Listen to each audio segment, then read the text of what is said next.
Hi there, my name is Phixfox, and welcome back to Heroes of Might and Magic 2. I'm very excited to come back to you here today for an adventure. This is going to be a very adventurous sort of map because this is going to come to us from the online resources at Celestial Heavens or the Heroes of Might and Magic 2 download portal. It's a map that comes very highly recommended to me and was most recently sent over to me by Pax Universalis. Thank you for the assist on this video. It's going to be the map Nay-Vee. Chat is filling up. A lot of wonderful people here. We've got Chris, we've got Roman, we got Manny, MM. Hello, Mr. Fox. Hello, everyone. Glad to see you again and hear your voice live. Folks, I love being here live with you all. I'm looking so forward to having some good times with you. So with that being said, let's take a look at the map and see what we've got for today.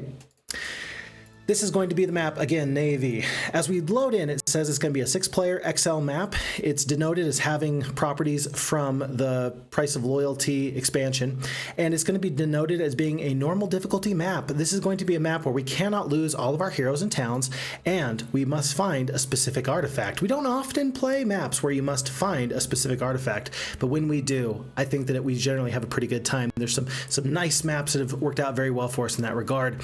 This indicates to us what that artifact might be. A world of mostly water and vast resources where the ultimate artifact will bring victory. So we must find the ultimate artifact, folks. We're gonna do our very best we can to find that as soon as possible. We're gonna put this on impossible difficulty, and it looks like we have the choice between playing as either the blue player, the green player, or the red player. It'll either be blue wizards, green sorceresses, or red knights. Now this is interesting. We cannot play as purple, orange, or yellow, but we can determine what purple is going to be if we wanted to. We could make some adjustments here. I think that we should leave that on random and just let it be the way it is. And we need to let the dice roll decide what we are going to play for as blue, green, or red, which position there. Let's go to the dice roll here. We'll do 1, 2, 3, 4, 5, 6 as the different dice rolls. That 6 is going to indicate to me that we ought to pick ourselves here in this red position as the knight player. It's been a minute since we played as the knights, and I never have a bad time playing as the knights. Let me make sure that we update this. We're going to play as Phixfox here. Whoa, you got to learn how to spell your own name, sir. It's a small thing, but if you're going to have any amount of regard in the area, you must be able to spell your own name. And then I'm just going to make sure that I rename these folks here. Wiz-Warrior, as Steeson has called them, the Sorcy-Gals.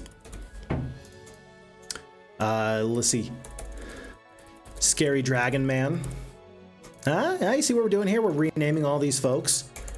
We're going to call this guy Thunkum. And then purple player, we're just going to name the purple player as Enigma, knowing that we have no idea who they're going to play as, folks. With no further ado, let's dive in. We're going to start off here in the bottom left sort of position. It looks like we have a red knight player. This is going to be Gold Graham the Knight, level 3, 4 attack, 4 defense, 1 spell power, 1 knowledge. We're going to have 8 of the archers, 25 of the peasants, and 4 of these pikemen with basic leadership, basic ballistics, basic eagle eye, and the basic diplomacy. Not a terrible hero. Gotta tell you, the eagle eye, not my favorite, but it looks like these were probably randomly generated skills. And we do have the 1 attack, 1 defense, courtesy of this spiked helm. And we have not too far away, Crackshore. This is our starting castle. We've got a couple of nice things for us. We've already got our blacksmith and our archery range. We still need to upgrade those. We do have, it looks like, a statue, which is great. We've already got our well. And with no resources, we're still very, very much on our way to doing good things. But I see immediately a player here, Jimmy Bond. It's going to be an orange barbarian. We're going to have to take a look at who this is and what sort of threat they pose in just a second. Christina's in the chat. Hello, Christina. Finally, I'm catching a stream again. Notifications finally working again on my phone. So excited. Welcome. I'm thrilled to have you here. Hello to everyone. Hello to Christina. Roman says, was this victory condition originally even possible? I think this is another nice addition from the FHeroes2 team. I believe that being able to find an artifact as the win condition has been around since Heroes Might and Magic 1, although it's a map victory condition that we don't often find. We don't often use that. I do know in the base level campaigns for Heroes Might and Magic 2, there's been some times where you have to find like the ultimate crown, for example. That was in, I believe, scenario 7 and 8 respectively. respectively for the evil and the good campaigns. And so it is something that we see occasionally, but all the same, it's a rarely used sort of victory condition, and that does change the way that this map plays in a big way. Folks, Jimmy Bond has only several peasants. I think that there's no reason for us to do anything but attack him now. He has free experience, number one, and number two, I just don't want him to get any of these free resources. These are things that I don't want him to have, and these are things that I want to deal with now. An intruder, what an affront, time to smash this loser, so saith the knight. Glorious victory, there's no reason to even fight this fight. I'm guessing that Jimmy Graham was just a level 1 hero. Any artifacts though? No artifacts, and that is okay. Real quick, as we see our map here, we do have this observation tower. That's going to be pretty useful to get to as soon as possible. I like to see an archer's house. Maybe we can supplement our archer forces. It might be worth it to turn them into rangers after not too long. Then we see plenty of ore. Ore is very, very important for the knights as we're checking this out. The blacksmith, of course, the armory, well, blacksmith and armory, those are the two big things we have to use the ore for. And if we can get enough ore, then our upgrades are not too big of a deal. But what's this? We also see the Freeman's Foundry not too far away. Anytime a map is created with a Freeman's Foundry nearby, the knight faction instantly becomes so much better because you don't have to spend the time and the resources to get some of these upgrades. And that can be a big deal. If we find the stables, we will know that somebody was really looking out for us. And so right now, I see no gold. I think that we might as well just kind of continue in this way until we're able to get to this observation tower. Well, actually, I'm going to go to the right. Over here, maybe the wood could be useful. Sure, but let's go in this direction. I think I see just the tip of a pile of gold, and if that's the difference between getting a new hero or not in a day or so, then this makes the most sense, and then we can make the best decisions by going through the observation tower. Folks, we have no resources with which to spend our resources and get nice stuff, so we ought to go on to day 2 of this map. Avatar Heroes in the chat, greetings and salutations to you, sir. Hello and welcome to the chat. An old knight appears at the steps of the gazebo. My liege, I will teach you all that I know to aid you in your travels. 1,000 experience. And this is kind of an interesting choice. Early diplomacy is really nice if you're going to have enough gold to maybe barter with some troops and get them to join you. Enemies joining you, it's not a bad thing at all. Luck, though, basically being able to double your damage occasionally, that could be really, really nice, especially when you combine luck with the leadership that the knights can get. You can do double damage by taking a second turn, and you can do double damage by getting the luck. So really tough to say, do we want to really lean into the diplomacy early, or do we want to go for the luck now to have that for later? Pretty unlikely that a knight gets luck. They don't really spec into luck very, very well. Sorceresses do it the best. I am going to take the luck now because I don't know if I can guarantee that it will come back to me later. So we're going to grab that right now. And then as we head up to this observation tower, do I have just enough movement points to go out of my way? 300 movement points left, down to 200. And here I'm going to have 100 movement points left at this observation tower. From the observation tower, we are able to see distant lands. And this tells us an awful lot. Oh my word, folks. Okay, so first off, we have a hard boundary with the sea to our east. Looks like we have local resource patches such as our ore mine. We've got 2 gold mines. Look at this. 1 gold mine, 2 gold mines. I don't see a sawmill yet. Am I missing something here? I see, thankfully, 2 piles of wood, but I do not see a sawmill just yet. That's a little bit problematic. If you're the knights, you really need to get that wood. It looks like perhaps the map maker has made it so there's enough wood on the map for the knights to upgrade into cathedrals and upgrade into your training grounds for your champions and cavalries, but you have to go through some enemies in order to get that. I think that we're going to keep an eye on this and these 2 stacks of wood.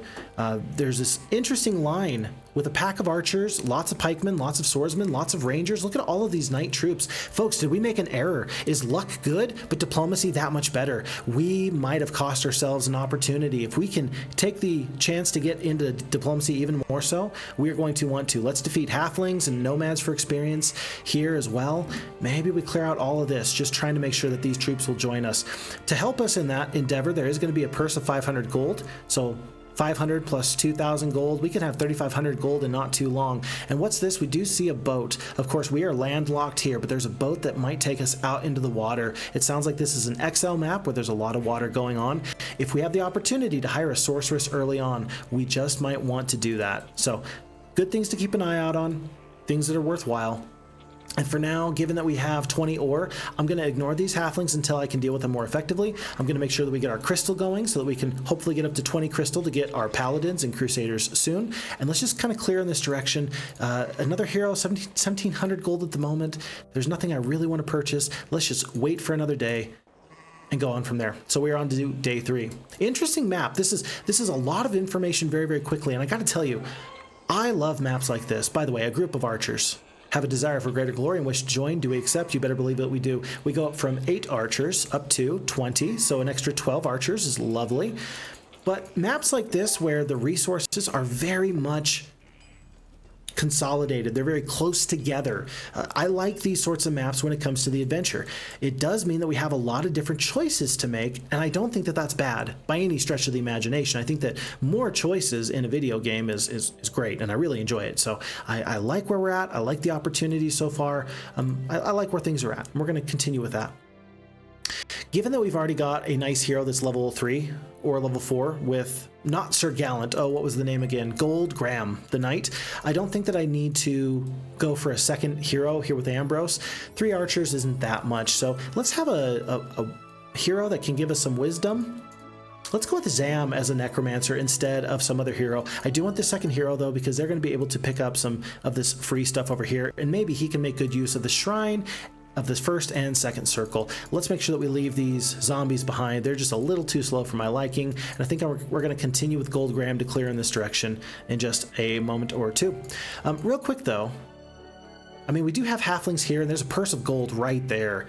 Lots of halflings. We might want to go through these gentlemen just to pick up 500 extra gold per day. Do we have any ability to pick up any extra forces in just a moment? Pikemen, archers. Pikemen and archers. I think that we're going to leave for now. We're going to probably come back and resupply and then head up in just a moment or two. 1,000 experience goes on to Zam the Necromancer. He will take the pathfinding just in case as a secondary hero. I like the idea of him being very flexible on the map. This Shrine of the First Circle is going to have the first level spell, the Curse, for 3 spell points. And we're going to find out what this Shrine of the Second Circle is. If it's a lightning bolt, then immediately we're going to want to get our first level mage guild. With only 500 gold left, there's no purchases to make. And oh no, folks, I really needed this wood. This wood was part of my strategy. And without that wood, I'm in a little bit of a rough position. So I really want to get into this area as quickly as I possibly can. It looks like this treehouse is going to be working against me very, very soon. And I feel very bad for that. We're going to pick up the Mercury just because it's right along the way. And then the Freeman's Foundry is going to upgrade these 4 pikemen into veteran pikemen. We'll pick up the sign in a little bit. We all know that Phixfox loves signs. We're going to come back to that in just a moment. It's time to ignore these resources. We could pick them up because they're right there. But in a moment or two, I fear that Zam isn't going to have much to do. He's gonna be looking for work. He's gonna say, Phixfox, I'm bored. You gotta give me more stuff to do. In which case, I might as well just wait, knowing that his free time is gonna be very quickly full of other opportunities. So that's gonna take us into day 4. And so here on day 5, what are we gonna find from the Sorceress player? They are fairly tough. A few of the elves, a pack of the battle dwarves, lots of the sprites. Picking up that treehouse is really nice for them. And this is also of great concern. Shrine of the Second Circle, a sorceress with a lightning bolt or a blind, that could spell doom and disaster for our early knight hero. So we're gonna have to keep an eye on that. Here at the Shrine of the Second Circle, we pick up the haunt spell. We pick up, it looks like 5 wood here. Oh, and we can't get this other patch of wood because the nomads are blocking it. Let me make sure that I actually pick up this guaranteed pile of wood first for an extra 7, and then we'll go here to this windmill. I might have been able to get to the windmill and then the wood pile, but I didn't want to risk it, just in case we're able to get something really nice here in our main castle. Avatar Hero says, yeah, the Diplo might have been great here, or might be great here. Hope you get another chance soon. Yeah. Yep, absolutely. Yeah, the archers are around. There's some really nice creatures. I really want to take advantage of them where I can. I really do. Tell you what, how about this? How about we go for the armory right now? Armory right now. And then maybe first thing in the morning. We're gonna waste 600 movement points. I think that we really don't want to leave here without a spell book. If Astra comes through these battle dwarves, we're going to have a lot of attention much quicker than we thought that we would. It's lots, though. That's a lot of HP. I think that even if Astra does come in this way, that she's going to have some struggles there, and no amount of damaging spell is going to, well, the dwarves are potentially a little bit more hardy in that regard and able to withstand some spells. And so we'll tell you what, we're just going to wait for now. We are out of gold, though. I just realized we're completely out. 0 gold. All the more reason, I think, to go through these halflings with swordsmen and veteran pikemen. We're going to take some losses. That's okay. Losses do happen. You got to spend money to make money. How often have I heard that in my life? I don't know exactly how true it is, but that seems to be the conventional wisdom that so many other people are operating off of. We're going to make sure that our stack of master swordsmen are the biggest stack that they can be, and then we're going to have these 5-speed veteran pikemen also looking to get down the battlefield here. Again, this purse of gold and this starting gold from the treasure chest could be exceedingly useful. 5 archers lost. I don't know if I can fight this fight any better. We don't have any spells to mitigate the damage. There's no stone skin. There's no nothing like that, but I think that we can click fairly quickly and just know that our choices are going to matter to a degree, but also to a certain degree we're just going to have to take a beating. That's 4 archers that went down. Only 4? I think they were fine here, actually, then. Look at this. So we're going to kill this top stack because, sure, why not? And then we'll get a stack here and then a stack here. Yeah, I don't know how we were... somehow, just by fighting this fight, we ended up saving ourselves some archers. I don't get it, but I'm happy for it. Right? Didn't we? It was 5 and then down to 4? Just by clicking, somehow we've done ourselves some good stuff. Okay, right now gold is more important. I do want the Diplo, I really do, but we're going to take the 1500 gold for now. And maybe more importantly, we're going to go for this artifact. In the event that there's a dragon guarding this or something big and scary, I'm going to be sad, but we're going to find a way to get through there. By the way, this shrine of the second circle with the haunt spell, not my favorite thing. Not my favorite thing. I don't know how I could justify getting rid of that. And just getting rid of one of my very important mines. If I can't have it, no one can, but I really want it. I really want it. Avatar Hero says, oh, the reason why we saved ourselves an archer was due to good clicking. Hey, what can I say? This game is all about the skill and how you click. And I actually tell you what, I said that, and I said that kind of as a joke, but there's actually something to be said about this game being a lot easier if you click correctly. In your travels, you find a leather purse filled with gold that once belonged to a great warrior king who had the ability to transform any inanimate object into gold. Purse of gold, extra 500 gold per day. That's wonderful, and that actually might open me up to this possibility. Do you want the 1500 experience or do you want the 2000 gold? We've got a lot of troops still to go, and I think that we've actually got enough wood that we might be able to get up 2 cavalries this week. Tell you what, we're going to take the gold, but this was a little bit of a decision that I labored over. I don't hate my decision here, but it's day 7, and I didn't know exactly where our wood was situated at. Looks like we're nowhere close, and that's okay. We were nowhere close. But that might be a place where I would actually like the FHeroes2 team to be able to help me out when I have the opportunity to take the experience or the gold. Like with a level up, give me the opportunity to check what my resources are, because often I don't know what's the most correct choice. I might have taken the experience. I might have. Probably I wouldn't have, but I might have. Okay, Zam is going to do what he does. Clicking really well. Haha, you have to spend clicks to get clicks. Avatar Hero says, likes and such. Sure, you got to spend clicks to get clicks. And then I think that in just a moment or two, we're going to bring these forces up. And then I would like to get into this area. I think I need to get into this area most of all. A trading post, the opportunity at Norfolk, and also a gold mine, maybe another gold mine. I think that we're going to come up in this direction very quickly. All right, folks, and that's going to take us from month 1, week 1, day 7 into month 1, week 2, day 1, and it is week of the dog, as the astrologers do proclaim all dwellings and populations have increased. I'm going to just step right here for now. I got a feeling that Gold Graham is going to want to upgrade troops in just a moment. I've never read this. Have I read this before? A blacksmith working at a foundry offers to convert all pikemen and swordsmen's weapons brought to him from iron to steel. He also says that he knows a process that will convert iron golems into steel golems. Unfortunately, you have none of these troops in your army, so he can't help you. I never conceptualized it in that way, that the Freeman's Foundry wasn't teaching my pikemen or my swordsmen new things. It's simply a weapons upgrade, and I guess in some ways that makes sense. I mean, consider if you're going to have the swordsmen or the pikemen, they go from 4 speed up to 5 speed. They get a little bit tankier, a couple more hit points. So basically they get some better defenses with their armor. Their armor becomes a little bit lighter, so they're able to travel a little bit further. I like that. I like the storytelling that's present there. I'm good for it. How true it is, I'm not too sure, but I like the storytelling.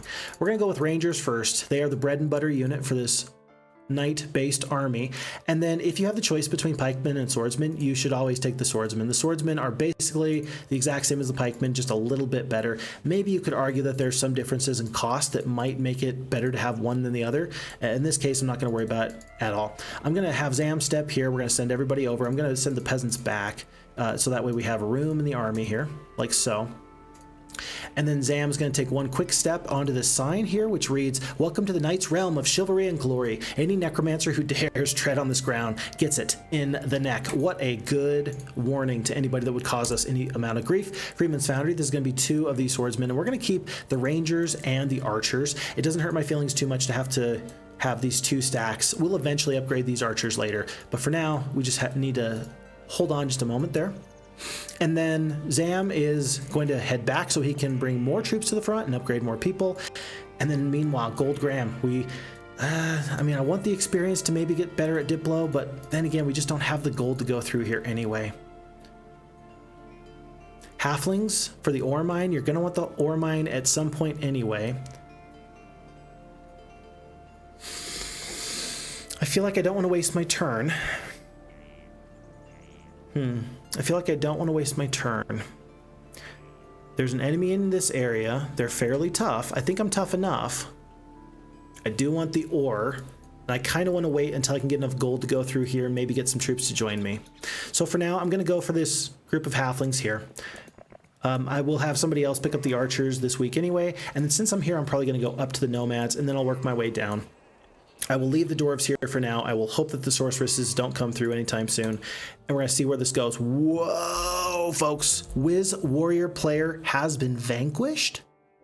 Is this common? Is this expected? Wiz-Warrior was one of the 3 factions that we could have started as. Yeah, you could have started as Wiz-Warrior. Somebody got much tougher, much quicker. By the way, Enigma, the purple player, turned into a necromancer. Of course. Of course. So we are down a player already. My goodness. Alrighty. Well, we're going to continue to kind of work on this early economic advantage. We're going to have to say no to these halflings. We're going to take some losses. I don't think I can make this go any better. We're going to try. We're going to try. Let's see if my clicking can be any better. Avatar Hero says, "I always felt that the upgrade icon in Warcraft 1 and 2 was so satisfying for the weapons." I completely agree.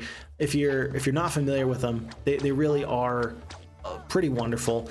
They started off as just like a wooden handled axe or a little kind of crusty looking sword for the humans, and then the upgrades and their icons felt really meaningful. And really, I think that you look at modern games that do RTS type stuff like StarCraft 2, for example, that's probably the biggest RTS that's still going on. They tended to really rely on hitting timings for your upgrades. Even just an extra 1 or 2 bits of attack damage for a Zergling times 100 Zerglings, that can make a big difference. And so I like when you have the icons that reflect how meaningful that upgrade actually can be. We're going to stop off at the temple here. I think that we want to fight these nomads, but if we do, we're going to want to make sure that we are smart with our forces and the way that they are situated. I think I'm going to have the, let's see, I'm going to have the pikemen. I could do closed formation and then do something like this. I forget, is it, let's see, it's back up, back up, back up. I think that this is most correct if I'm going to do closed formation. The problem is I don't think I'm actually going to be able to really keep the archers and the rangers alive in a good way. Maybe we still do the split formation. How many nomads is it? Is it lots? That's a lot of nomads. That's between 20 and 50 nomads. If it's 50 nomads, you have no business fighting that fight.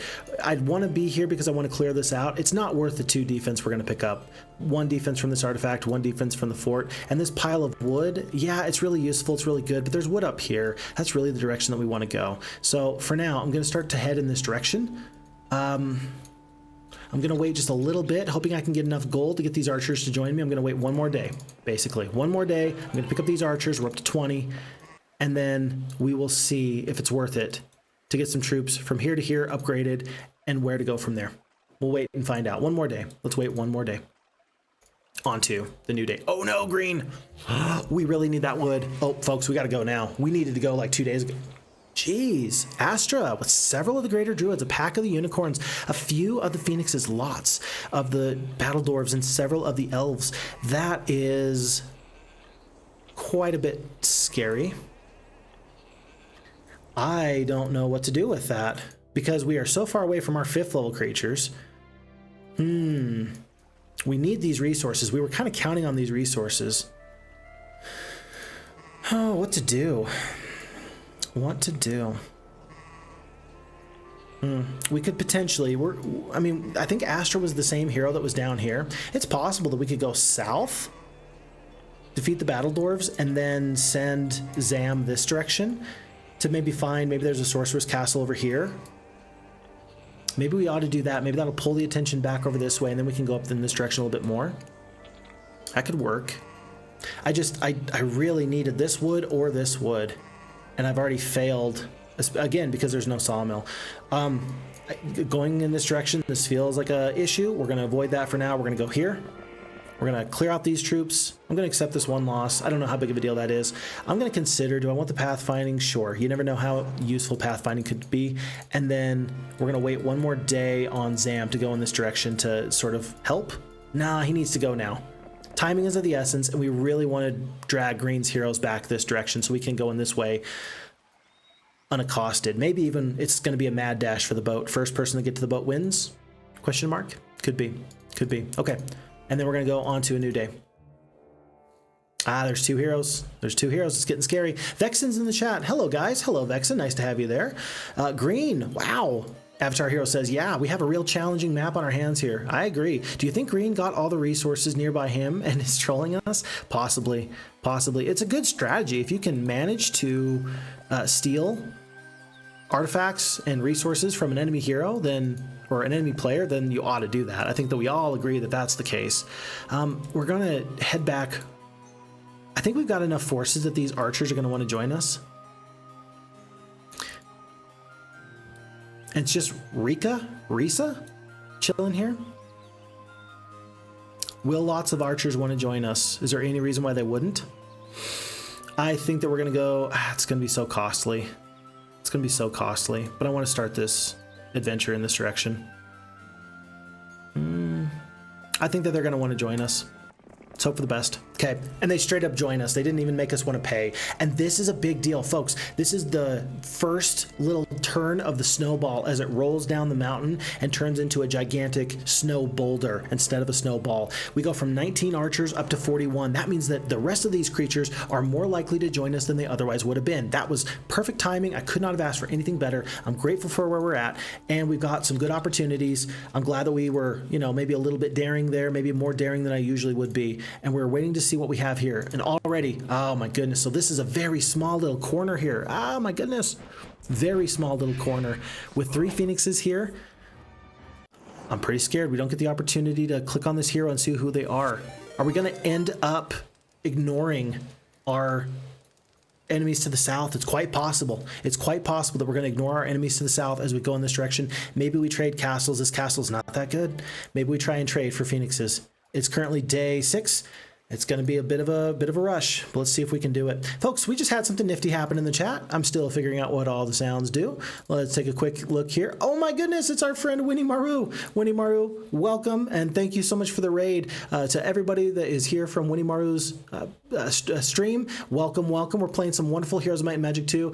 I love Winnie Maru because he is an excellent Heroes of Might and Magic 2 player himself. One of my favorite maps of all time is his map, 7 Deserts, and it is a critically lovely map. If you've never played it before, please go make sure you check it out. Everybody here in my chat, please go and support Winnie Maru, one of my all-time favorite people. Go check him out. We've also got Mushanki Pet in the chat. Mushanki Pet, welcome. It's always a pleasure to have you here. Welcome, welcome. And then how am I doing, my friend? I'm doing very well. Very happy to see you here. Were you playing Heroes of Might and Magic 2, or were you playing a different game? What games have you been playing recently, sir? 7 out of the 27 pikemen. I think I'm going to ignore this fight and go on for this future fight in just a moment. I'm trying to be kind of careful about which forces I let into this army here, because the struggle is here. We want to end up having probably these rangers join us if at all possible. But with only about 10,000 gold, we might want to be a little bit careful about our troops here. This is a glorious victory. The swordsmen didn't even want to join us. They did not even want to join. Very sad there. Very sad there. But yeah, were you playing Heroes 2, Winimaru, or were you playing a different game? And by the way, how is your game that you're working on with your family? I think that last time we had spoken, you mentioned that you were getting very, very close to having the game in a place that you wanted to release it to the public. When your game is ready to be played, sir, I'm looking very much forward to being one of your first customers and getting the opportunity to play it for myself. So any updates you have on your project there, I am all ears. Let me know, please. I don't think that we're going to fight this fight too much better. Yeah, I don't think we're going to fight this fight too much better than the AI would have. I think that it's, I don't know. These 8 swordsmen are going to get to go first. Should I attack them or should I just play defensively? I think I might as well attack. Yeah, I think I might as well attack. They're not going to be able to get into my archers. And that's really the thing that I care about the most. We're down to a stack of 6. I think that this one swordsman is going to die on this retaliation. They do. And then that should be it. One master swordsman goes down, 640 experience. And we're going to pick up the basic scouting. I'm good for basic scouting. Basic scouting feels okay. Feels all right. I'm okay with it. And more importantly, we're going to very quickly have the opportunity to get these rangers, and maybe we get into the boat. Maybe we sail away from these lands and we ignore this place because it's day 6. Unless we find a sorceress castle right here and we take it on day 1, I don't like our chances too much. We gotta, oh no, they go into a completely defensive position. That's not good. I would much rather have traded castles, much rather. Winimaru says, I was playing Heroes 2 indeed, a great map created by Mushanki Pet called Eruption, a really cool adventure I would recommend. I've seen that in the Heroes 2 map making section. If you're unaware, the map making section for Heroes 2 is a lovely place where wonderful people get to join. And I mentioned already Winimaru, his map was wonderful, and I'm a big fan of it. I also sincerely enjoyed Mushanki Pet's maps that he's made in the past, and I'm very grateful for the opportunity to have gotten to play those. So Eruption, I will have to look into that just as soon as I can. Thank you for the tip. I appreciate it. There's Norfolk. We've seen one enemy hero there. We see Wilfrey kind of coming in this direction. And folks, we know that the green sorceress got to right about here. I'm guessing that the tree line only stops right about here. I'm guessing that we might be in danger of being attacked by a sorceress in just a moment. Does that mean that we go with our 7,000 gold and try and pick up some reinforcements here? Does that mean that we continue on our way and try and pick up the sorceress castle? I cannot say. I cannot say. We do have the ballistics. We may be able to take this castle here of Norfolk. Or we could hop into the boat. No, we can't even hop into the boat. Whatever we do, let's make some good snappy decisions. I think that right now, let's try and get troops to join us. They don't want to join us. I don't think I can fight this fight any better. We're going to accept this, go on for the advanced leadership, which is very big in and of itself. And then let's see if the champions will join. They do not. Let's fight this fight just to make this go even better. Mushanki Pet says, he made me the honors of playing and destroying my map. Oh no, I know that feeling as a map maker where you really want to make a map that is airtight and foolproof and no one can fake their way through it. But Winimaru is crafty. He will find a way to break your map, and I don't see any problem with that. I really appreciate his ability to make things go very, very well. So good stuff, good stuff. I don't really know how the AI fought this fight. I think it's in my best interests to protect this stack of 39 archers. That's really the win condition there. I wish I had split off a single stack, but I wanted to leave room for the champions to join just in case they felt so inclined. We are for sure, without doubt, we are for sure going to be in the position where either the rangers or the archers are going to be covered up. I can move the veteran pikeman to here and then the master swordsman to here. I can go into a defensive position and just abandon these rangers. I don't like the idea. Or I can defend the rangers and leave these archers out to dry. But either way, either way, I'll be in a weird situation. How about this, folks? I've had an idea. So with this terrain, I've got 1, 2, 3 squares here, right? I can put the veteran pikeman right here. And I can concentrate my rangers and my archers' firepower on these champions. I can remove them from this battle.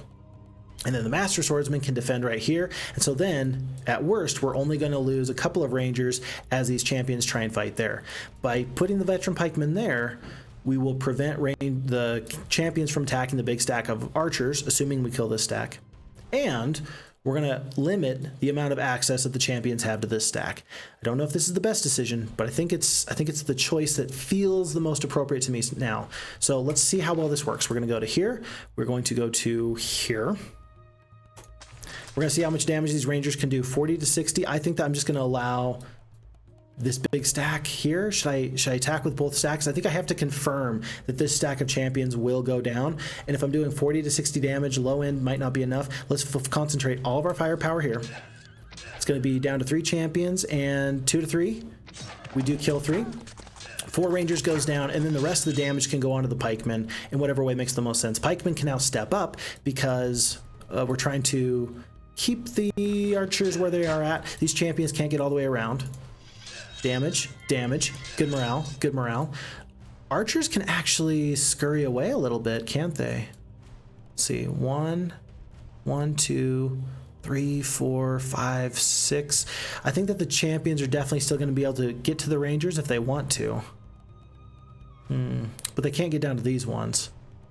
How about we take the rangers and we just sit here so that way we can attack these troops, do some damage, and then we're going to use our archer stack to try and kill this big stack, maybe giving us the chance at luck. And nice to see that the master swordsmen are the ones that are taking the brunt of this offensive. We're going to work here. Good, good, good, good. And then big bout of damage takes out 1 full stack, 1 instance of good morale, and we got out of that fight okay. Really, these troops are meant to be the wall, and these troops are meant to do the damage. 680 experience. I don't love that though, folks. We've got an issue. 8,000 gold remains and nothing to spend it on. Very sad. Very sad. And that changes how good or how poor of a decision-making process that was. We needed at least a couple of these troops to join. Now I feel bad for letting those other swordsmen go. It was a risk, and it feels like it did not pay off. There is our green sorceress friend with her 3 phoenixes. And this map is crawling with green players. Oh my word, it is a new week. Let's hope for the very best. Okay. Winnie Mario says, yes, our game will be released on Monday. I can't wait for players to enjoy it.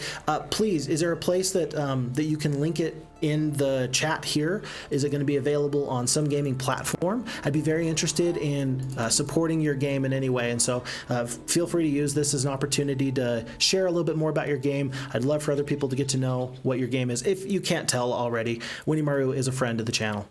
A gang of rogues is sifting through the possessions of dead warriors. Scaring off the scavengers, you note the rogues had overlooked a beautiful breastplate, +3 on the defense. All right, and we're going to take the 1,000 gold here because the experience doesn't feel that good. We're here for the gold mine. We might as well grab it really quickly. And pretty soon, I think that we might have to be smart about getting another hero up to resupply before we have a big fight with a really crazy sorceress. I like our hero, Gold Graham the Knight, level 6, 4 attack, 9 defense. This is a good army, but I really got to get these archers upgraded into rangers if I'm going to be successful in these upcoming fights. Thankfully, we've got enough gold coming in. It's going to be 2,700 gold per day.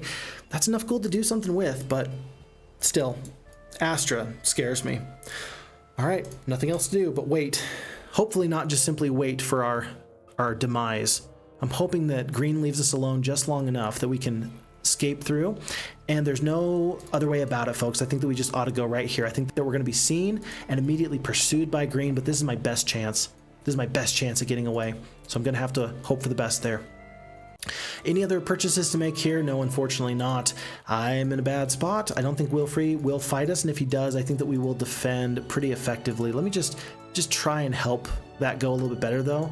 Let's add a right turret. Yeah. No, let's just add the moat, just in case there's a problem here. That'll help things go just a little bit better. And there, here she comes, here she comes. No, that's it.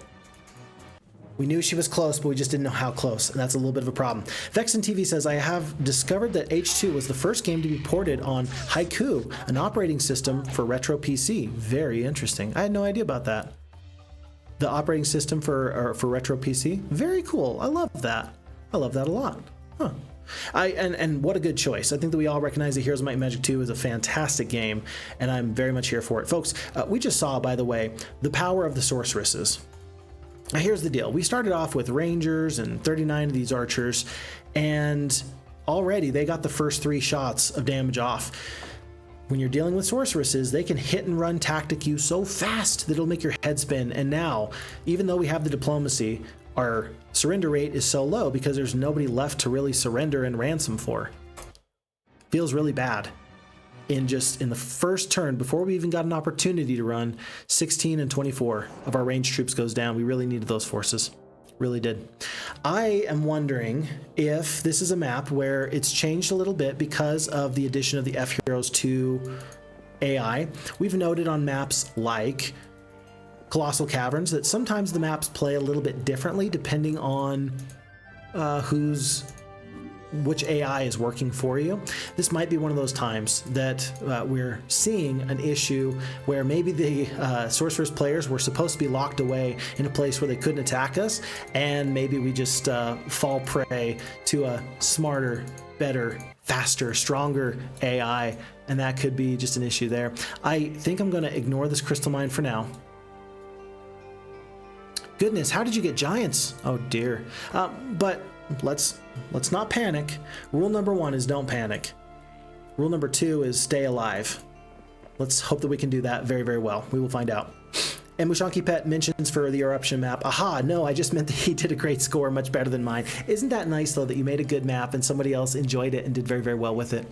Mushanki Pet says, it's time for me to go eat, but I'll check the VOD later. This seems like an adventure, and a night start is generally a sign of great taste from the map creator. Aha, I agree. So go have a great time, Mushanki Pet. We'll catch you later. So bon appetit, everybody says. Yep. Let's see. It will be released on Steam PC for now. Winimaru's game is going to be on Steam PC, but we might plan to release it on Switch if we sell enough units. Okay, so feel free to link any information to your game here or on the Phixfox Discord, whatever works best for you, because I'm interested. I'll be one of your first customers, but I'm very interested to give it a shot, and I'll give you whatever feedback I possibly can. Looking forward to it being awesome. Whoa! Hello.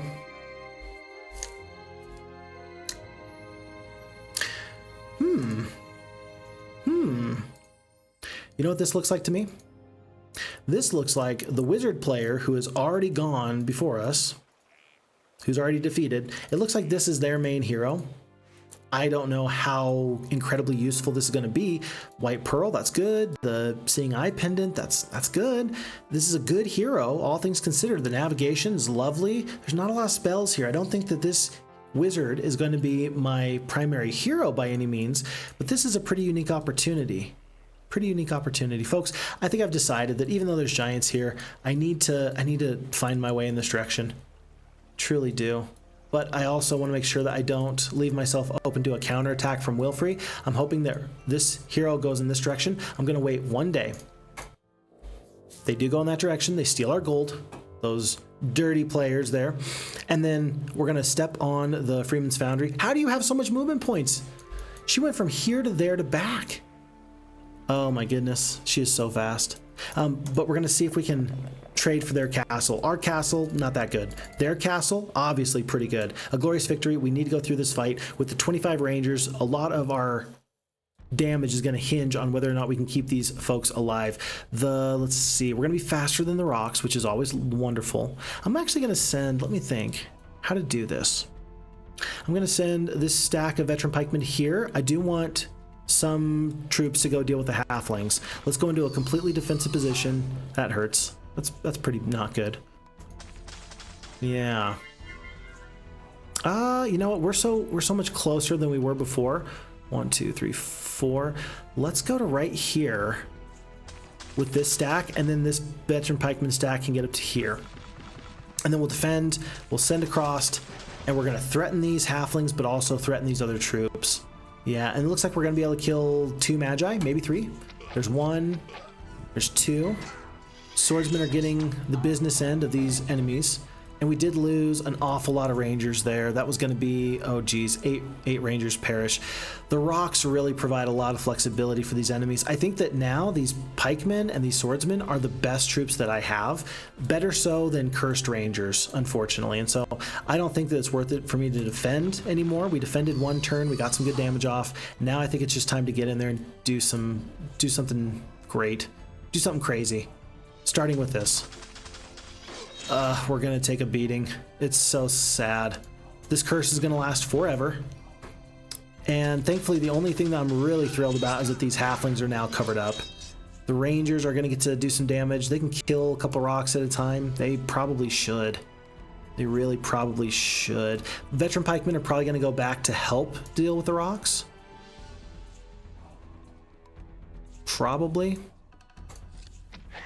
Down to four, down to 4 rocks. No, my stack of Rangers is so small and so inconsequential that the enemies don't even pay them any mind. They pay them no heed. They did not heed them. Heeded. Okay, let's see, 14 attack, 16 attack. The giant is still the power in this area. They're gonna eat this damage there in just a moment. Boof. And then I want to make sure that these halflings don't get any more ranged damage off. The damage ability is so high. Folks, there we go. We got the good morale with the luck. That was lovely. Not often do you get that double combo, that double whammy, but right there, it worked out perfect for us. We hope that in the future, good morale and good luck going to the veteran pikeman. By the way, Maximus the Knight is currently out of spell points, so he has got 3 attack, 3 defense, 2 spell power, 1 knowledge. We've still got the 4 attack, 9 defense, so even though we are definitely worse off than our enemy is here because of just troops and things like that, we're still in a position where I'm okay because my stats are just that good. Our stats are just that good. 15 HP here on the giant. I don't know what's best here. I think I'm going to peel off here and then let the veteran pikemen step up. It's kind of a waste of damage. I really need them to get down here, don't I? If I attack the rocks, funny enough. Yeah, if I attack the rocks, the next turn I can get down and do some damage. So I'm going to do that. Kill off the halflings. Giant steps down. We kill him on the retaliation anyway. Full damage onto the golems. We'll take the range damage from the mage. No. Speed is all the same. He's not going to do 17 points of damage to us on this retaliation. 5 damage, 5 damage. Yeah. Thankfully, we're pretty tough. And we're about to get this big stack of pikemen going. Go, baby, go, baby, go. Not too bad. Not too shabby. 2 HP. There goes one more of the golems. And will we do 25 points of damage? I think it's possible. 22 and 1. Folks, we got out of the fight. It did cost us 15 of the Rangers and then a couple of these other hearty knights. We're seeing the value of the knight faction, but up against the 33 greater druids and the 3 phoenixes, they're not too far away. I don't love our chances. Remember that we do have this badge of courage right now, so we are already up to the best possible morale. Let's take the luck over the leadership. I don't plan on mixing troops that much. Will we be able to get some reinforcements soon? I think so. I think that it's going to be here. And then it's probably going to be these swordsmen in just a second that get put on Goldgram. And let's stay away from these enemies. We got to trade castles. We needed to trade castles last. You are so fast. I hate you. This doesn't look good. This doesn't look good. Enemies are too fast. Who told them that they were allowed to be that fast? Oh, we never did pick up the spell book for our knight hero. That could have been very useful, obviously. And this is the great escape. Just run and don't look back. Just run and don't look back. Go to the observation tower, clearly, but otherwise run and don't look back. I'm anticipating that we're going to run into some additional phoenixes over here, but there's nothing for it. There's nothing else I can do. It is what it is. We're not going to get the opportunity to hire this hero here unless we get a new castle before the end of this week. There goes one hero. Let's get one more look at this hero. 33 of the greater druids, 3 of the phoenixes, 38 of these grand elves, my word, not to mention the unicorns. Even if you're able to deal with one of these enemies, you can't deal with it all. Flint, depart in shame. With my blessing. With my blessing. Okay. He's too fast. She's too fast. She's got to have like 2 sets of boots. She's got to have 2 sets of boots. And folks, with this, I think that the scenario is going to be over. Winnie Mario also has to go eat. Yeah, after a long stream, you definitely want to go make sure that you're eating food. So go take good care of you. Thanks for the raid. Always a pleasure to see you. And give us the details on your new game. I'm looking very much forward to it. Appreciate it. Skur says, link didn't show in chat. What's the name of the game? Yeah, we do want to know what the link is. Oh, it might have been auto-moderated. Oh, I do see that it did get auto-moderated, but it doesn't give me the opportunity to unmoderate it right here. It probably does, and I'm probably just not very good at knowing what to do with Twitch. So please, if you can, maybe you just link the name of the game in chat, and so that way we know what the game is for Steam later. Whatever works best for you, or get us on the Phixfox Discord. Either way, I want to support your game. I'm looking very much forward to it. Okay. And then, let's see, Arbiter Dan's in the chat. Hello, Arbiter Dan. Nice to have you here. This is so over. It's a pleasure having you here. Welcome, welcome. Hello, hello, he says. It's Zion Link. It's a fast-paced co-op platform for 2 players with crazy robots on Steam. I'm looking forward to it, and there's an awesome little Kirby-looking guy there. So I'll plan on it being fantastic, sir. I appreciate it. Thank you for the information. And thank you for all the support, and we will see you in the future after you eat some delicious food, I'm sure. Folks, I don't need to tell you that this is not good. A bizarre man approaches every lord individually. I am being pursued by these terrible heads, he rants. They walk on spider legs and they grab things with their tongues. I'm a very rich man, so I'll pay you to keep an eye out for them. You nod and take the money, dismissing him politely. It's free money. Huh. Well. What went wrong? Folks, what went wrong? First off, there was wood on the map. There was a big pile here, there was a big pile here, but we didn't get to it. We just didn't get to it in time. And we didn't even get to this observation tower, so we don't even know where the Sorceress Castle is, but clearly there's a Sorceress Castle that's a little too tough for us. And more giants? Where are we getting all these giants from?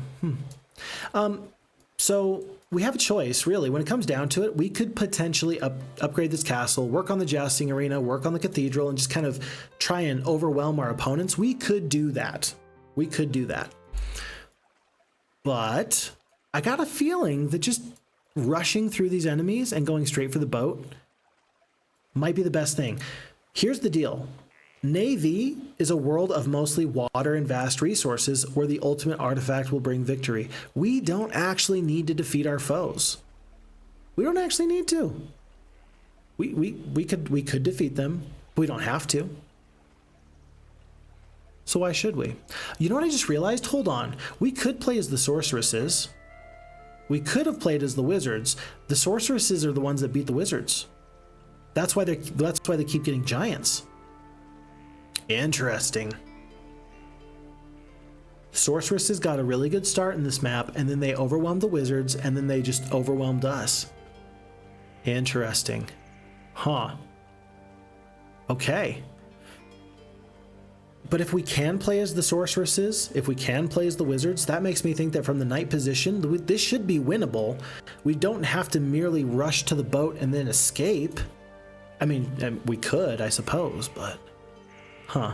I think it's obvious that we need to do a restart. We've been thoroughly handled, with no doubt. I'm going to keep this on the Necromancers, by the way. Reason being is because I just want to make sure that we're able to keep these things the way they are.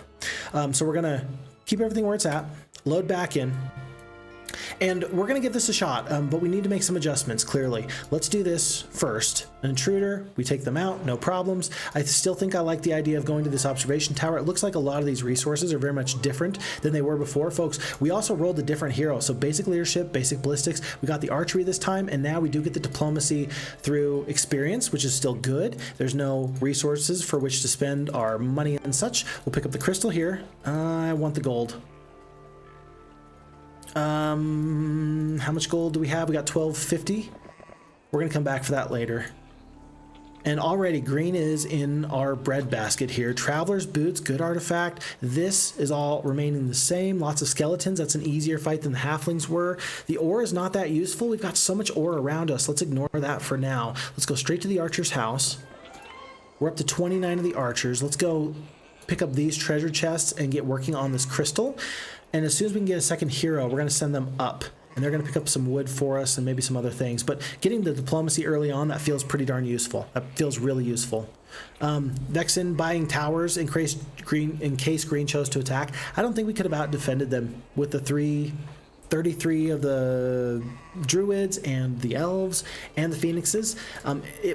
Oh man, I think that if you have to defend out of your castle in this scenario, you might be in... It might already be GG. Might already be GG. So we're going to hope that that's not the case, because I have to believe that this map is winnable from each position. I truly have to. Okay, lots of skeletons here. Let's just do it just like this. The skeletons want to join us. I've already got the leadership. My morale is not going to be horrible. I will take that, and we're going to hope that we can roll this into something nice. We do have the 2,500 gold. That's going to be a new hero. I think we're going to go with Ruby this time. No, I think we're gonna go with Ranlu for the same reason we went before. It's not about the troops. It's definitely about the opportunity with the Shrine of the first level spell, and then the Shrine of the second circle. Those two are really the best opportunities for me. 1,000 experience. Let's go with the Necromancy. Sure, why not? And maybe Ranlu can even use those forces effectively for me. That was 2,500 gold. We have 900 left. Nothing really to purchase though. It's gonna be 1,500 gold here, and we're just gonna go for the quickest start we can. We're up to about 5,650 gold. And if we're going to get into the armory, which we do want to get to, we still need wood, we still need ore. It's day 4, so we got to go here and then there fairly quickly. Oh, definitely don't want to lose your turn here. Slow. That makes mage guilds exceedingly viable. That's a really nice thing to just know, that we're going to have a slow guaranteed. A slow could be the difference between these crusaders and champions being very deadly combatants or not. So hoping for the best there. And so let's have Ranlu. Ranlu kind of needs to go first. I need to know what he has available for us. That's 8 units of wood. We are 2 units of wood short for the armory. Is it likely that I'm going to pick up enough wood to get the Mage Guild and the armory? I can't guarantee it. I cannot guarantee it, so I better not make that purchase just yet. And so meanwhile, I might as well just go south and make some adjustments here. Thank goodness we picked up the diplomacy. That could be very, very useful. We already know that the sign says that these are our lands and nobody else's. I might be able to defeat dwarves and then defeat sprites. We'll take a look. We'll take a look. We got a little bit of time. And how much wood is this? 10 units of wood. Perfect. Perfect. That gives me everything I need. So we're going to end up sitting here overnight, folks. We're going to pick up first the swordsman, and then we're going to end up picking up ourselves a spellbook on the way out. Ranlu is going to do himself very proud by getting us a lightning bolt. That means he's going to be fairly okay at dealing with these orcs, actually, especially if we hand over the 30 skeletons. Then again, I kind of want the skeletons for the dwarves. And then we'll go from there. Yeah, interesting. Interesting map so far, and I really, really like it. Okay. Pick up the spellbook. And actually, since it is day 7 currently, I think that means I've got time to go here and maybe up to here.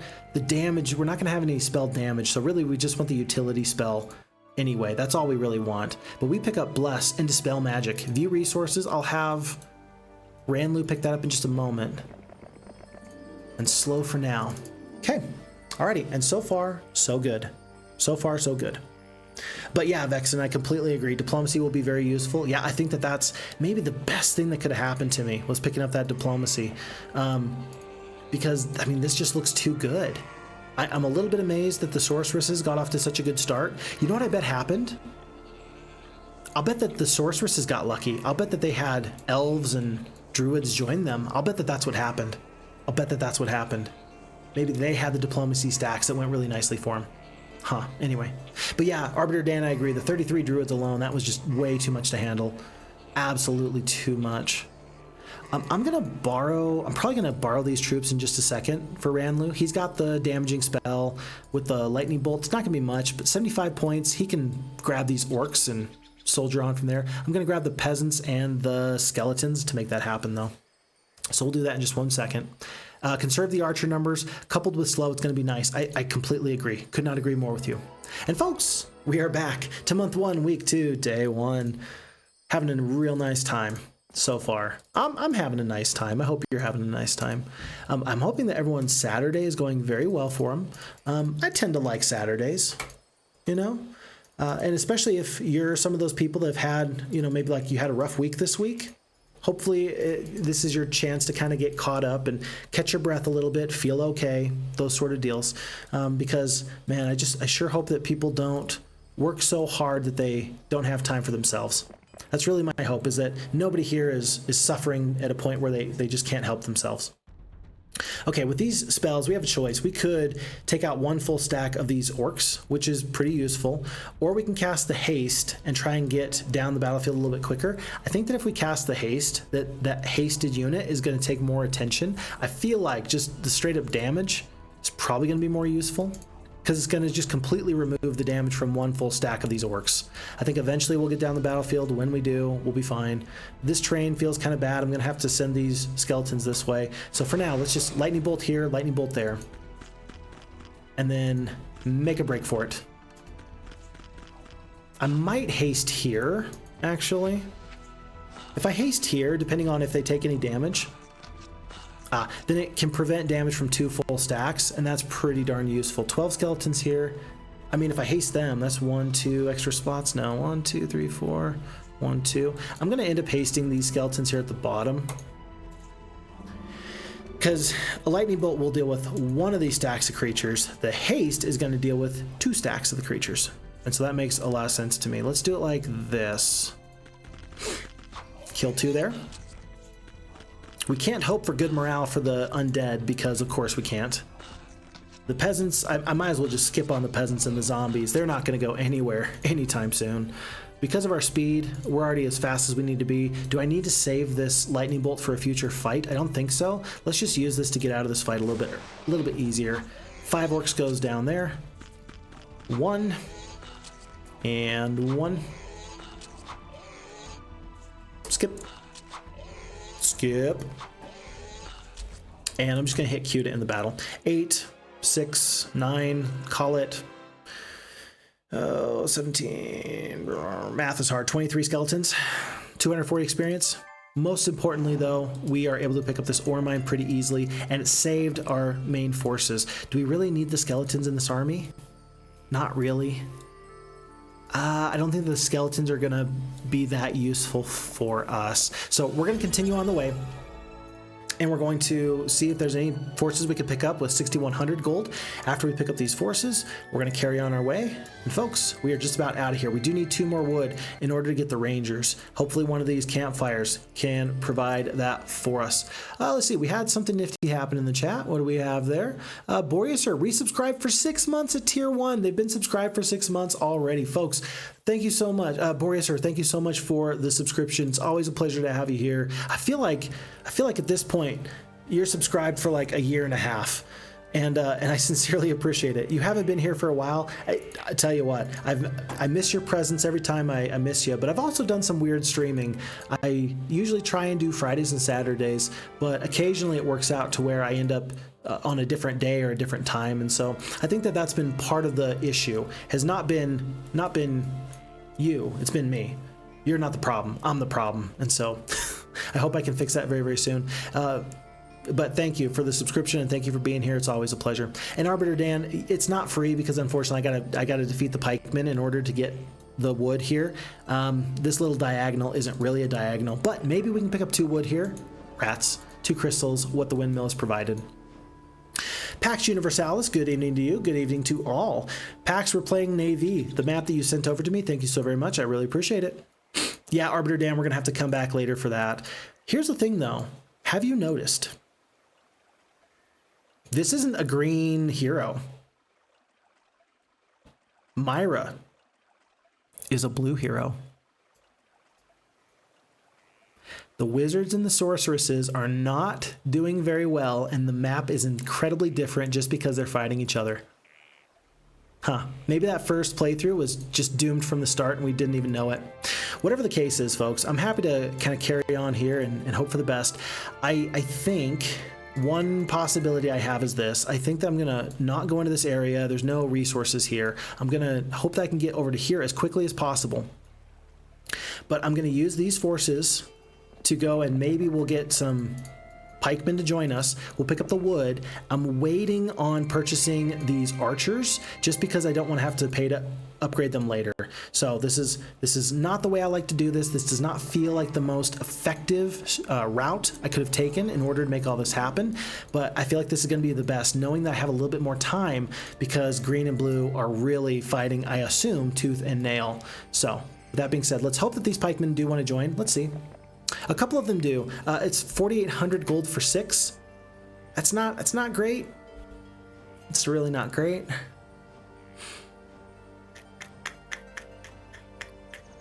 It's not great. And I can use the experience to potentially get into another level for maybe, call it another level of diplomacy. It's a little bit of a long shot, but I'm kind of hoping for it. So I'm not going to let them join now. It's so expensive. If I can get up to advanced diplomacy, I'm going to be feeling great. Nearby Cyclops is guarding this artifact. Do we want to defeat him for free? I think we do. We'll take the Golden Horseshoe for the +1 on the luck. Nice to be lucky. And we are going to be very thrilled knowing that we are able to soldier on through that Cyclops without issue and have the combined forces of luck and morale on our side. Not a lot of purchases to make here, but again, we almost didn't pick up the wood because somebody was busy talking. It's going to be 6 wood. Immediately we upgrade the archers into rangers. And I think what I'm going to do is this. I'm just going to go to here and hero chain back those forces. Just the archers. Oh, excuse me. Archers into rangers. And then that way we can set off for these archers first thing in the morning after we've upgraded these forces. Okay. Is it likely that these forces are going to want to join us again? Not necessarily. Not necessarily. Is it better to upgrade them for 2,900 gold or pick up 18 and leave 2,400 gold remaining? I know I want to upgrade these forces at some point. I'm going to upgrade them now. And I'm going to upgrade I'm going to take these rangers. What day is it? If there's a chance for troops to want to join me, I want that to happen. If it doesn't happen and I fight people, that's okay too. More troops isn't going to be a bad thing. And at basic diplomacy, am I really going to want these forces am I really going to want to pay for them? Probably not. Probably not. So folks, this is a good army. Let's hope that we're big enough and scary enough that people want to join us. Let's split like this. Let's leave one spot open for some ragtag people to join us. We do not get the archers to join us there. We're happy to pick up the archery there. That's good. 6 sulfur, 600 gold. Another victory there. Into the campfire. And folks, something lovely has happened. The archers did not want to join us, but the swordsmen have. That's going to be 25 swordsmen. That's lovely. 25 swordsmen. Ah, great. Great. So we got basic navigation here. I think I like that. We've learned that Nay-Vee is a map with mostly water and vast resources. So I'm happy for that already so far. And it's nice to note that these remaining troops, that we can actually go through them. We don't have to wait to upgrade these swordsmen. They can still join us and there's still going to be space. So good. Everything's good. Everything's really good, folks. This is exactly the way we want it. On to a new day. Ooh, blue player. Blue player's got to hear. I feel obligated. We got to pick up the wood. It's day 7. We've got enough crystal. We're not going to have the gold necessarily to get to Crusaders or Paladins. Let's actually fight this fight again. I might be able to save a creature or two. What spells do I have? Slow, lightning, bless. How about I just do one damaging spell? No, I really want to have spell points for later fights. There's nothing I can do. Glorious victory. 8 of the Crusaders goes down, or the Rangers, excuse me. And we're gonna get into these Master Swordsmen in just 1 second. I see chat's blowing up. What's going on here? Arbiter Dan says it's incredibly bad. Which part was incredibly bad? Oh, having to go through the pikemen. Yeah, we eventually got there though. It definitely took us out of our way in a way we didn't like. And then did I start as red? Yes, I've started as red. Packs, and so we are here as the knights hoping for the best. Oh, and that's what the news was. Breaking news, everyone. The tiny Fix kid has pooped for the first time in 2 days. It might be a little bit too much information, but I mean, it's amazing news. Arbiter Dan says it's amazing. And this is amazing progress. Constipated babies aren't fun. Everybody agrees. GG to Phixfox Mini. Couldn't have said it better myself. Do I really want to cast a slow? I'm going to cast a slow here. At 5 speed, these Master Swordsmen are going to be able to get up to us fairly quickly. This is going to be just one less stack of troops I'm going to have to deal with for a moment. And that might save me a couple of these other forces. We're going to kill the closest stack here. I think that I might as well just defend with these swordsmen. 1, 2, 3, 4, 5. If I go to right here, I think I'll be fine. I'll take the damage here, but not here. Let's skip. Whoa, okay. Hello. All right, first bit of damage. Good. And then I think I actually want to sally forth with the pikemen to start doing some damage here. Big retaliation coming. We kill most of those creatures. 1 full stack goes down there. And are we going to lose 1 ranger? We did lose a ranger. Did not anticipate that. For all of my advancements in my strategy. It really feels bad when you lose one ranger when you didn't have to. Folks, this is lovely. Look at this. Leadership, great. Logistics, even better. And by the way, we're going to be up to 8 attack and 5 defense. That feels really nicely. I'd love to get any amount extra when it comes to our spell power or knowledge, but for now, this is in a good spot. And there's 5 wood. And hopefully the enemy doesn't just steal all this away from me. I have to hope for the best, fingers crossed, and let's see where that takes us. Okay, windmill's already been visited. It's day 7 though. Let's sit right there and wait for something nice. Any final purchases? Cathedral's just too far away. Just too far away. It was closer than it was closer than I thought it would be, but still just a little too far away. And folks, astrologers proclaim this to be the week of the badger. All dwellings have increased in population size. Phixfox wife indicates that my baby says thank you for the well wishes for his business business ventures, as it were. Oh dear. Oh dear. Oh my goodness. This is interesting. Altair is the blue hero, and we've already seen this hero be pretty good. They're going to have at least a pack of rangers. There's a lot of these forces, though, that I don't know who's going to make it into this final army. A few giants. A few giants is pretty good. We're going to have the advanced ballistics. We're going to have, it looks like, 25 swordsmen plus 10 of the master swordsmen, 16 of the veteran pikemen. We could potentially split the rangers to avoid getting hit by some spells. I'm guessing that this is only like 1 or 2 archmages, and this could be a chance to defeat a really big enemy. No idea about whether this is a lot of swordsmen or veteran pikemen that could show up. If this is like 20, if it's 20, that's way too much, and we're going to be in a really bad spot. Should I be happy to just clear this out? Or should I want to fight this fight? I think for now, even with the diplomacy and knowing that I could surrender for cheaper, I don't think that this is my best bet.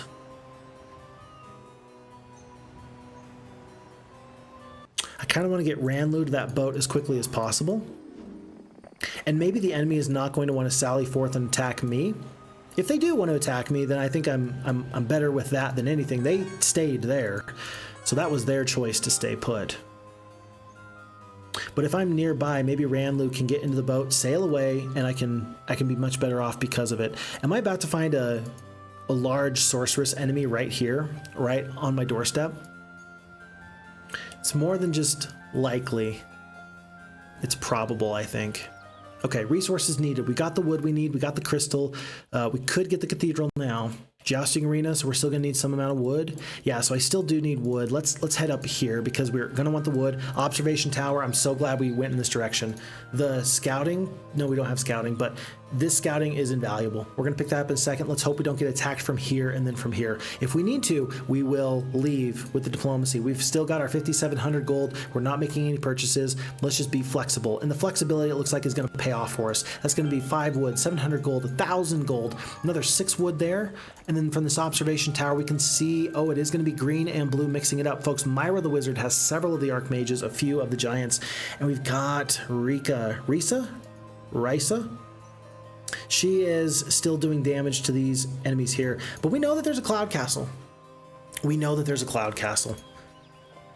I think that we ought to try and take this castle by the end of this week. This castle, who cares?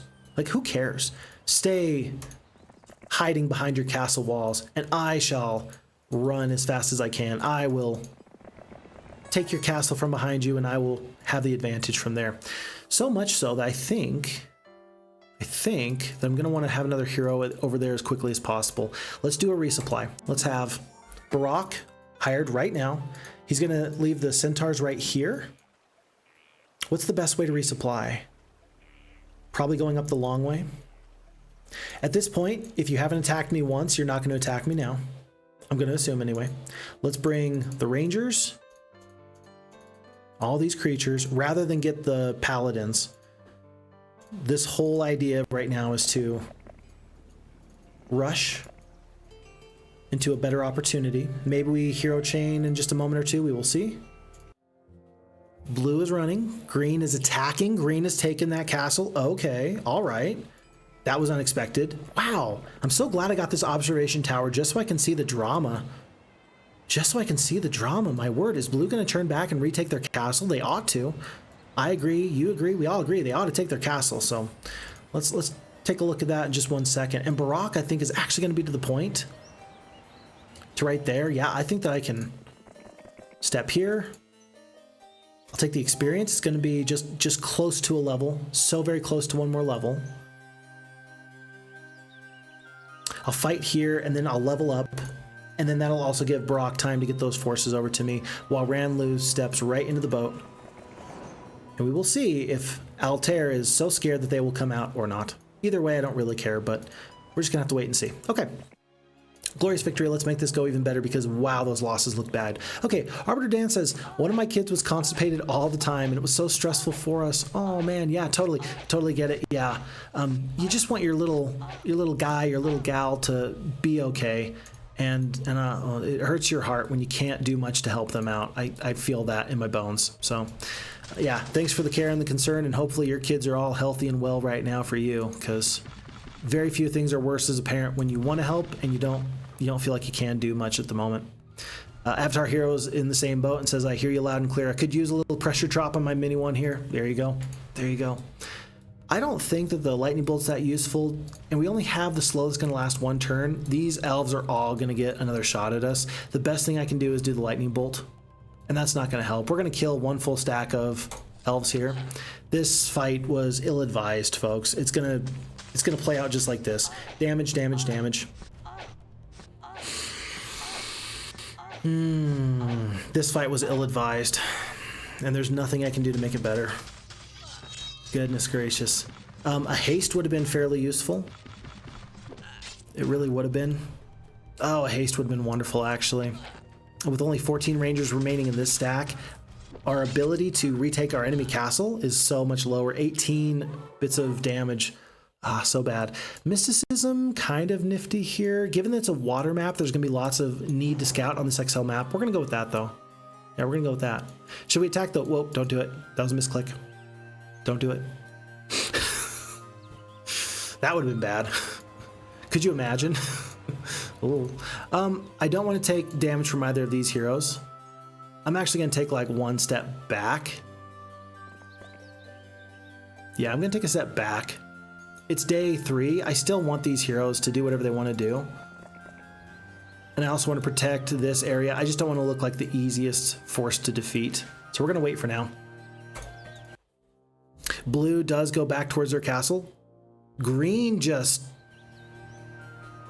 makes my life easy. What? It's day 4. We got plenty of time. Okay, so first off, okay, let me read chat and then I'll tell you what this all means to me. Let's see, Mech says, oops. Is it oops or UPS? Ups? It's a difficult one. Both me and my wife are doctors and we were out of our minds. LOL, Arbiter Dan says. Nothing worked until we found a good probiotic. Yeah, and so probiotic for, I mean, I know that you can do the prebiotics and probiotics. I mean, just yogurt for a kid. I don't know for like, because my kid's like 4 months old. I don't know if he should be having yogurt or not just yet, but I know that they've got baby types of probiotics that you don't have to have the actual yogurt. You could just do a probiotic. So we'll check out that and see what we can find there. That's a good tip there. Avatar Hero agrees. Good tip. We tried more than one. The one that did it was Gyrodolphilus. Okay, we'll take a look at that and we'll see if we can make that happen because, yeah, we just want our little guy to be okay. I hope this message reaches the shore of a hero. The fair town of Idylade in the south was overrun by slack-jawed, beady-eyed Oklahomans. Avenge us. Funny story, my grandparents are from Oklahoma. And so if I'm ever talking to folks that are older than 70, I tend to talk in a different way because it's the way I talk to my grandparents. I don't talk differently to my grandparents, but I treat them with a certain level of respect because I try and make sure that I work well with them. And I picked up a certain manner of speaking from my grandparents. And so if you ever hear me with an Oklahoma accent, it's because I love and respect my grandparents so very much. Folks, we pick up the telescope from the Shipwreck Survivor. There's gold, there's lots of things. There's a big kind of green little avenue there. I think I'm just gonna go exploring. Just go exploring. Barak is gonna turn over all these forces. It's not a lot, but it's something. Ooh, gargoyles. I'm actually gonna keep the gargoyles. I'm gonna keep one gargoyle. I'm gonna do it like this, because the gargoyle is probably gonna take some damage somewhere. It's just nice to have a 6-speed creature that can do something nifty for you. And I feel like I don't know. This is super good. Brock is about to go down, maybe?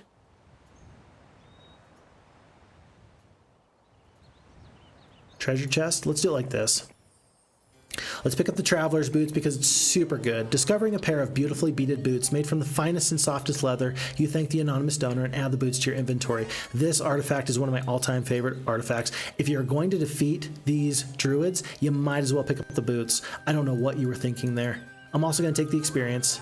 We'll take the pathfinding, and we are officially out of slots. We are not going to have wisdom available to us on this hero, and that means that we probably want to look for another hero just as a backup in case we get an opportunity to pick up 5th level spells like Dimension Door or something really nice and nifty. So keep an eye out for that. We find a small tree that closely resembles the great warlock Carnoth with a ring around one of its twigs. Scraps of clothing and rotting leather lead you to suspect that it is Carnoth transformed. Since you can't help him, you take the magic ring yourself. That's going to be +2 spell points per day. It's kind of like having a mini sort of, well, advanced rather, mysticism. Amazing that your entire secondary skill can be replaced by one single artifact. Good design, bad design, you tell me what you feel about it. We will make the decision about whether or not we buy the cathedral here in just a moment. It kind of depends on this hero and what happens here. We got a couple of days to make that decision. Let's not be hasty, folks. Let's not be hasty. We're going to continue on in this direction. I really want Even Star. I don't want to fight this hero. I want to walk right into here. That's what I want to do. I want to walk right into there. Tell you what, how about we just... Observation tower? Useful? Not useful?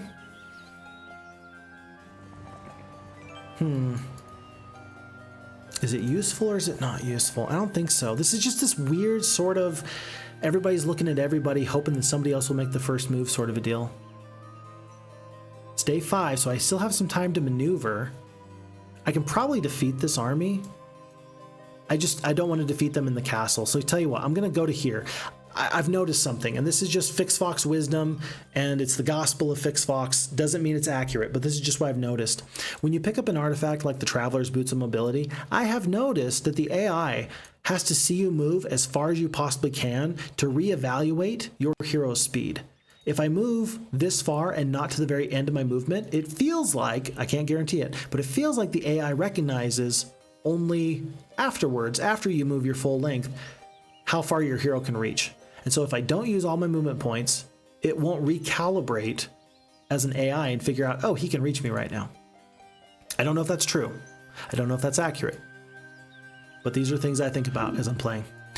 We're going to head in this direction. I believe I can beat Myra. I'm just going to put myself in a position where maybe I can go to this castle on the next day. I think I'll be able to reach. Right now we still have about 670 movement points left. I'm going to use just a couple more and just inch closer. I don't want to put myself immediately in the way, but I think I can reach here next turn if I do nothing. Will this work? Am I about to fight? Am I about to suffer? I don't know, but it's day 5, and if there's giants, that's where I want to go. So, what other decision making is there? I ask you. Let's see what happens. Darn it, I scared him. I tried. Alrighty, Arbiter Dan says, it's the 10 billion one. You have to open the capsule and put the contents in food. We did half a day for 15 days, and then we did a full one for 3 more months. Usually the colon becomes distended, and treatment is required long enough for the colon to fully heal. Interesting, interesting. And as a doctor, I mean, you know what you're talking about here. I do know that, I mean, there's a lot to be said about your overall physical health in relation to what's going on in your digestive tract, and as you're expelling waste, like that tract as well. And so kind of interesting to say that he, even at a young age, this is a big deal, right? They talk about, hey, when you get to a certain age, make sure you get your colonoscopy. Nope, we should probably try and make sure that there's no long-term issues here and now with our little ones. Folks, Shrine of the First Circle, let's pick this up. Stoneskin, good, good. Gold, it's good. I think we're gonna go there. And Arbiter Dan, you don't need to shut up. The wall of text is good, and I really appreciate it. I really do. Oh, and dietary changes, yep. Absolutely. I don't want these forces to meet. I don't think that this fight's going to be even better. 8 attack, 6 defense. We're going to take tons of spell damage. The AI just got to here. It may be that they have no spell points. Tomorrow they'll have spell points. Well, no, maybe not. Do we fight this fight? That's really the question. I feel like we have to. It's day 6. I don't know if they can reach all the way here. I think I want to fight this fight. It's going to be very expensive. But the AI will surrender. Let's see if we can prevent the AI from surrendering, and let's make sure that we don't mess this fight up. And what do I mean by that? I mean, let's make sure that we don't cause this fight to be worse off for us, and we lose where the AI says we're going to win. Let's make sure we don't just lose. Myra the Wizard has 0 attack, 1 defense, 2 spell power, 2 knowledge, so she's just a normal hero. We do have a left turret, right turret, and a moat, so we got to keep an eye out on that. We do get the first shot because these gargoyles are here. They're going to sit right here, and you're either going to have to cast a magic arrow, or you're going to have to let the archmages waste their turn. Does that mean I want to cast a spell right now? I don't think so. I think I'm going to sit right here, let the AI cast their next spell, and then we'll go from there. I might end up casting slow on these rocks. Let's wait and find out. Okay. Chris says, I have a Queen's English accent when I'm talking to people of authority. Ah, there you go. You understand what I meant when I'm talking to my grandparents. Thank you. I'm so glad that you mentioned that. But then I resort back to my natural Cockney London accent for friends and family. There you go. And there's nothing wrong with that. I don't think that there's anything wrong with that. You're not being dishonest about yourself and how you're presenting yourself. You just recognize that there's different things for different social circumstances, and that makes sense. So I like that. I really think that's pretty cool. Folks, it was the magic arrow that was cast. I could do a full defense here. I think I do want to cast a slow on the rocks, though. That way I can kind of move my forces down the battlefield. I can try and get into the water here a little bit. Looks like I'm not going to be able to. Very close, though. The giants are not going to let me deal with them on my terms. Full damage from the archers into the archmages. That's 6 HP remaining. And folks, these knights need to scale the castle walls as best as they can. A little bit of damage from the turrets, a little bit of damage from these other creatures. I'm hoping this is the time for good morale, folks. This is it. Let's not cast a spell. Okay, didn't get it there. Good morale? Darn. We sure did try, though. If we do max damage on the rangers with the bless, we might be able to, I don't know, we might be able to kill these rocks with one instance of good luck or good morale. Noting that we have good morale and good luck, I'm going to go for the rocks rather than the archmages. Darn. Okay. Alrighty. Well, we tried. I'm going to sit right here and hope that we're going to be able to get through these towers in just one step earlier. Perfect. All right. So even though these swordsmen, we didn't know for sure that they were going to be able to get through, they've gotten through now. We're in a good position there. We're going to go through the boars, and I'm just going to deal with these archmagi now. Knowing what I know now, I wish I'd done things a little bit differently, but you can't help it. It is what it is. I am going to cast my final bless on these swordsmen here. They're going to get one really good shot off on either the giants or the iron golems. With 5 attack, 10 defense versus 13 attack, 10 defense, I think you definitely want to go for the giants. We're going to kill one full giant, 151 points of damage. And then we're going to surround them from here. Not my favorite thing in this fight, but we're going to get out of this fight pretty well. It comes down to the 8 attack, 6 defense. Even though I'm fighting in this moat here, I'm still happy with the way that this is going. The giant is just about dead. Let's focus here. Make sure that our efforts are where they need to be. A little bit of damage there. The left turret, right turret has been defeated. And I'm expecting that this giant's going to die on this retaliation. They do. And with the good luck, folks, it's not going to be it because these rangers are down to only 7. But overall, this fight went about as well as I could have hoped for. And this time the enemy did not run 2,500 experience. And I'm hoping that this means that there's some artifacts. Let's see what we get. Ammo cart. I'm okay with that. I don't know if the ammo cart's worth all that. It's pretty good. I don't know if it's worth all that, though. I don't know. Okay. Archery or the leadership. I'm going to take the archery.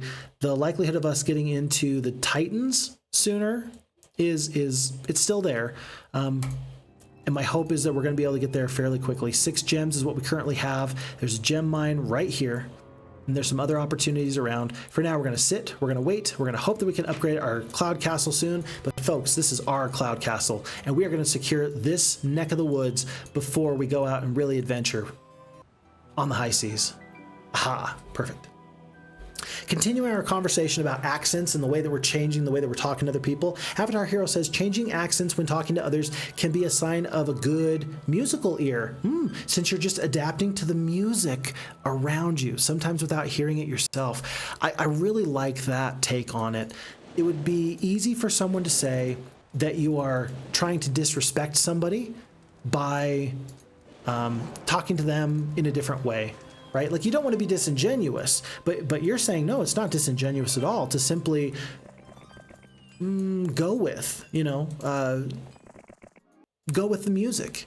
I think that that's a very interesting way of putting it. I have worried in the past that if I might accidentally mimic someone, but most times nobody's intent is to offend. And if your intent is not to offend, then I do my best to not worry about it, because I could offend everybody if I tried. I try not to, and my hope is that people don't take offense where there's no offense meant. So, good stuff. Folks, it's day 6. I have a decision that I have to make now. Do I want the jousting arena and the cathedral or not? It looks like these areas are secured. I don't think the enemies are going to come after me immediately. Nobody has scouted me out. I think that this is going to be a safe place to be. I'm going to get the cathedral now. I'm going to wait to see if there's for sure cavalry that are going to be useful in just a moment or two. As soon as I do that, green comes right towards me. You are crazy. But that will mean I'll have some amount of cavalry ready to go. So I'm going to do this. I'm going to pick up the jousting arena.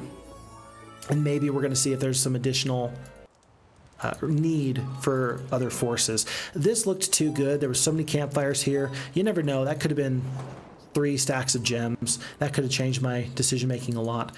Because the blue player has kind of gone away from this area, I'm going to go straight for, let's see. Am I able to get up into here? Not quite. I do want to take out these halflings. I want to kind of liberate this area. I'm going to purchase maybe another hero to go grab this gem mine and kind of get out into this area. But for now, let's just do it like this. A little bit of ore. Halflings, unfortunately, I just want to defeat them. Boars, pretty much the same thing. And we're going to leave everything else. Gazebo, 1,000 experience. I don't know when I'm going to come back. Sulfur mine? Do I have a sulfur mine? I still need a sulfur mine. I still need a sulfur mine. Might as well pick up the experience, and then we're gonna head south again. But let's hire this hero so that we can make good things happen. Spidey, Spider. Wasn't there somebody that just said that there was a enemy that was like a spider that was reaching out and grabbing people? Is this that hero? Was this a thematic element that the map maker designed, and I'm getting a little bit of an inside look into how this map was created? Possibly. I'm hoping that that's what's happening, because that's pretty nifty. I like that. Barack is going to sprint to safety. There's no other purchases to make. We've already gotten our cavalries. This hero should not be able to reach here. Let's hit intern and continue with the conversation about accents and talking to people. As we hit week 4, month 1, week 4, day 1, week of the dog. Chris says, funny you should say that. I can play the piano via ear. What I mean is I can hear a song and reproduce it on piano. Oh, I really like that. And tell you what, I can do that with 2 fingers, sort of a deal. I can do that with just the bare minimum amount of keys being played at any given time. Having a good musical ear is very impressive to me, because I've seen people that do it very, very well. I don't consider myself very good at it, but I've seen people that are really, truly impressive in the way that they're able to replicate those sounds on the piano. Because number one, you have to have a good ear, of course. But then on top of that, you then also have to be able to do even more than that. You really have to be able to find a way to then translate that into the appropriate keys that you're trying to play. So I'm very impressed with you, Chris, for being able to do that. It's not something that I would consider to be a talent of my own, truly, but happy to hear that you got that, because wouldn't the world be pretty sad if we didn't have a lot of extra music? Just my thoughts. Hashtag shower thoughts. Okay, we're gonna move the swordsman up. What happened down here? Did you run away? Yeah, she ran away, so we're gonna leave this area alone for now. I'm just not gonna worry about it. I'm gonna make sure that we purchase the giants with these halflings, they're going to be a pretty good fighting force. The rangers probably need to go.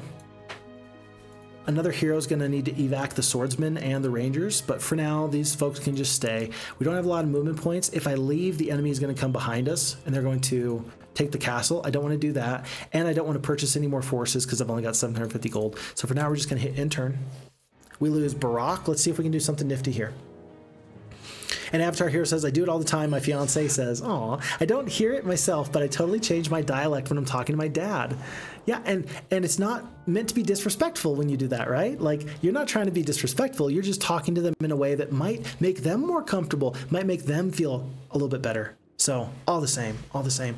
Oh, and Arbiter Dan has some conversation. I mentioned that when I was sitting here with the Traveler's Boots, that the AI, I said the AI might not know what I was capable of. Arbiter Dan says, I'm pretty sure the AI is spot on about the moves that you have, as if the AI can see where I'm currently at and where I can currently go. If that's the case, then that changes everything drastically. I don't know the answer. I don't know what's true and what's not true. But interesting, kind of as a counter to that possibility.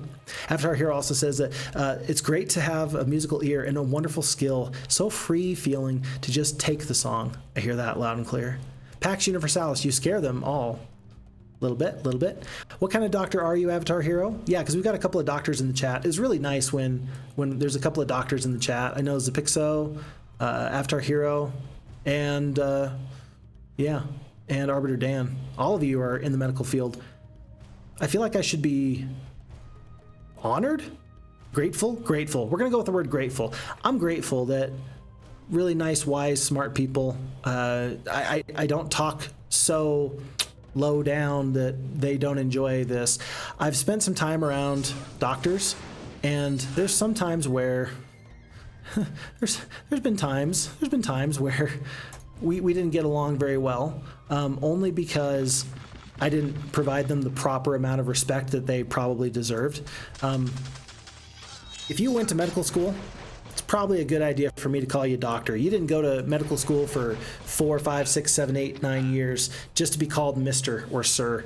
So yeah, little things like that really do matter, and I wish I'd done better in the past. I try to do better now. Maybe that matters to you all, maybe it does not. I don't know either way. Folks, what is the counter to high defense and high attack? Something that can bypass your defenses entirely. We've already eaten one lightning bolt. We took a ton of damage there.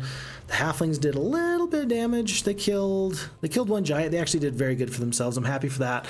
But we have to outright win this fight before we get demolished by our enemy here. Thankfully, we do have some money, so we can surrender if we need to. Yeah, we've got money if we need to surrender, but this fight is not my favorite, simply because I think that you can tell, and I can tell, that we're going to continue to eat lightning bolts again and again and again until there's nothing left. Folks, I want to kill these rangers. I think I'm just going to attack here, and I'll eat the retaliation in just a moment. Good luck. We kill one full stack there. There we go, baby. Get out of here. Never mind. Folks, might is broken. It's official. Magic sucks. Might's best. Nothing else matters. Of course, I'm lying. I'm being facetious, but still, I said what I said and I make no regrets about it. Okay, here's what I could do. I could do the bless. If I did the bless, it'll guarantee an extra 22 points of damage. I might get this 32 points of damage here anyway. I'm just gonna attack. I did kill the one creature there. Giant goes down. Really, these 14 Master Swordsmen getting that huge attack off, that did everything I needed it to do. I'm going to find a way to do 35 more points of damage to this Archmage. I'm going to go here, kill one Giant. Still focus on the Giant. Almost kill him there. Okay, he's down. Rangers are unfortunately alive for one more turn. 35 points of damage here. Tell you what, I think what I can do is just do the one lightning bolt. Well, I really got to kill this guy today, and I'm not going to know if I'm going to do enough damage. Like, I don't want to use the lightning bolt if I don't. I'm just going to do it. I'm going to use the lightning bolt just to make sure that I have the damage to kill this guy. And then these creatures should be able to kill 9 rangers.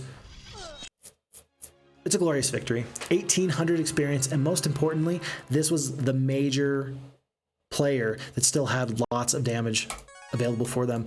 White Pearl, Endless Vial of Mercury. We're going to pick up the leadership here because the combat stats are too good right now. Logistics is good, but the combat stats are even better. And folks, blue is hanging on by a thread. Norfolk is soon to be the play. We have not yet seen Phoenixes. Until I see Phoenixes, I'm not going to be stressed out. Until I see Phoenixes, I will not stress out. I would like to pick up this magic well because I want the additional mana points. Then again, I've got these troops over here. Maybe I just swap like this. Yeah, maybe I swap like this. Are the rocks better than anybody here? I don't think so. I think not. And so maybe I just stay here overnight because I'm here. And folks, pretty soon, we're going to be where we need to be, I think. Good fight, big fight, game-changing fight. Whenever we have a game-changing fight, I feel like we need to have some sort of like call. I think that we need to do something where I say, can I get a hell yeah? Or like winner chicken dinner. All right, something. Just something to signify that a very important event in the game has occurred, because they happen fairly frequently, but it's part of keeping the hype train rolling. Let's be real. If you are on a long, arduous campaign out in the middle of the muck and the mire trying to overthrow your opponents, like, you need something to keep your morale up. I feel like we here in chat and in the Phixfox playthroughs, we need to do something similar. We need to have something ready to go just for those exact moments. Maybe I'm being a little too much with it, but if that's the case, just let me know. I've got a kind of unique opportunity, folks. Here's what I'm thinking. I want all these troops, sure, but with 8,000 gold, I think I can get to here. Like, I can do a poor man's travel, drop the forces, die to the halflings, rehire here, and then defeat their best hero, and then just kind of key in on Even Star. I think that that's probably going to be the best thing for me. I want to make sure I defend this area, and unless I'm able to, like, I could hire another hero to defend, I think it'd be better off to just have my best hero make that happen. So I don't want to, you know, I don't love this. This is not my favorite thing to do, but I'm going to use these forces. 4 speeds. Yeah, this is going to work. I'm going to go to here. Ranlu's going to, no, Vesper's going to pick up the halflings because they can still be useful. And then the 4-speed creatures, I'm going to get the chance to run before anything crazy happens. And we're going to end up doing the fast travel technique where we just simply retreat and be happy with our choices. Oh no, we lost. No kidding. Wouldn't that be a bad time to accidentally click OK and we don't get the chance to surrender? We're just going to run away. Rehire. And just like that, we were able to do what is affectionately known by many as the poor man's town portal. Do we want to wait on these creatures here? We have not seen a stable. We're still 1 wood away. We could get the stable now. Just trade for it. 1 wood. We've got so much sulfur, my word. I'm gonna do this. I'm gonna do this real quick. I'm gonna do just like, do we have a marketplace here? We're gonna do the marketplace so we have 2 marketplaces, and then I'm going to get enough wood like this. It goes 1 more step out of my way than I generally would like to do, but it'll be fine. And I don't have anything to really use the sulfur on, and it's going to continually get more and more and more over time because I do have a sulfur mine somewhere. Yeah. Alrighty. And then I don't feel bad about, what did I just purchase? What did I just buy? Wasn't I? Wait, hold on.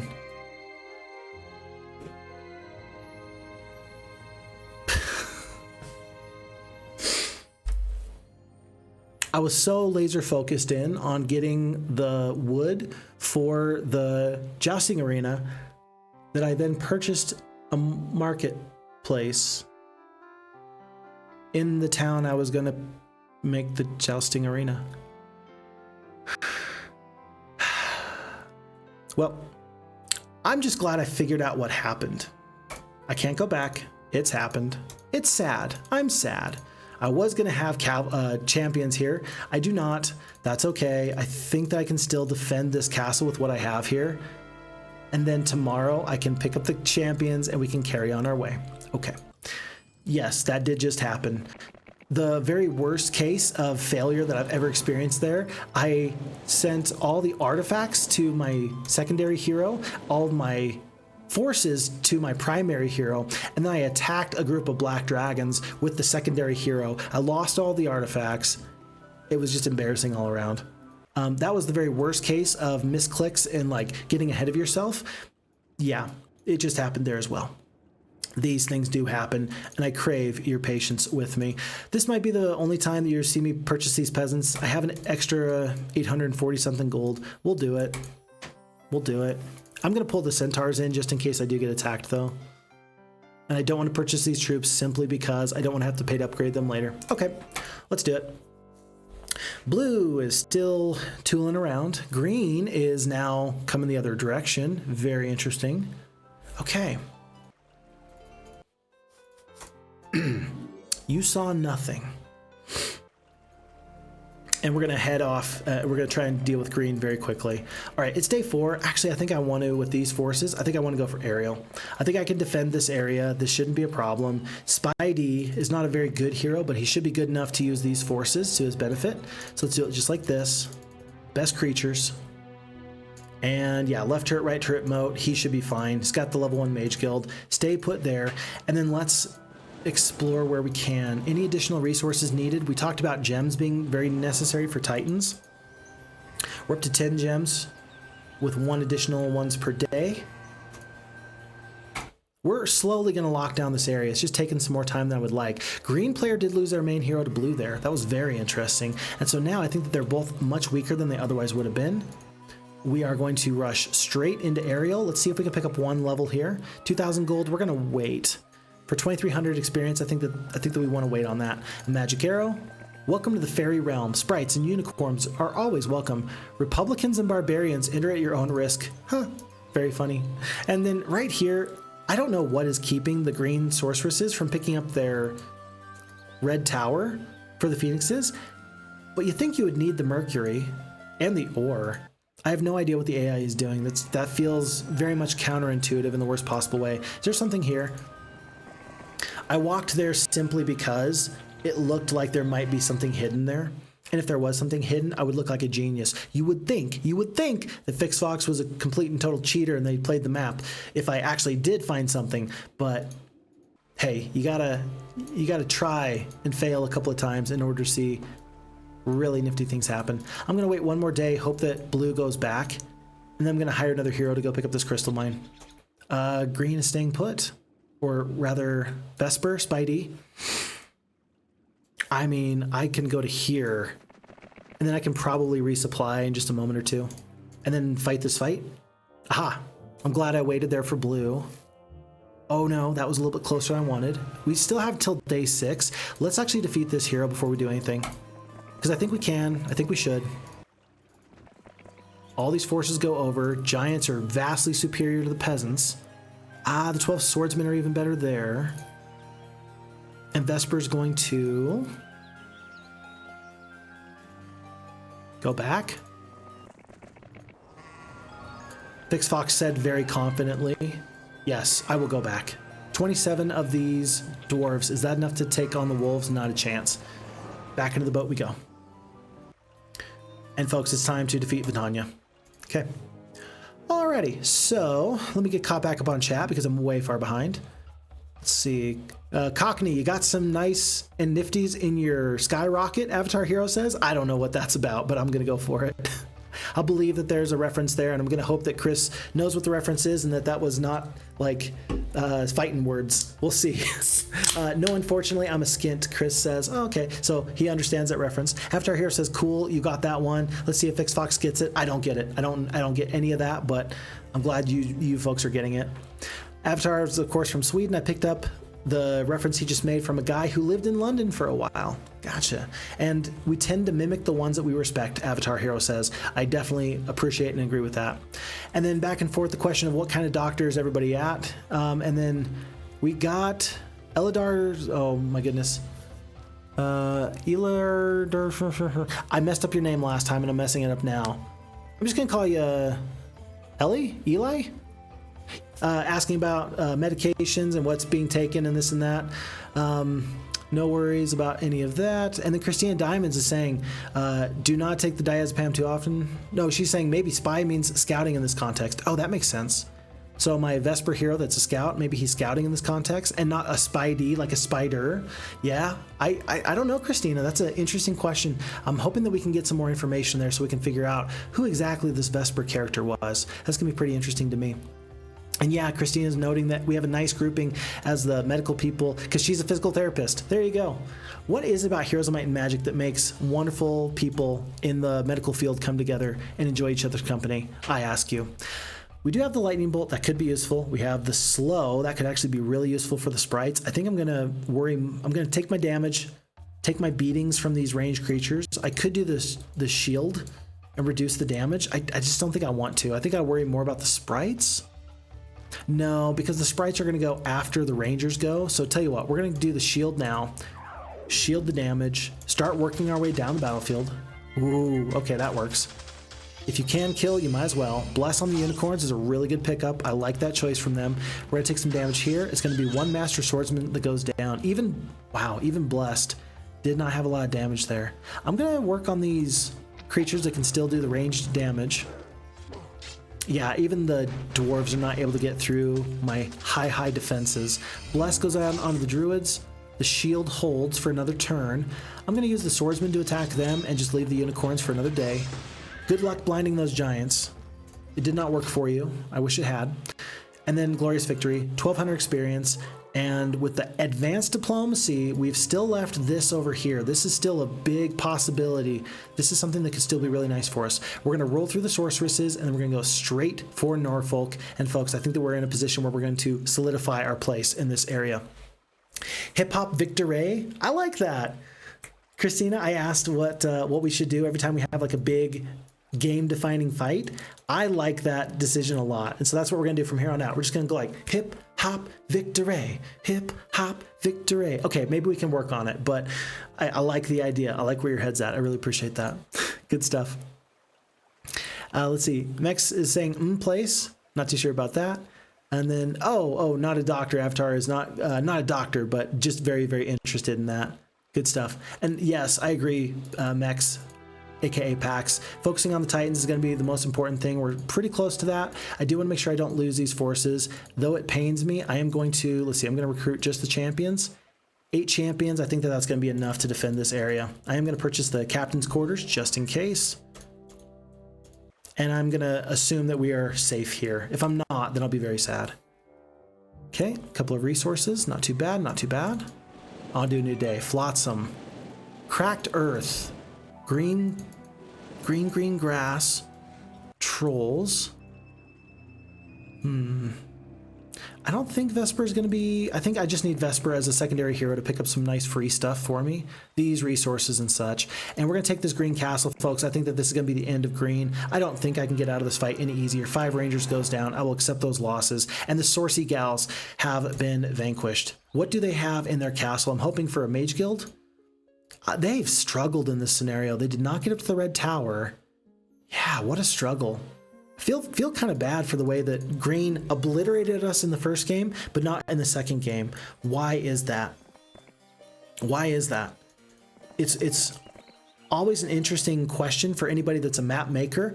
Why is there so much variability in my map? It's not bad to have variability. It's a good thing. That's part of the reason why you can place a random resource down or a random artifacts, because the variability adds to the replayability of the game and it helps the games feel fun and fresh. And then you don't know. Sometimes, I mean, as a map maker, hey, this is good and things are in a fine spot. There's reasons why the variability is good, but this feels like this was too big of a swing from green obliterating blue and then me to really suffering in this scenario. Feels like it was too big of a swing for my taste. But hey, that's just my 2 cents. We're gonna pick up the Rangers. We're gonna pick up everybody. We're gonna pick up everybody that is here, because that's still gonna leave us plenty of gold to work on Titans. It's gonna hopefully get us up to Phoenixes very soon. Phoenixes are gonna be my next big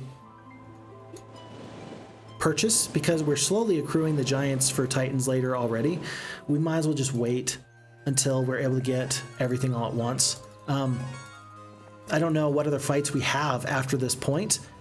I assume that we're going to, it looks like we're going to have a bit of a fight on our hands here, but it looks like there's going to be 2 sets of paladins. There's going to be phoenixes and titans. That's a pretty ferocious army. I don't know what we have to deal with out here in just a moment or two, but I think we're going to be okay for it. Alamar the Warlock, 0 attack, 0 defense, 3 spell power, 3 knowledge. No idea what kind of spells he has. We've got the 50-point lightning bolt. I kind of want to use that on these halflings before anything else happens. Kill 16 of them. It's pretty good. We do have 1 break in the wall. I don't know if these paladins are going to want to come out of the gate and fight me or not. 6-2 rangers is just not good enough to make me think that the enemies are going to want to come out and play. So we're going to do the most damage we can with these rangers that we have. Jeez, we killed all the halflings, which is great. And then probably next turn we're going to have holes in the wall for us to go through. Cold Ray, okay, not bad. Not good, but not bad. I think that the 13 Master Swordsmen are better. Very nice. Better than the Giants. I was trying to figure out where the Giants ought to go. These Swordsmen are going to step up into here. I'm going to step up to this wall right here with the Giants, assuming I can get through in just one moment. And then here. And the good morale is going very, very well for us. How many Giants? Did we lose a Giant there? 75 points of damage. They're still...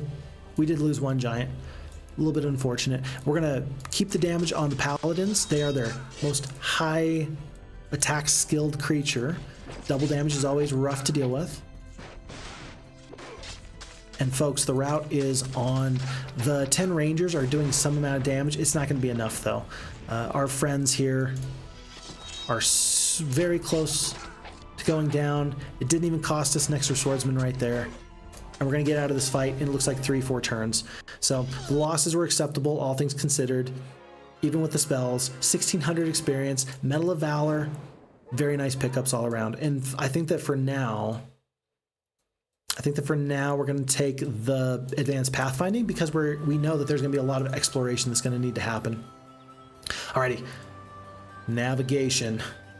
Why is navigation so good? Because this map looks like it is full of opportunities to use navigation, and I'm grateful for that. We're going to get to use that very, very quickly, and we're going to go and trap Ector, because I think that he's going to probably go for Cracksure. If I'm not careful, he might turn around, try to attack. Upgraded Cathedral, tell you what. We're probably going to get the upgraded Cathedral. There's this other town that I could get the Cathedral in. Let's go for our main one here, so that way I can purchase some of these forces. We're only going to have about 4,000 gold left. But I still think that I'm not going to be stopped from getting the Phoenixes this week. And that's really my next big play here. With 4 castles, we should have 4 marketplaces. There's 1, 2, 3, and 4. So we're going to trade at a really good clip. And we've got lots of extra resources. We've got 50-something mercury. That's huge. 83 of the ore. That'll be fine for us. And it won't be too long, I don't think. It won't be too long before our 7th level creature generation is absolutely through the roof. See, +2 on the wood there. Want to keep this hero alive and stay away from Ector. I'm thinking that Ector is probably going to be very desperate and try and take either this castle or this castle. Let's see where he goes in just a moment. And Ranlu continues to sail. If I could trade him for a sorceress, I would. Alas, I cannot. Okay, he's going for that other castle in just a moment. Okay. Chris does need to step away for a moment. We'll catch up to him next time. Bye for now. Thank you, Chris. Thank you, chat. Thank you all. Have a really good one. Take very good care of yourselves. I always appreciate it. Pack says, I don't think you need to upgrade the Night Castle. As soon as Titans arrive, it's all good. I mean, we've got maybe a little less than probably 20% of the map that's explored right now. I don't know what's out there, and I think I'm going to have enough gold to get the forces for later. So I'm going to continue to try and get those 7th level creatures from everywhere. I think that that's just a smart investment. The idea of planting a tree now so you can enjoy the fruit later. I think that that's, it seems worthwhile to me. It feels worthwhile. But I hear you when you say, like, comparatively, the Paladins and the Crusaders, they don't hold a candle to the Titans, but If with a might-based force, they can be pretty darn effective. They really can. Will I have enough gold to make it happen, though? I think so. 1 gold mine here, 1 gold mine there, 3 castles, 4 castles, plus the gold, another gold mine. I think we can make this happen. So it'll be a little bit closer than I'd like it to be, but let's plan on it. I don't want Ector to take this castle back. What defenders can we pull together? It's day 4. I think we just hand it over for free. Yeah, we're just going to hand it over for free. We'll chase him down. On we go. Roxana. Roxana with a couple of level 1 creatures. Can I reach her? I can just barely not reach her. I think I want to defeat her if I can. I don't know who she is. I don't know what she's doing, but I want to make sure that she doesn't get to have free reign on this map. I'm just hoping that she doesn't have like a big brother or a big sister sitting out there ready to snatch up my only hero that's out on the water. Ranlu only has the telescope, but he's doing something really effective for me, and I would hate for that to not continue. It's day 5. What'd I just say? Wait. Oh, wait, we won this fight. What did I just say? Well, whatever I'm saying, what I'm really trying to say is that I'm trying to stay alive. Captain Bile the Necromancer, 2 attack, 0 defense, 3 spell power, 5 knowledge. He's got 34 spell points, so he's been active on the battlefield. I'm guessing he only has the haste, but he hasn't cast the haste just yet. The nomads are going to go down to the dwarves in just a moment. We've got 3 spell power, so if I cast the haste on the dwarves now, it's going to last for another turn, but all these other creatures are like 5 speed, so I don't think it'll really help a bunch. Maybe we just do the bless? 2 to 4 damage. Maybe we do the bless there. Do we attack with these skeletons? I think I want to keep the skeletons alive, actually, and just go to here. Not actually attack with them. I just don't want the retaliation, knowing that the dwarves are such a stout sort of fighting force. Yeah, and there's no... Interesting. No spells yet. Huh. Tell you what. I'm going to cast the bless. Make sure we kill 6. Okay, 5. Whatever.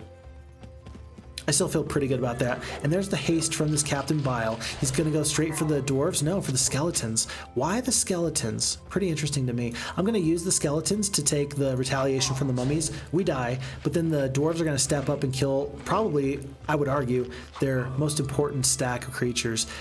Zombies, keep them alive. They're going to be effective for some other stuff later. Let's do the haste now. We're going to want to keep the haste on anyway. We kill 4 of the mummies. 8 of the mummies total. Let's try and kill 1 more stack. We do not eat the curse, which is very helpful for us. We still got the bless for 1 more turn. I don't think that any of these other spells really matter. 75 points of damage. That'll get rid of this stack of rogues for me. But I don't know. I don't feel like I need it. I don't feel like I need it. We're going to cast the bless, though. Unless... 8 mutant zombies? Yeah, the bless is actually kind of a big deal. We kill 5 mutant zombies. The skeletons are going to do the most damage pound for pound in this instance. Probably should have attacked them. I just saw an opportunity to do tons of damage, so I took it. And then skipping with the rogues, might as well keep these guys alive. Death Ripple. That was just petty.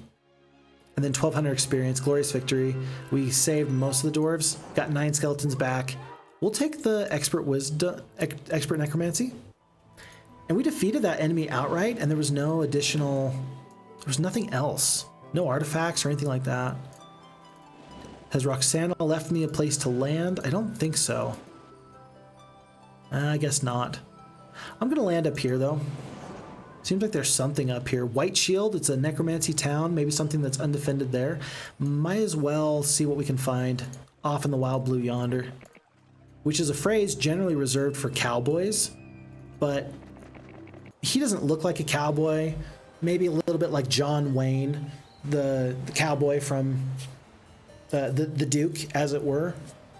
I don't remember his actual name, but no, it was John Wayne, wasn't it? John Wayne, as a actor, you had to work with him before 11 a.m. in the morning because he was drunk by noon, and he was a mean drunk, apparently. Still made great movies, but very sad when you're like, oh man, that's your legacy. And you wish it wasn't so, but I guess that's what it is. Folks, this should be the end of blue here, unless they have some holding somewhere else on the map. We do have the blood morale. We're going to see if we can just drop this big stack of rangers. It's going to take 2 lightning bolts. I think we'll do that. There's one there. And really, all of this is going to come down to is... I don't think I can fight the fight any better than the AI, but I do use spells where the AI will not. So this should be actually helpful to get us through the scenario just a little bit quicker, in just half of a moment or two. We did not get the lucky hit there on the wall. We got a little bit waylaid. That's okay. We're gonna wait here with these Master Swordsmen. It's gonna last for 2 turns. We're gonna let this other pack of Master Swordsmen step up. We're gonna have this group to go to here. Maybe they're going to get attacked. They do not. And then once again, we're going to skip, step up. I'm just trying to get the best possible forces in here. And since this group is cursed, this group is cursed, it made sense at the time. I don't think it's going to last, but 2 to 3 damage here, or rather 2 to 3 of these swordsmen goes down, but we do pick up the good morale. 1 big stack of the rangers goes down. I say big, it was a stack of 1. Is it really a stack if it's only 1? Probably not. Probably not. And then here, and the enemy does surrender. So 1 Master Swordsman, 4 of the Veteran Pikemen, and 3 of the Master Swordsmen goes down. We'll take the 225 gold, and I'm very sad that this enemy has surrendered. They have run, but folks, Wiz-Warrior player has been vanquished. So we have defeated the Sorcy-Gals, and we've defeated the Wiz-Warriors. Phixfox reigns supreme. We still have yellow, orange, and purple out in the distance. But we reclaim this castle, and we now have a, what do you call this, cathedral here. We have the upgraded cathedral here. We have our cloud castle pumping out giants, and we have our red tower. So Evenstar with the Phoenixes, Norfolk with the Paladins, Crockshire with the Paladins, and then Mithandir, of course, reference to Gandalf from Lord of the Rings, has giants as well. So we're in a good spot. Here's where all boats must come from. And I turn my attention back to getting these forces up because I would like to make sure I go through cavalries and champions and impress them enough to make them join our forces. Alrighty. Good stuff.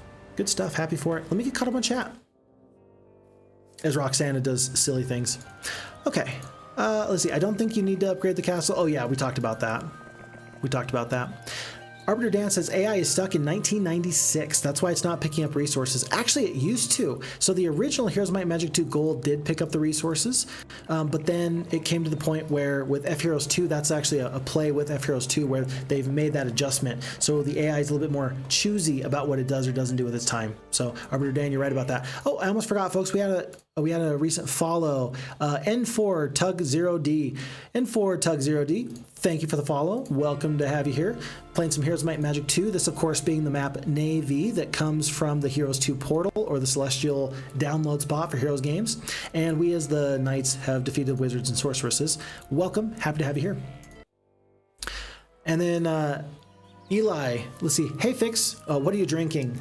I am not being paid to tell you what I'm drinking, but this is a Mountain Dew Kickstart. I am addicted to them, but I'm very happy to hear that very, very soon there's a likelihood that the red dye number 40 that is in this drink is going to be outlawed in the country of America. Red dye number 40 and any dye in general, like it's amazing how many dyes have some degree of health risks associated with them. You wouldn't think that people would use a non-food ingredient just to make a food look better if it was going to cause harm, but apparently people have, and that makes me kind of sad.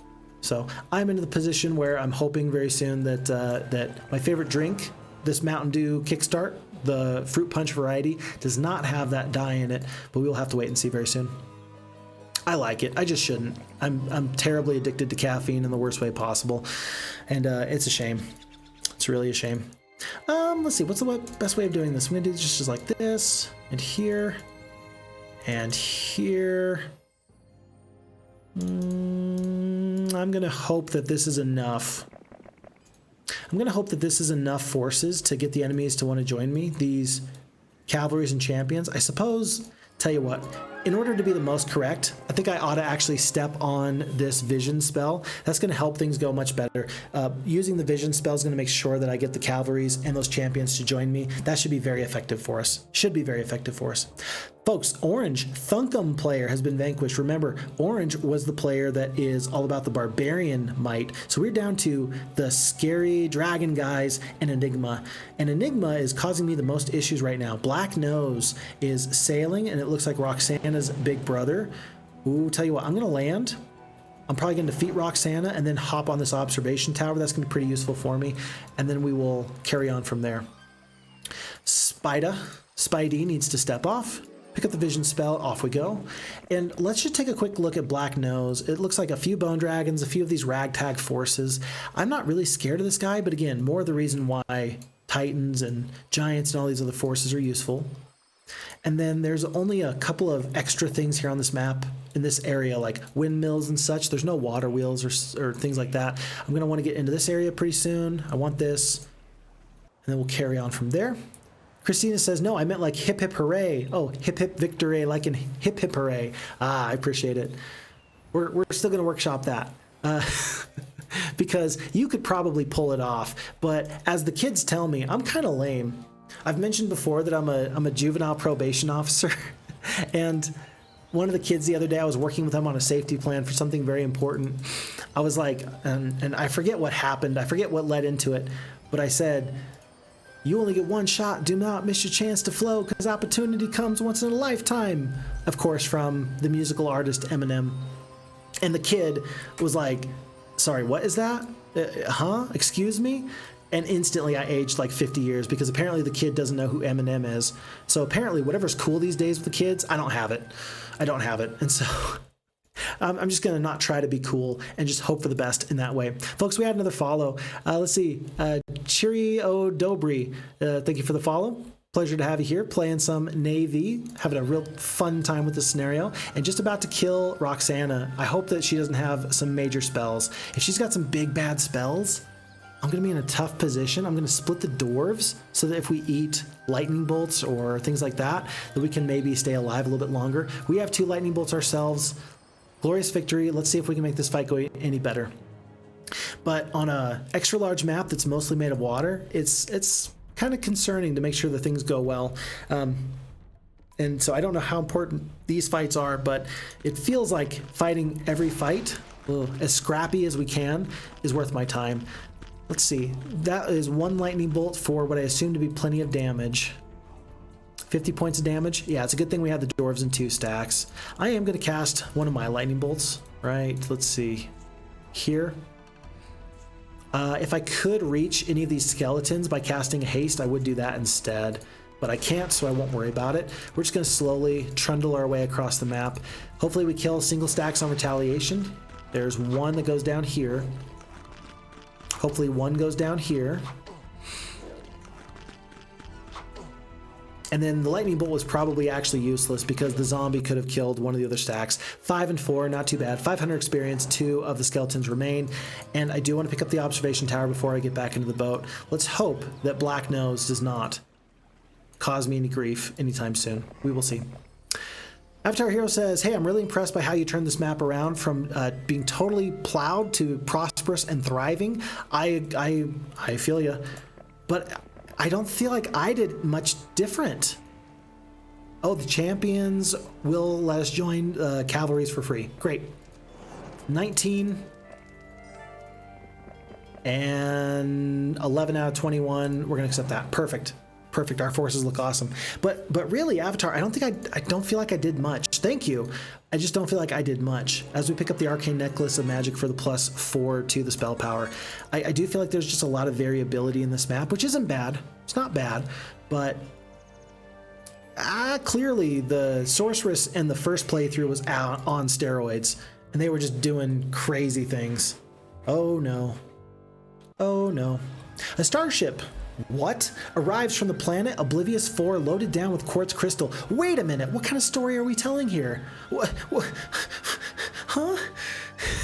Is this the Heroes of Might and Magic lore that is equal parts myth and medieval sort of storytelling mixed with the interstellar demon Kriegan force, like aliens invading from another planet. A starship has arrived from Oblivious 4. Okay, I'll just roll with it. They are willing to let you take it off their hands for the price of a handful of beans. They seem pretty fair to you. Yeah, no kidding. Troyan has decided that she's going to put an end to Ranlu's rummaging about. And I'm very sad for it. Nothing I can do about that. I'm not going to hop into one of these boats, and here's the reason why, folks. I'm going to hope that I get a summon boat in just a little bit. That'll save me the wood right here. I do want to start working on a mage guild. I got plenty of resources. That's not a problem. Let's get this mage guild beefed up first. The reason being is, of course, we have the library. We've missed out on the summon boat spell here. Is there another place with a mage guild? Let me do one more. Unomas? Didn't get it there. So one of these night faction castles, these are going to require probably this one. I'm going to do it. This is my last hope. This is my last hope for a summon boat. I really want it. Didn't get it. Wild.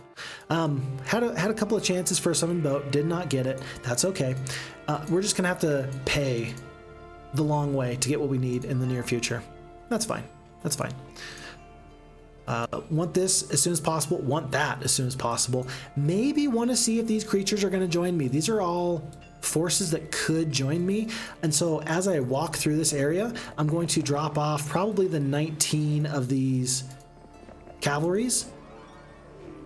Or rather, I'm going to have, it looks like, Spidey pick them up and take them back to get replenished, get them upgraded. Because I want to leave the room just in case creatures want to join me. At this point, I've got enough gold. I think I might as well be better off just letting anybody join me who would like to. Titans are OP, Avatar Hero says. Absolutely, positively. I agree with that. 8 knowledge? Yeah, that's a sorceress for you. Psh, of course. And then Pack says, yes, without attack and defense, it's OP. And the archery? Absolutely. You guys are all on the same page there. Avatar Hero says, wait, what? Did I see wrong? Did you just get 20 mercury for buying a red... This is why we record stuff. I don't know. I have no idea what just happened there. I missed it. I wasn't paying attention. I'm going to assume that you saw correctly. Maybe? I'm going to assume that you did. Yeah, that's...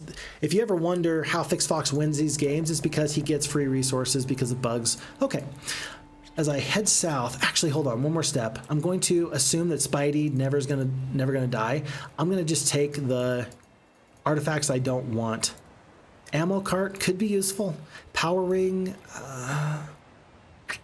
3 knowledge, 6 spell power. I don't think it's going to be that useful, so we're going to keep that out for now.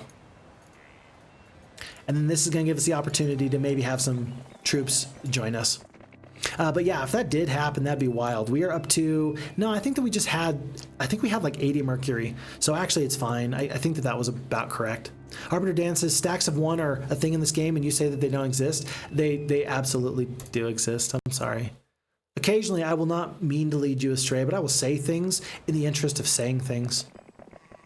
And you have to decide for yourself whether or not Phixfox is being genuine with the things that he's saying. Let's go in this direction. Maybe the rocks will join us. Actually, hold on. Visions? Golems will join us for a cost. Rocks will join us for a cost. Archmages will join us for a cost. Tell you what. The halflings will also join us. Pikemen will join us. So all these creatures will join us. And again, we mentioned that we're going to have plenty of gold. Tell you what, let's hire somebody out of Norfolk. Let's make it Craghack, because he just looks so handsome. And he's going to see if he can play caddy for me. He's going to take these creatures. And this is going to give us the opportunity to take the rocks. And it's going to give us the opportunity to take up the Magi in just a moment. Continue to upgrade this area here. We are up to Cold Ring, Identify Hero, and Fireball. Good spells. Very good spells. And I don't know if there's much else out here that we need to get. I just know that I really need to secure this area first. And when I leave here, we're going to be so far away, it's not going to make a lot of sense to me to try and come back and resupply. It's going to be my courier heroes going out, trying to defend themselves as they get my forces to my main heroes. Folks, endless patch of sulfur for the +1 sulfur a day. We've now got one of each resource generating mine. We're in an excellent position here. Plus the 1,000 gold there. Crack Hack is once again going to pick up just a couple of these forces. I'm going to save the rocks for now. For now. But I would like to know what major spells I'm going to be working with, because if I get a town gate, if I get a dimension door or a town portal, we don't use the dimension door, we don't use the town portal unless the enemy uses it first. That's just kind of like the rules that we've put in place for ourselves. But I want to know what the spells are, because those are strategy defining in many, many ways. And so in this case, it's going to be Dimension Door, Summon Earth Elemental. You can do an awful lot with Summon Earth Elemental. For my defenders here, probably not so good for my might-based hero here, but still worthwhile, worth knowing what's going on. Adjustment here. Boop. And Witch's Hut, turns out it's going to be logistics. That's a really nice one. Happy for that. Halflings join. Good, good. I'm going to dismiss the orcs. They're just not that useful for us. And then start to head down, because we'll get this group of pikemen to join us as well in just a moment. Dragon Slayer, okay. Experience. I think it's probably best to start taking the experience over the gold. I could be wrong. During a sudden storm, a bolt of lightning strikes a tree, splitting it. Inside the tree, you find a mysterious mace. That's going to be +1 to our attack skill. I definitely want this +1 on the knowledge there. And I think in just basically by the end of this week, what I want to do is this. I want to have all my forces meet up right here. And we will send all of our hopes and dreams with Gold Graham, the level 12 knight, who currently has 12 attack, 6 defense, 6 spell power, and will have 4 knowledge. We will send him out there after he's able to go to all the different castles, pick up all the different spells, and simply hope for the best. Okay. Oh, worth noting though, we don't have wisdom on our main hero. So those spells are actually going to be more useful for a secondary hero or for people defending. But all the same, worth knowing what we have at the library. That was worth the time, I think. An orcish witch doctor living in the hut deepens your knowledge of magic by showing you how to cast stones, read portents, and decipher the intricacies of chicken entrails. That's going to be +1 to our defense. And now I've got other heroes that can do other things for me, like picking up this wood. I say that and then I immediately pick up the wood because it's right there. It's right there. It's not too far away. Nothing is too far away if you try really hard. One of my new favorite things that I've been saying for everything has been, everybody gets sad sometimes. My 4-year-old said that the other day, just out of the blue. Everybody gets sad sometimes. And I'm like, kid, I don't know what TV show you're watching, but way to go. Way to be wise, kid. Way to be wise. Okay, we're not going to pick up. Okay, we're going to have to establish what our forces are. I need a drink and I need to get caught up on chat. And then we're going to figure out what army we're going to send out into the big blue yonder.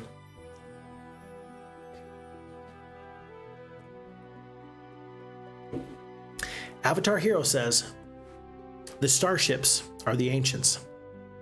Haha, and now the mercury is up to 60. And down to 36 again. I must have seen wrong. A great stash of mercury, though, like a silo. It was a pretty good stash. I definitely agree with that. 100%. I'm going to pick up the Stonehenge here. And then Steeson1 says, kids are asleep, and I am not. Yay, Steeson. I'm very happy that you still have energy at the end of your long work week. I know that you work very hard, and so I'm very happy to hear that you're doing well, sir. Hope that this finds you very well, and that you're happy. We are enjoying our horse game here, Steeson. And we're picking up our Cloud Castle. We know for sure with knights, sorceresses, and wizards that for sure expert archery titans are making it into this army. It's going to be 9 titans, that's for sure. What else do we got? Here in the Kingdom Overview tab under the Towns and Castles section, we see that we have 9 titans, 7 phoenixes, and it's going to be all these different paladins that we can take. I think that we take all of them. I think that there's no question about that. So we have 1, 2, and 3 of our 5 slots taken. What else do we take, though? I think that for our 4th slot, archmages are a good choice because we have the archery, so the ranged damage is going to be nice, and we're going to have a pretty meaty stack of them.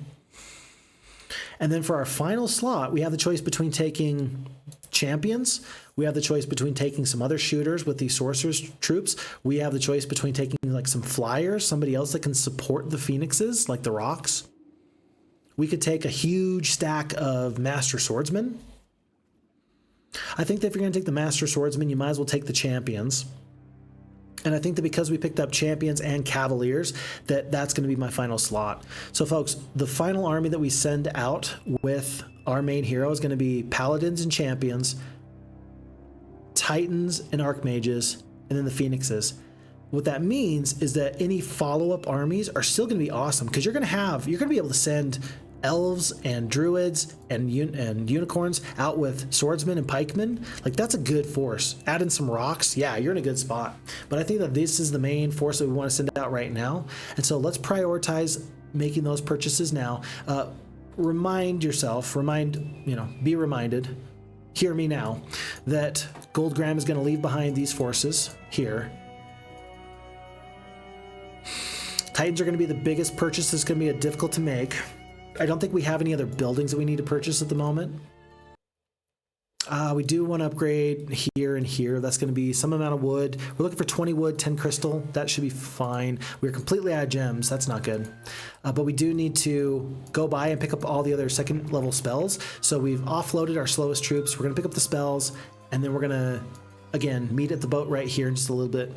Craghack will stay here to bring forces to the front. And then Spidey is going to probably sit here, ready to do something similar. So, okay. And then are the enemies threatening to take the ultimate artifact from me? Time will tell. I haven't seen a single ultimate artifact, folks. Like, I haven't seen a single obelisk. Not one obelisk. What is going on there? I can't even tell you, but that feels counterintuitive to what I believed I would find in this scenario. Level 2 Mage Guild, good. I really thought that we would find something much different, and we're just not. My expectations aren't quite being met. But because we've secured this initial area, I'm just not so sure that we need to concern ourselves much more with anything else. Expert logistics over the ballistics, absolutely. We've already got the archery. Attacking castles isn't going to matter too much. Waiting here, waiting here. Gazebo here, and this there. Steeson says hire all phoenixes. 100%. 100%. We will get that, Steeson, in just a moment. Not a stress at all. Not a single phoenix will be left behind. If the phoenixes want to stay, it's kind of like the Mafia. I don't know anything about the Mafia. I know nothing about the Mafia. Don't think that Phixfox pretends like he does. But in the Mafia, my understanding is that you have to ask to be let out. You can't be a made man in the Mafia and then stick around or just like leave when you want to. If you are in the Mafia, you are in the Mafia forever. And so the Phoenixes, yeah, they're a made man. I don't want to go Phixfox. I don't care. You're coming with me. You don't have a choice. It's happening. Okay. And then Push Beyond says, bro, I could listen to your voice for days. You should do voice acting. That is maybe one of the nicest compliments I've heard in a long, long time. I really appreciate that. Thank you. Voice acting. What would I voice act? What would I, would it be like a cartoon creature? Would it be a human person character that I'd be voice acting? What would be best for my voice? Hopefully, if the event ever comes to me that somebody offers, I could do something nice, and I could say, well, I got some advice once that I should do this sort of character and not this sort of character. So any information is very useful for me. In that vein of talking, one person one time told me, they're like, hey, Phixfox, you should get some tattoos. And I asked them, what kind of tattoo do you think I should get? And the guy does prison tattoos. And he's like, wow, you would do awesome with something on your knuckles. The problem is you got to fit all of the letters onto these 4 knuckles. So it has to be like 8 letters long. And I'm like, you would think about these sorts of things.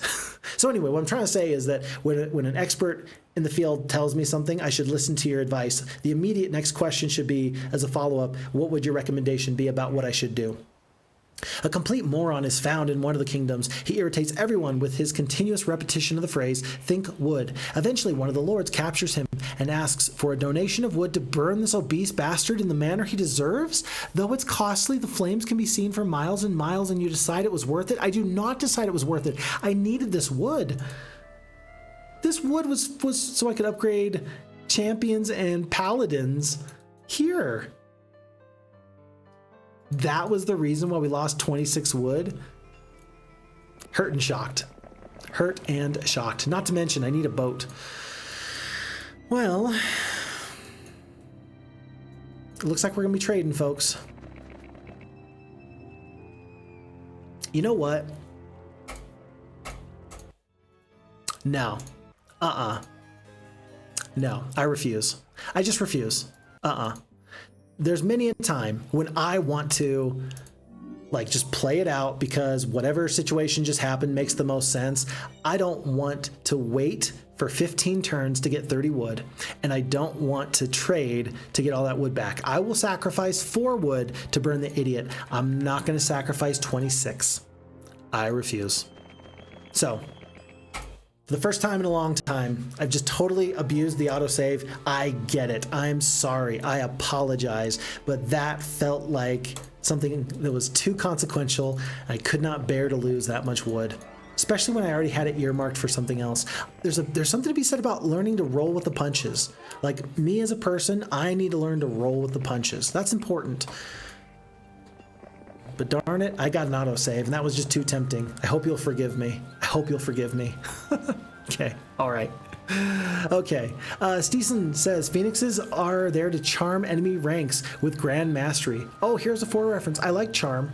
Yeah, I like the charm ability from Heroes 4. I really enjoyed that. And if you saw some big, beautiful birds out there, I think that you would probably want to join that army. Phoenixes mythologically are probably one of my all-time favorite creatures. Do I like phoenixes more than I like dragons? The problem with dragons is that there's so many of them, and so there's so many different ways I can enjoy dragons. I don't know what's best. I do not know, but phoenixes or dragons, those are probably some of my all-time favorite mythical creatures. What are your other favorite mythical creatures? Please let me know. I'm very interested to find out what people do or do not like. Of course, my influences come from Heroes of Might and Magic as a series. My influences come from things like Lord of the Rings. There's a lot of different old school folklore sorts of tales where we're talking about, you know, goblins and witches and things like that. Those sorts of things, they do strike my fancy. But I'm always very interested to find out what other people are interested in when it comes to their fantasy, your particular brand of fantasy, and what is your favorite type of fantastical creature. I'm going to go to here. 12. There's 12. There's so many resources to trade. Let's start trading some of this mercury here. Here? How many titans? 12? My goodness. We're already out of gold. We are already out of gold. Okay. Alrighty. Titans are the best unit. I'm going to devote all my resources to these titans. All my resources to these titans? I've got this many gems. I might as well devote the rest of these resources anyway to that. Like this. There's one more titan anyway. And we're getting how much gold per day? 8,000? So 3 titans every 2 days. 3 titans every 2 days. I'm just going to hit intern a couple of times, although, yeah, I'm just going to hit intern a couple of times. And be ready to go. Push Beyond says, I think you could play some protagonist or the bad guy, like some anti-hero. Your voice fits both, to be honest. I appreciate that. Okay, cool. So I got some flexibility in the kind of ways that I can use my voice too. Interesting. Yeah, I tell you what, I'm always very impressed when I hear when I hear voice actors do their work, because the sounds that they're able to make just astound me, because you can tell that for many of them, they are pushing their voice to the absolute limit. Like, they are doing things that their voice is probably like, whoa, this was not part of the plan. This wasn't what we expected. We talked about this. This hurts. But voice actors can do so many amazing things with their voices. And yeah, I would aspire to do some of the things they could do.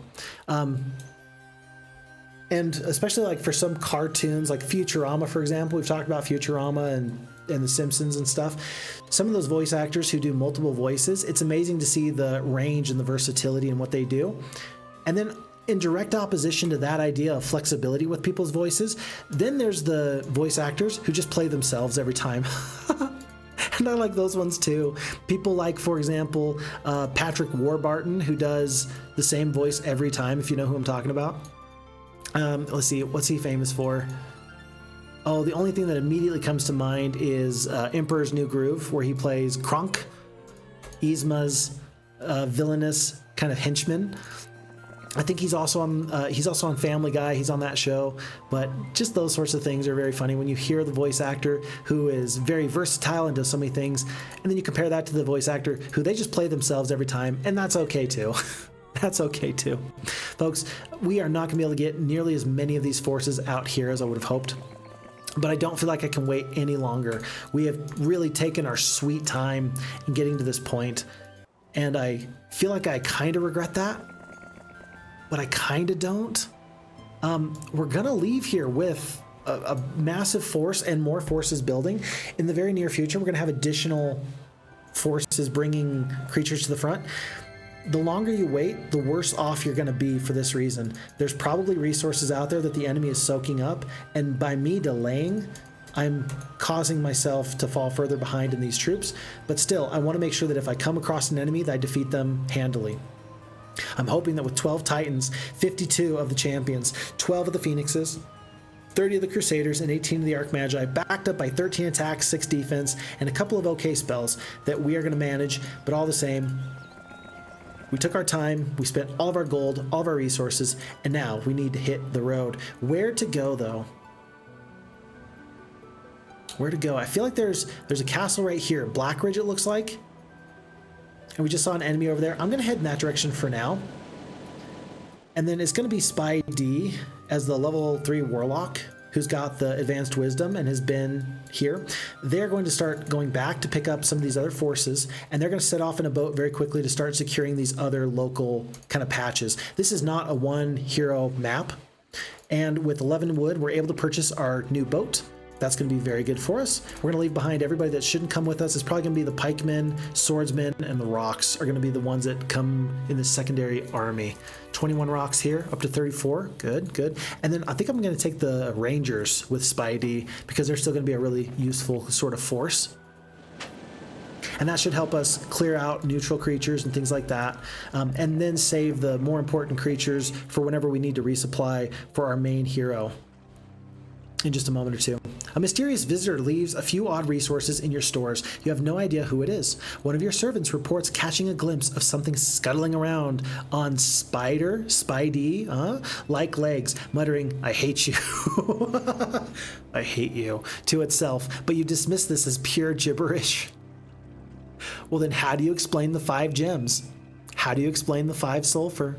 How do you explain the 5 mercury? I'm picturing, if you've ever seen John Carpenter's The Thing, the movie from the 70s, there's a point in this horror movie where they use excellent practical effects, and the head of one of these creatures falls off and it sprouts spider legs and just kind of like skitters around like a little crab sort of looking deal. That's what I'm picturing here. And if it says "I hate you" to itself in that case, yeah, I would just go with that feeling. At that point, you are pretty darn repulsive. And I don't want you to be sad, but I do want you to know that I want you to stay far, far away from me. It looks like we're going to have Black Nose. Ah, this is a big hero. And it looks like we've caught him without many forces here. This is wonderful. I'm expecting that they're going to stay put. I hope that there's not a bigger enemy nearby. Let's see what we come across in just a moment or two.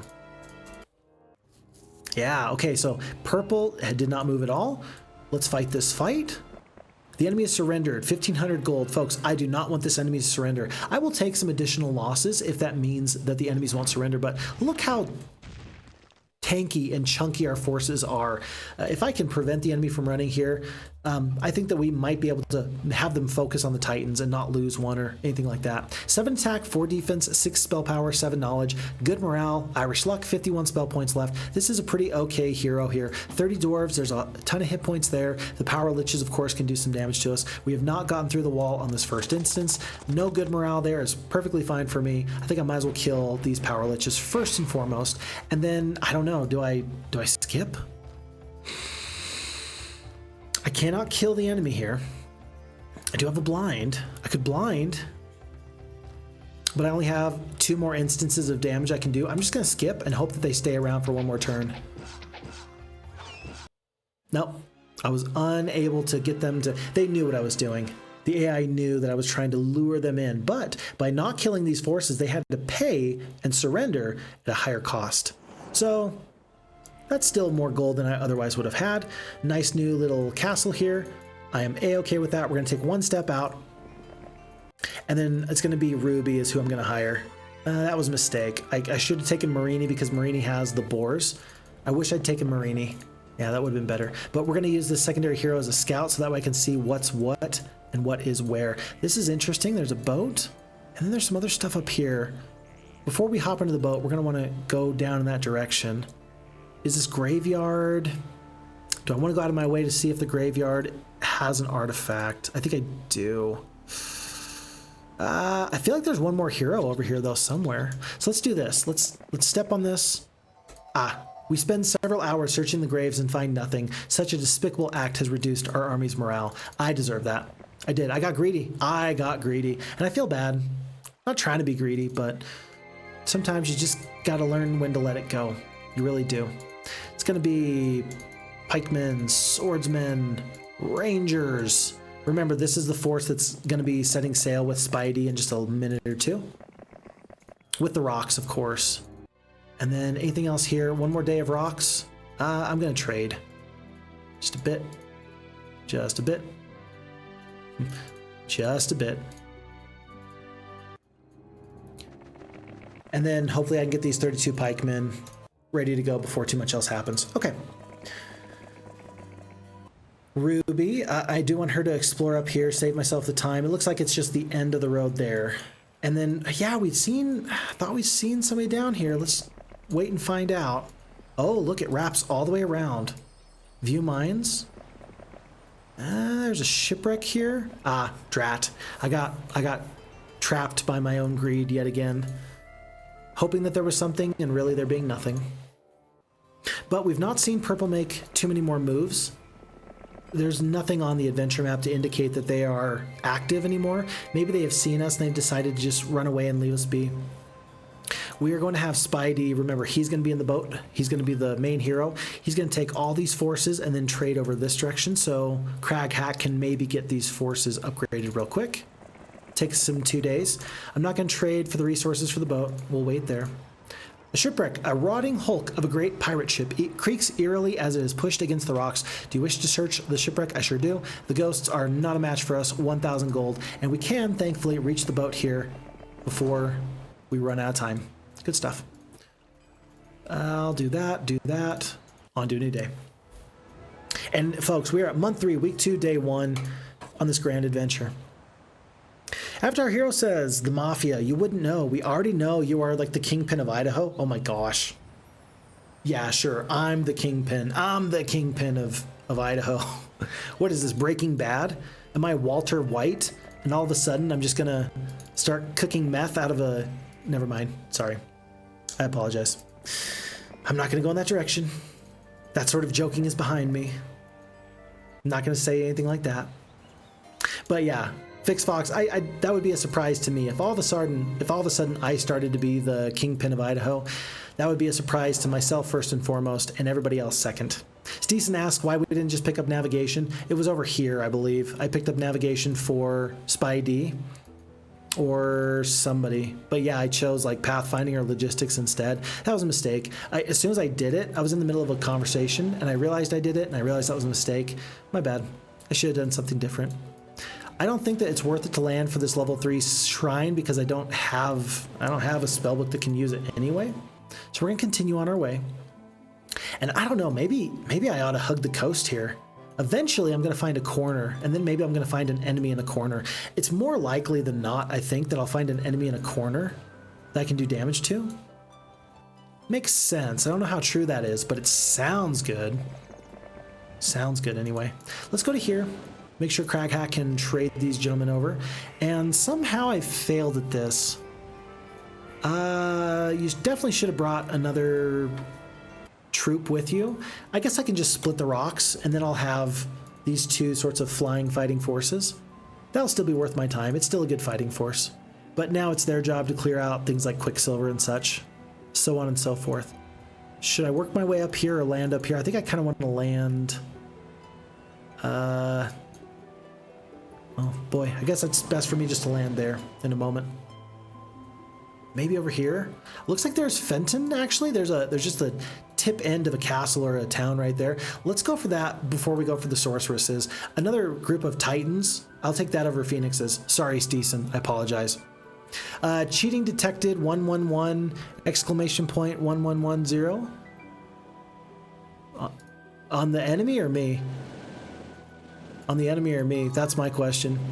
The nice thing is that it's kind of easy for people to tell that Phixfox is cheat proof for this reason. We already lost that first scenario, and because we lost the first scenario, we had to restart. We saw that there was not any like I couldn't have gone into the map editor beforehand and like changed things. You know what I'm saying? I couldn't have given myself the best possible chance to win.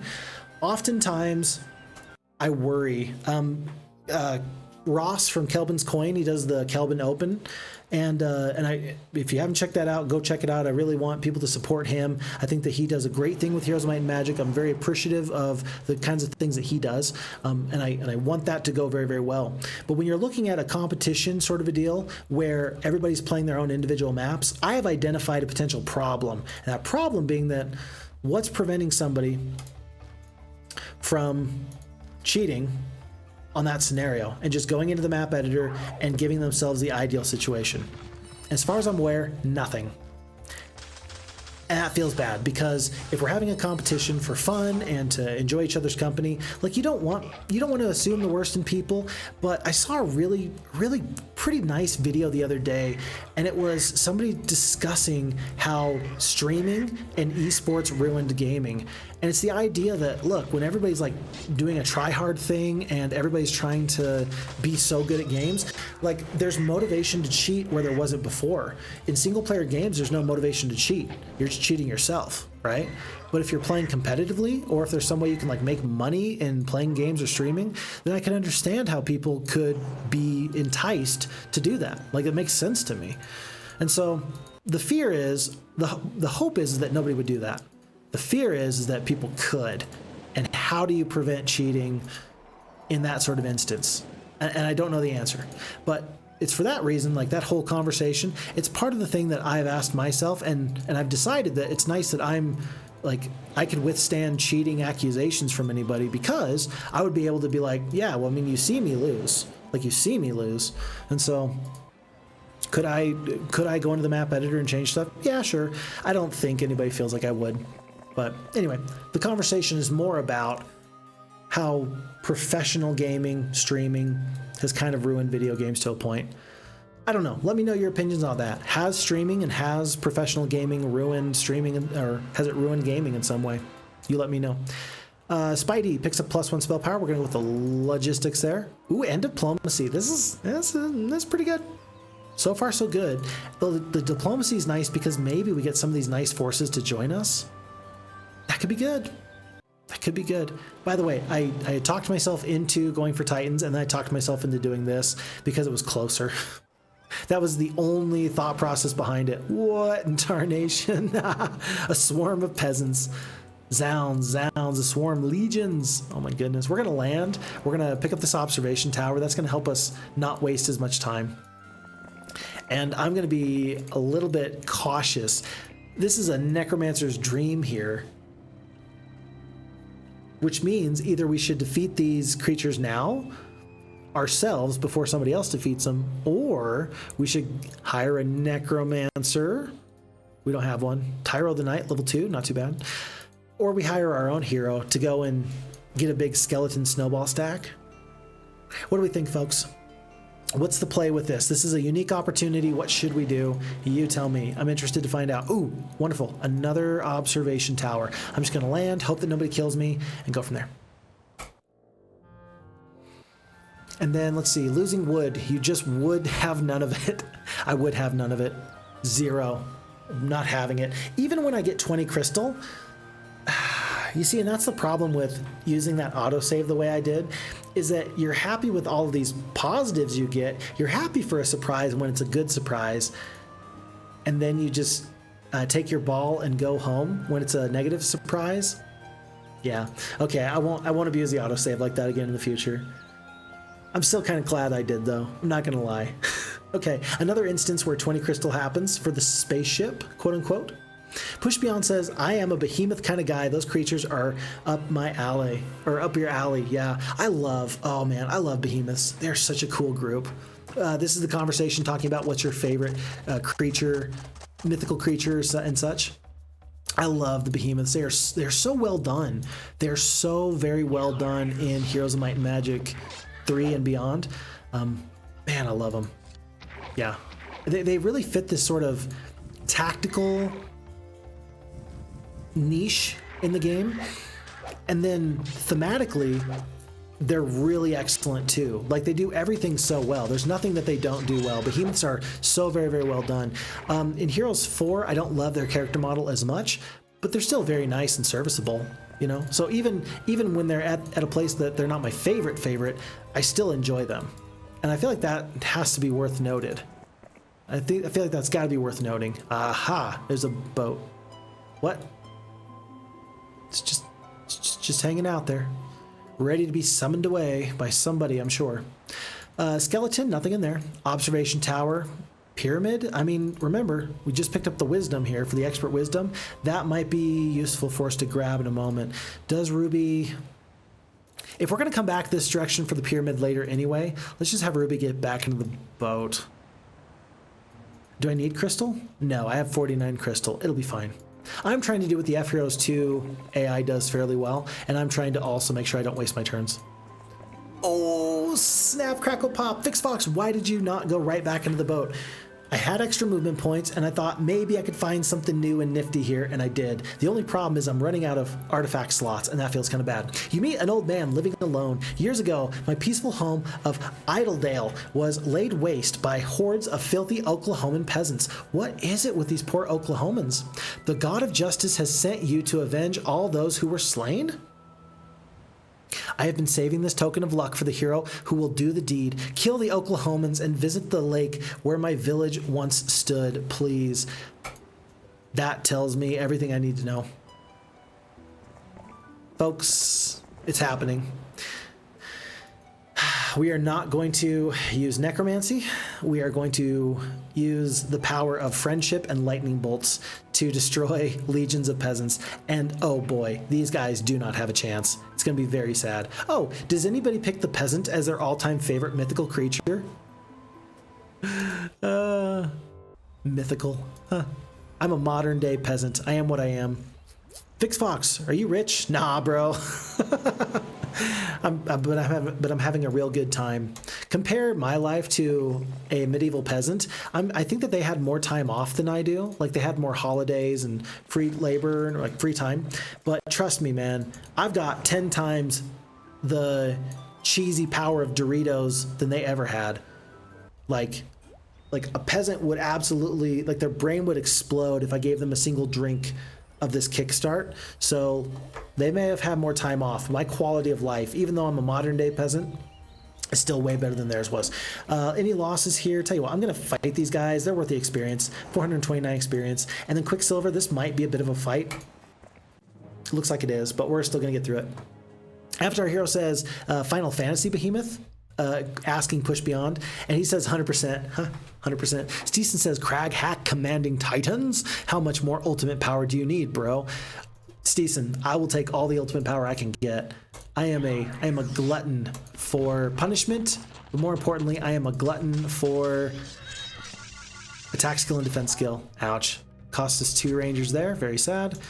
The dwarves, the blind should last forever. Yeah, 5 more turns. Let's just skip a couple of times. We'll start working on these dwarves, and then in a moment or two, we'll send the rocks over to wake up the elves. I just don't want to cause myself any issues. One more skip. Skip, skip, kill. Caca.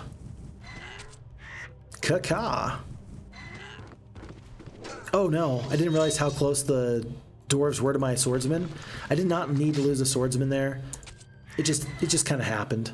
2 of the rangers, 1 of the swordsmen, 2,000 experience, navigation, perfect. Spy D is picked up. That's tough. There's fighting he needs to do. Let's still pick up the luck. The navigation's probably pretty good. Let's still pick up the luck anyway. And let's do this. This is going to be worth gold, and this is going to give me the opportunity to start getting up to phoenixes again. Let's not trade any more resources. We've traded a lot of resources to get this point. Let's use these outer island castles to our benefit. Sawmill, we need to pick up a lot of stuff. Is it time for a 3rd hero? Might be time for Crag Hack to bring some forces up and get in a 3rd boat to start clearing this up. I think so. I think so. Let's see. And Avatar Hero asks about the behemoths. What iterations are your favorite? Oh, and I mentioned, hopefully now that I said that about the Heroes 4 behemoths, that wasn't your favorite. I hope I didn't just like make you sad. And yeah, that's what I'm trying to say. I hope I didn't just make you sad. Whoa, these losses look bad. Steeson says, Fixed Voice could handle Jack Blackish chit-chat talk, but yelling and singing, don't know. We'll see. I don't think I'm definitely not much of a yeller or a screamer. It's just definitely not my deal. Can I scream? Can I yell? Who knows? Be kind of tough to find out. Kind of tough to say. We do no damage at all. 0 attack, 1 defense. We are all about that spell power. And my first spell was a blind. I still think that was the right decision, but jeez. And then these Crusaders are all so fast. They're all going to get to go. Not good. Oh, so much damage. Lightning bolts are doing 200 points of damage. Let's start casting those. Okay, here. Let's kill here. 2 to 3. We kill 2. Swordsman, let's kill 2 here. Let's try and take out 1 full stack where we can, and then the rocks are gonna swarm this big guy here. 19 rocks with a good morale, good luck rather, kill 3. Oof. Oh no, the Rangers. Stay alive, my dears. Oof. Oof. Here. 1 here, 1 here. This way the Rangers get to do full damage there. And then I'm going to wait. I'm going to skip on these rocks. I will let the Veteran Pikemen take this half damage retaliation from the Crusaders. Then we're going to swarm around them. And we're going to get out of this fight, but man, you're good at casting spells. I'll give you that, Spidey. But man, you are not good at supporting your troops. 31 of the Veteran Pikemen, 18 of the Master Swordsmen goes down. Diplomacy it is. Let's get the diplomacy. Phixfox, diplomacy over the logistics. Yeah, I mean, you know. Glorious victory here. He's going to get to go first. I'm going to cast the 1 lightning bolt, and then I'm going to hit Q to end the battle. Yeah, that saved me just a little bit. Defender's Helmet Protection, and then Treehouse is a no-go. Another day, another time, maybe. But for now, nuh-uh. Okay, we're gonna wait. We're gonna wait on the peasants. That's gonna be a bloodbath in just a second, and I want to give it my full attention. So let me get caught up on chat, and then we will go through these peasants here. But yeah, Steeson, if I could be Blackjack levels of voice acting, that'd be wild. Could I do a Kung Fu Panda voice? Yeah. Okay, I know everybody doesn't like the way that they sound when they talk and they hear themselves record. I've gotten used to the way I sound. At first, I hated it when I was recording. I've gotten used to it over time. But even so, I still think that there's some degree of monotone in my voice. I try and purposefully vary my voice as I'm talking. This is me purposefully trying to vary my voice. But I think that you can tell at the beginning of a stream or recording to the end, by the end, you can tell that Phixfox, his energy is down, I'm struggling a little bit, and then that changes the way that I talk. And so maybe that's me being hypercritical of myself. Maybe I don't need to do that. But there we are. Okay, first fight down, that's 258. That's 335. Good, good. That's more diplomacy. Sure, why not? Oh my gosh, these poor peasants. Zounds. 832 peasants. 1,000 peasants. No, we're not losing a Phoenix. I refuse. I refuse to lose a Phoenix. We're going to have to fight this final fight. It looks like it's going to be 3, 6, 9, 12, 15, call it 1,600 peasants. Yeah, we're going to keep the Phoenixes in reserve just for one day. Just stay alive, my pretties. Stay alive. And then Craghack is Avatar hero, I agree. He is the perfect hero with the Titans and the archery. Push Beyond says, if I'm choosing Final Fantasy, for sure I choose FFVI. What about you? Gotcha. Oh, and you're right. I keep calling you Eli because I don't know the best way of saying your name. I'm so sorry. Let me know what you want me to call you. Like, spell it out for me so I can say it. But leave the bad artifacts behind. Yeah, I've missed that opportunity, haven't I? I will eventually come back to a place I can trade off artifacts. Let's hope that we don't find 3 awesome artifacts in a row, though. Let's just wait and see. The old man from the Watchtower comes to you once again. Justice is served. He says, I may die in peace and join my lost family and friends. Thank you, great hero. Look around our fair land and remember us. The god of justice will reward your heroism. Hey, justice. Hey, justice.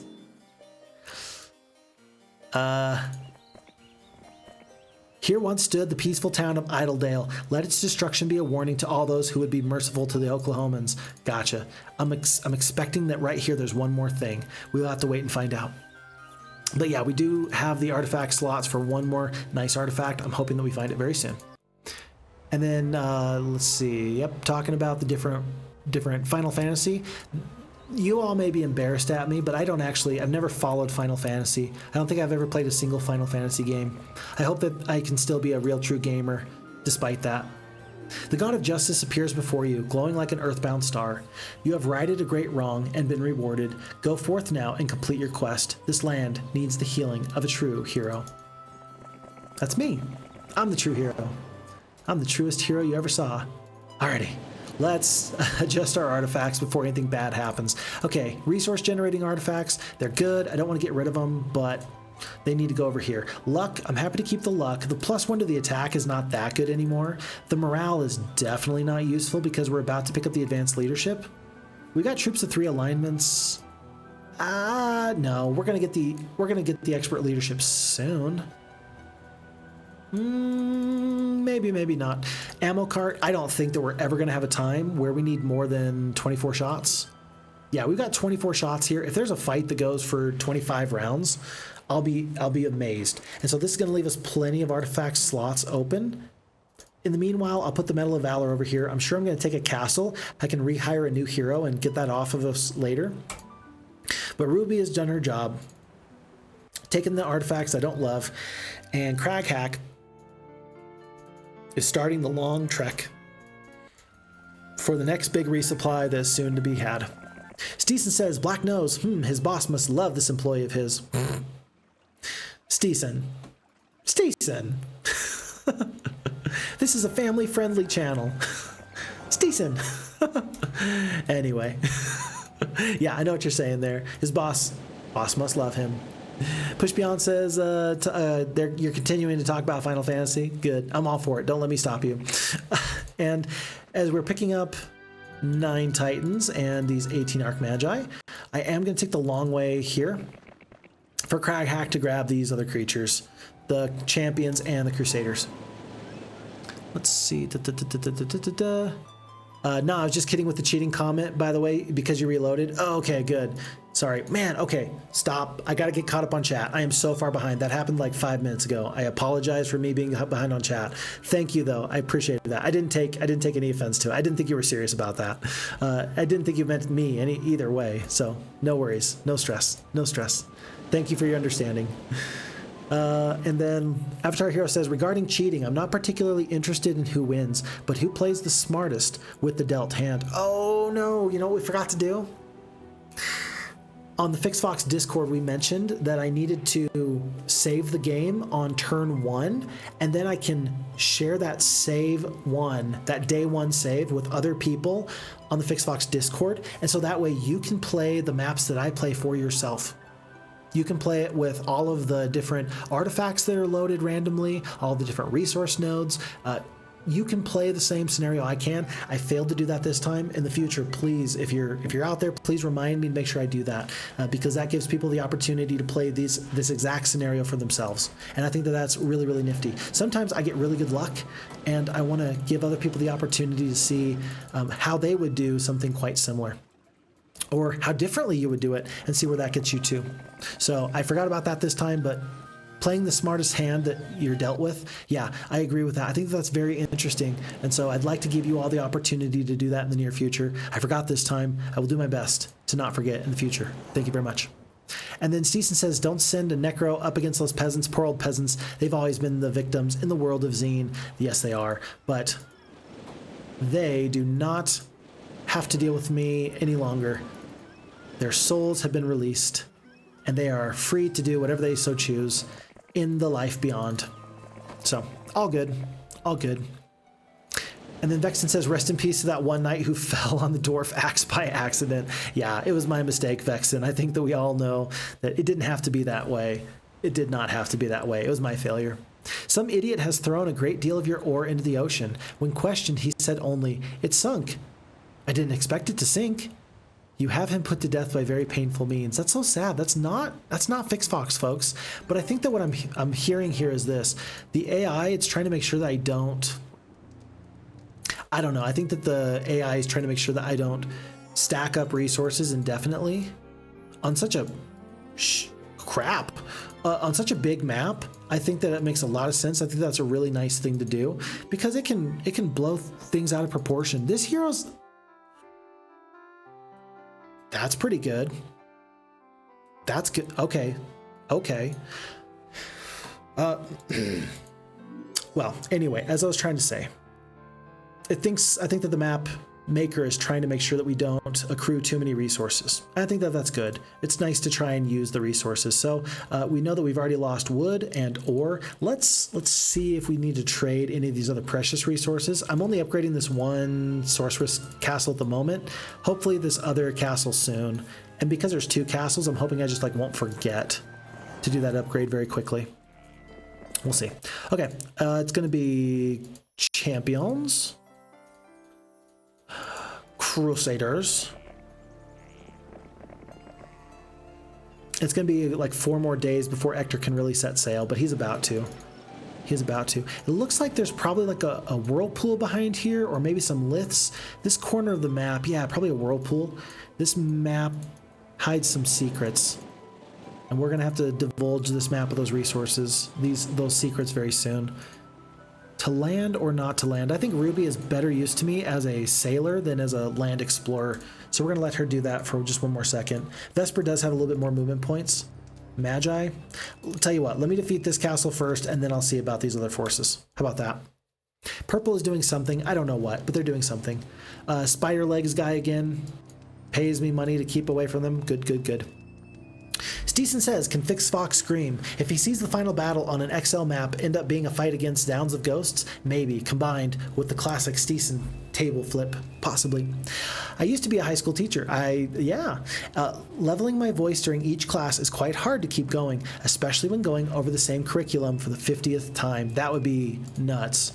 I got a lot of respect for teachers because as a kid, you don't appreciate them like you should. And as I've gotten older, I realized that, wow, those teachers, they spent a lot of time and energy trying to help me be the best I could be. And I feel bad because I probably wasn't as nice to them as I should have been. It was my failure. It was all my fault. But I don't regret too much. That was then, this is now. That was then, and this is now. I'm going to lose some rocks here, but I don't want the halflings to take out my ranged damage. I'm going to retreat in just a moment. 19... Oh, we lose 2 rocks total. Okay. And then full defensive position here to here, and full damage to these boars probably. Rocks are going to get to escape, which is the English word for escape. Full damage. One more big salvo there. The blind's going to last plenty of time. And then in just a moment or two, we're going to get out. But yeah, keeping your voice even. I've made no secret about it that I've lost my voice several times. I guess I haven't really considered the cost to my voice in doing these playthroughs.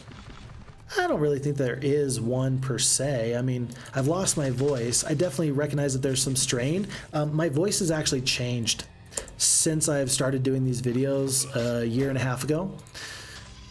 And it's probably not that big of a deal. I'm probably making it out to be more than it really is, but it feels like it's been a meaningful amount of stress on my voice.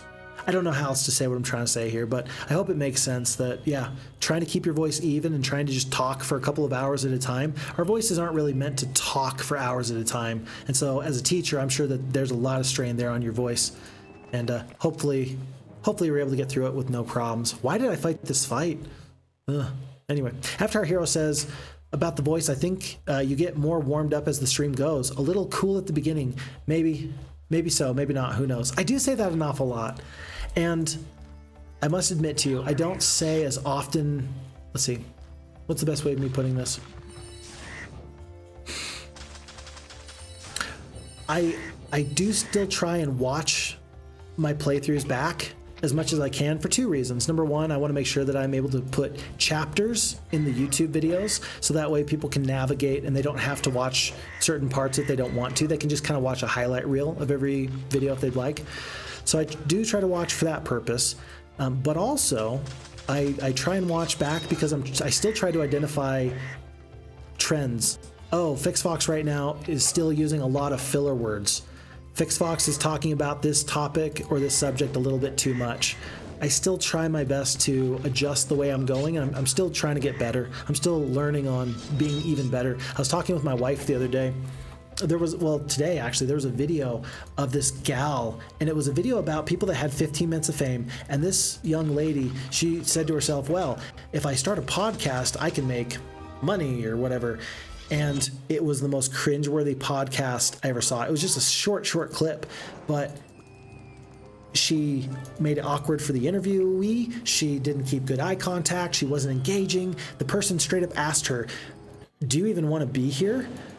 And as an interviewer, wow, I mean, oof, that's probably the last thing you want to hear from anybody. But it made me think about how we are getting better all the time and we're all still trying to improve at certain things. Podcasting, talking for an extended period of time, it's not necessarily something that I think that you just get good at without continuing to try. And I find that even there's been times where I've done exceptional streams that like I've been very happy with the quality. And then I find that there's times where I need to get back to some basics. I need to consciously, purposefully make some of those changes that'll get me back to where I want to be. So yeah, getting warmed up, trying to keep those tips and tricks in mind, Avatar Hero, like developing your skills, making it even better. Those things do matter. And I hope that I don't simply ramble on in a way that doesn't inspire confidence. I'm a big fan of trying to be thorough, but not long-winded. That's my hope. That's my hope. We have run across two interesting things here. This little Crusader section here, I almost feel like there's probably something in there. I don't really want to land here. I've got the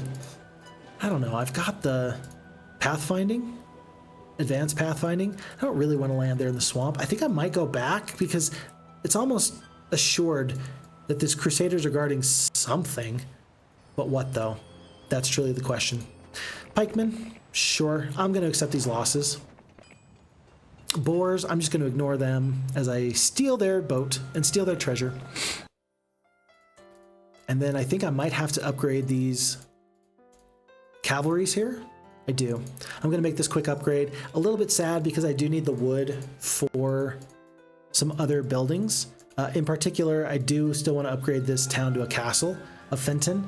For that reason, there's actually this sawmill over here guarded by these wolves. I think I'm going to send this new hero. Oops.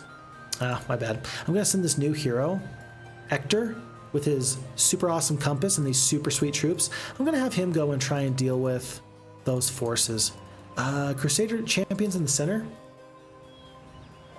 If I put the phoenixes here and then the champions here, it's possible that the phoenixes can get out of the way, and then if there's bad terrain, the champions can still maneuver in some way. So phoenixes and then champions, we're going to do that. And that means that Ector is ready to go. Ready to go set sail. And we've already seen that wood is a problem. Let's go get that wood. By the way, Ruby is about to go down. She's going to do just a tiny bit of exploring. Oh, we found Vertigo, free town if we could reach it. We cannot. But we need to split up these forces. I just don't want to hand over these artifacts. I will rehire Ruby back in a place that she can be safe. She can do what Crag Hack has been doing, and she can kind of get forces to the front. So we'll do that in just a second. Oh, remember to run, Ruby. Remember to tuck your legs and roll when you jump out of the moving train. Best of luck. Do good things, make good choices, remember who you are. All right, Ruby the Knight is going to take a parting shot for fun and bid our enemies goodbye. And then, man, to the real Phixfox from Avatar Hero, talking about Final Fantasy. Over the 16 main games, there's so much good story, music, and gaming. Highly recommended for people who like story. I do like the story. I don't know if I love the gameplay. I haven't really gotten into it, so I don't know. Folks, we were this close to playing Might and Magic today, by the way. We were this close to playing Might and Magic 8 on stream today. I didn't, but we were very close to doing so. Speaking of like doing new games, at this point, I don't have enough time to play new games unless it's on stream. If I'm gonna play a new game, I need to stream it because I just don't have. Oh man, I wish I had more time, but I don't have the time to play as much as I would like. But all the same, the reason I'm bringing this up as we stop for this observation tower is because we almost didn't play Heroes 2 today. I was so close. Final Fantasy, I hope I get the chance to play it someday. I might have to play it when I'm in a nursing home someday. That makes me sound so sad. Aw, rats. But it is what it is. So maybe I just need to watch a YouTube video. Maybe I need to get somebody else. Maybe I need to watch somebody else on ×2 speed to really enjoy Final Fantasy at this point, because I don't have the nostalgia glasses, so that makes it a little bit difficult. I don't have the strategy to be able to play it very well or very effectively. So maybe that's on the horizon. I don't know, tough to say. Scouting, very useful. We're gonna grab all this and get back into the water. But I feel bad whenever I say, hey, I can't play somebody's favorite game, because I want to. Oh man, I want to. I wish I had more time. But I think we all feel that way. I think we all do. It makes better as off-stream gaming just for oneself than streaming. Maybe it's just me. That's a very good point there when we're talking about some games. I've mentioned in the past that Portal is one of my all-time favorite games. I love Portal 1 and Portal 2. Great games. I would never play them on stream. I think that, number one, it would make people sick to see that game be played if they're not in control, like motion sick. I think it would make you sick. And then I also think that it would limit the opportunity to really have like nice, fun discussions. And that changes things up a lot. I like Warcraft 2. I recently actually played through most of the first campaign from the original Warcraft 2, and I put it on camera, but I noted that I can't play the game and talk at the same time. Real-time strategy, I don't have the capacity to click and play. So some games, again, like you're mentioning, they don't make for good streaming. I think that one's a tough one. RTS games, it's very, very uncommon to find people who do a good job doing RTS, real-time strategy games, and talk at the same time. Walking through the ruins of an ancient walled city, you find the instrument of the city's destruction, an elaborately crafted ballista. That's going to be an additional round of pew-pews every time we use our catapult to do some damage to an enemy. This looks kind of barren. I don't really care about that. Don't really care about this. We do want the +2 ore per day, I think. Yeah, I think we do. We're going to go grab that in just a moment. And unfortunately, we're trying to upgrade this other town to a castle, as we see another barbarian here. Who is that? Jimmy Bond, the barbarian with the Dragon Sword of Dominion. Well, Jimmy, welcome to the crew. I'm just going to stockpile these really nice heroes. Eventually, I'll send them out into the world. For now, he's just going to stay put and be happy for me. But I'm trying to upgrade this other town, the Fenton town for wizards. But I also have other stuff I want to do. It's really hard to upgrade 2 castles at once. Thankfully, with another sawmill and hopefully with another ore mine soon, hopefully that'll change. We'll see. Steeson says the hardest thing about being a teacher is trying to be everybody's friend.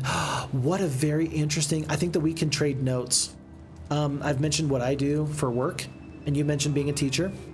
And I think that there's an awful lot to be said about trying to build rapport with people and be nice to people. But if you also have a component where you're having to hold them accountable and support them, like you want to be, as you say, a friend, an upbringer, a mentor, a motivator, and also an inspiring character, it can be difficult to wear so many hats, because sometimes as a mentor you have to tell people hard things, right?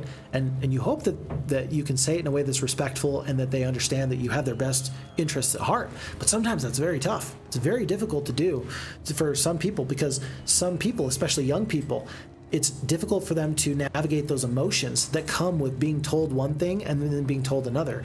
Like their friends don't tell them hard things necessarily. They just play, they just have fun. And so the emotional depth and complexity where they can potentially confuse disappointment for anger, or sorrow for any other kind of feeling, like it's very hard as a teacher and as somebody who's working with young people. Yeah, wearing those hats, playing those roles, very difficult. It's easy being this for a select few. Some people get it, some kids do get it, but try having to deal with about 180 to 200 individuals in classes consisting of 28 to 36 each. You're going to be wore down eventually, so doing something else for a while now. That makes so much sense. You come across a conjurer who begs to accompany you and your army a while for safety. You agree, and he offers as payment a copy of the Book of the Elements. I do want to keep that around. That might be useful, because somebody told me that we had Summon Earth Elemental. And if we have Summon Earth Elemental, then that might be useful to have a hero that can summon twice the number of Earth Elementals. Yeah, this Spidey guy, he's getting pretty good. Spell power, knowledge, expert wisdom now. We can go back. We can do some nice stuff. More so than using these might-based troops, we should really go give him some nice spells. Maybe it's time to trade out. These forces are somewhat depleted. We're going to start taking much heavier losses. I think it's time to send Mr. Spidey back to resupply. As the great Spider-Man before him, you gotta get some new web shooters on you, dude. You do. There's a boat. There's Algery. I want this castle just because. Why not? Maybe there's dragons. Maybe there's not. We will see. Bearded Man's in the chat. Hello, Bearded Man. As you can tell, I'm very far behind on chat. I sincerely apologize. Thank you for your patience. Welcome. Very nice to have you here. How are you doing? You're glad to catch another stream. Good, good. Wonderful for it. We're playing this really wonderful map, Nay-Vee, extra large map with the sailing. I mean, we've been playing for about 3.5 hours, and this is as far as we've gotten. And it hasn't felt like wasted or dead space.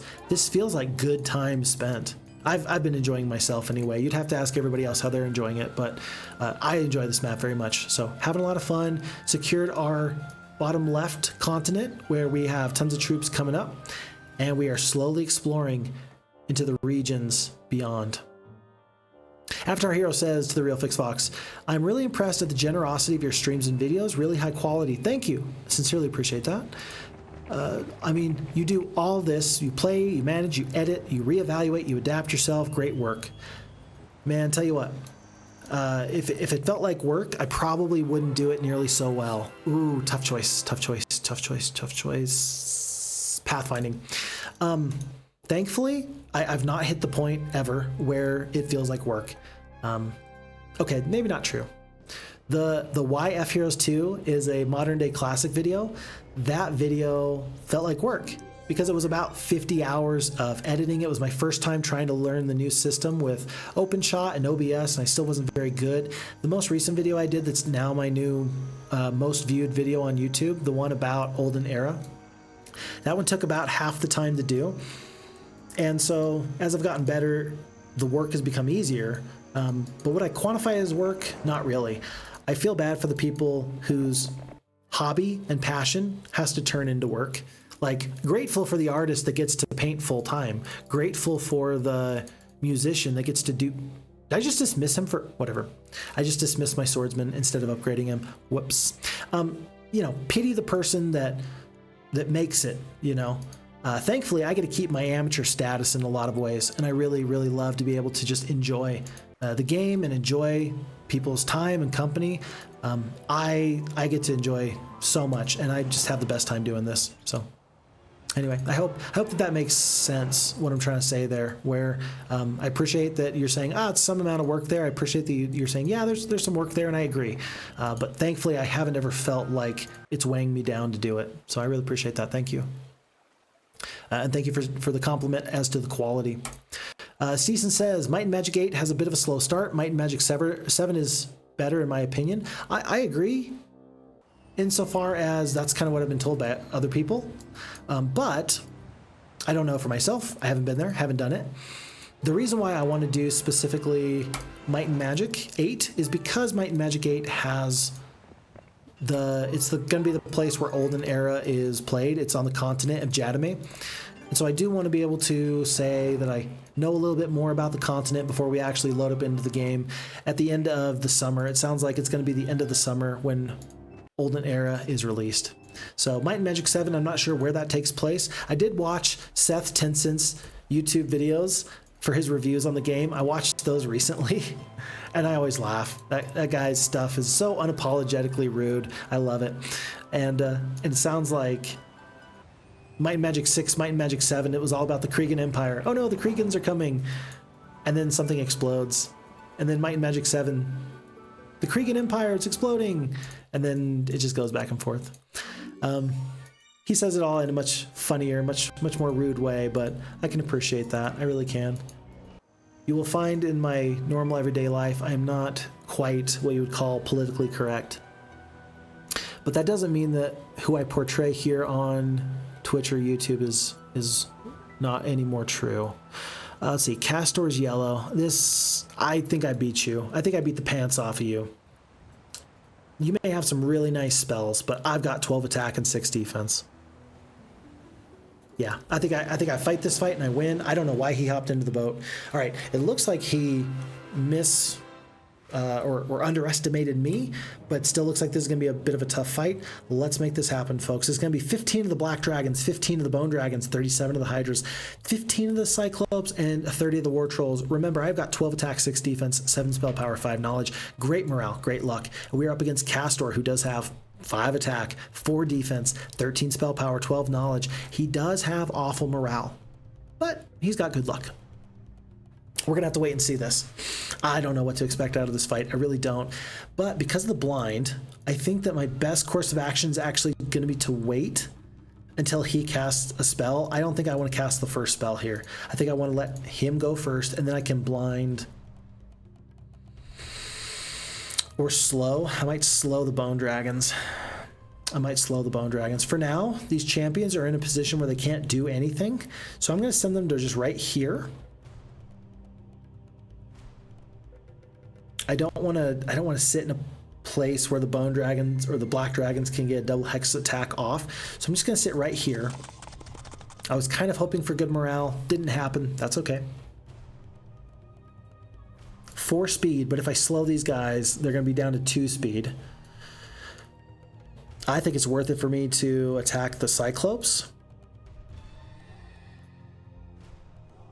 Because then if I attack the Black Dragons fly across, slowed Bone Dragons just step up and then they attack the Phoenixes. If I attack here, I'm still going to be killing a really pretty good stack of creatures, but I'm going to stay a little bit more safe, and I'm going to be able to stop the War Trolls.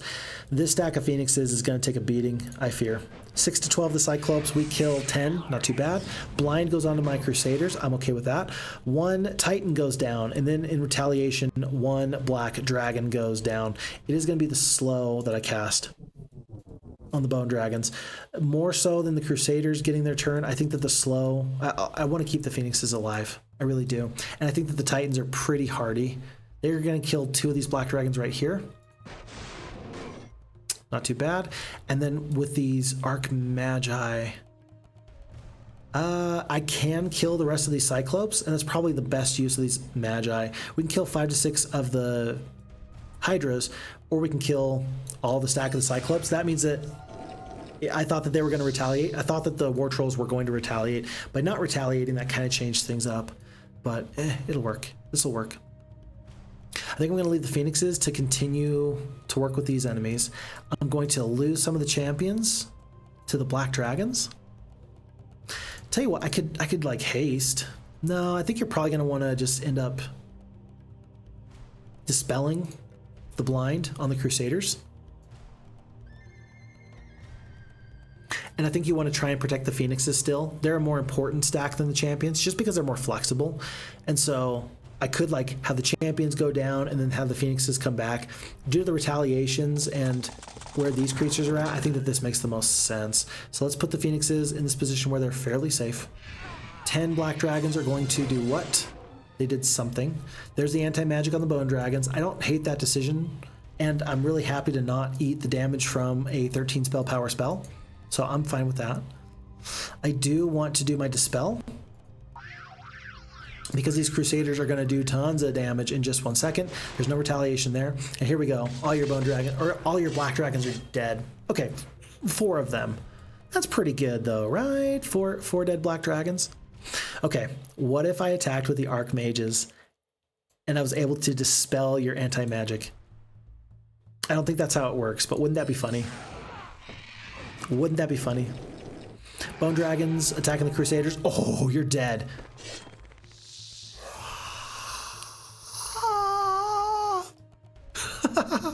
Folks, that was beautiful. So the bone dragons killed 5 Crusaders. Oh, it's horrible. It's terrible. Crusaders do double damage. So they were going to do double damage on this retaliation anyway, and then we doubled the double damage. I will repeat that. We doubled the double damage, and the Crusaders did 3,500 damage, and they killed 13 bone dragons. Woof.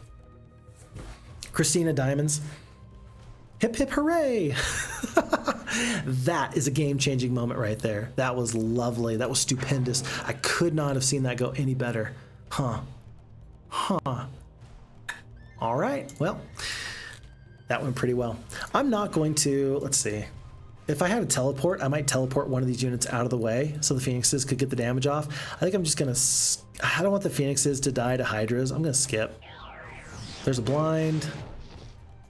I'm going to blind here. Oh, the blind will have no effect. The enemy has the Seeing Eye Pendant, which is pretty useful for them. That means that this is one of those times where you would prefer to have a Paralyze available to you. Remember, we don't have the basic wisdom, so that's never going to happen. Let's start to do some damage. 10 to 15. I think that the enemy's going to run. I'm going to skip. They didn't run. And now I think that we just absolutely obliterate them. Disrupting Ray again. They're down to 7 defense. We're doing so much bonus damage. I don't want to take this retaliation. I don't think I need to. I'm going to do it. I'm going to do it just so that way the Phoenixes can get in there. We lose 3 champions just to make sure the Phoenixes can attack.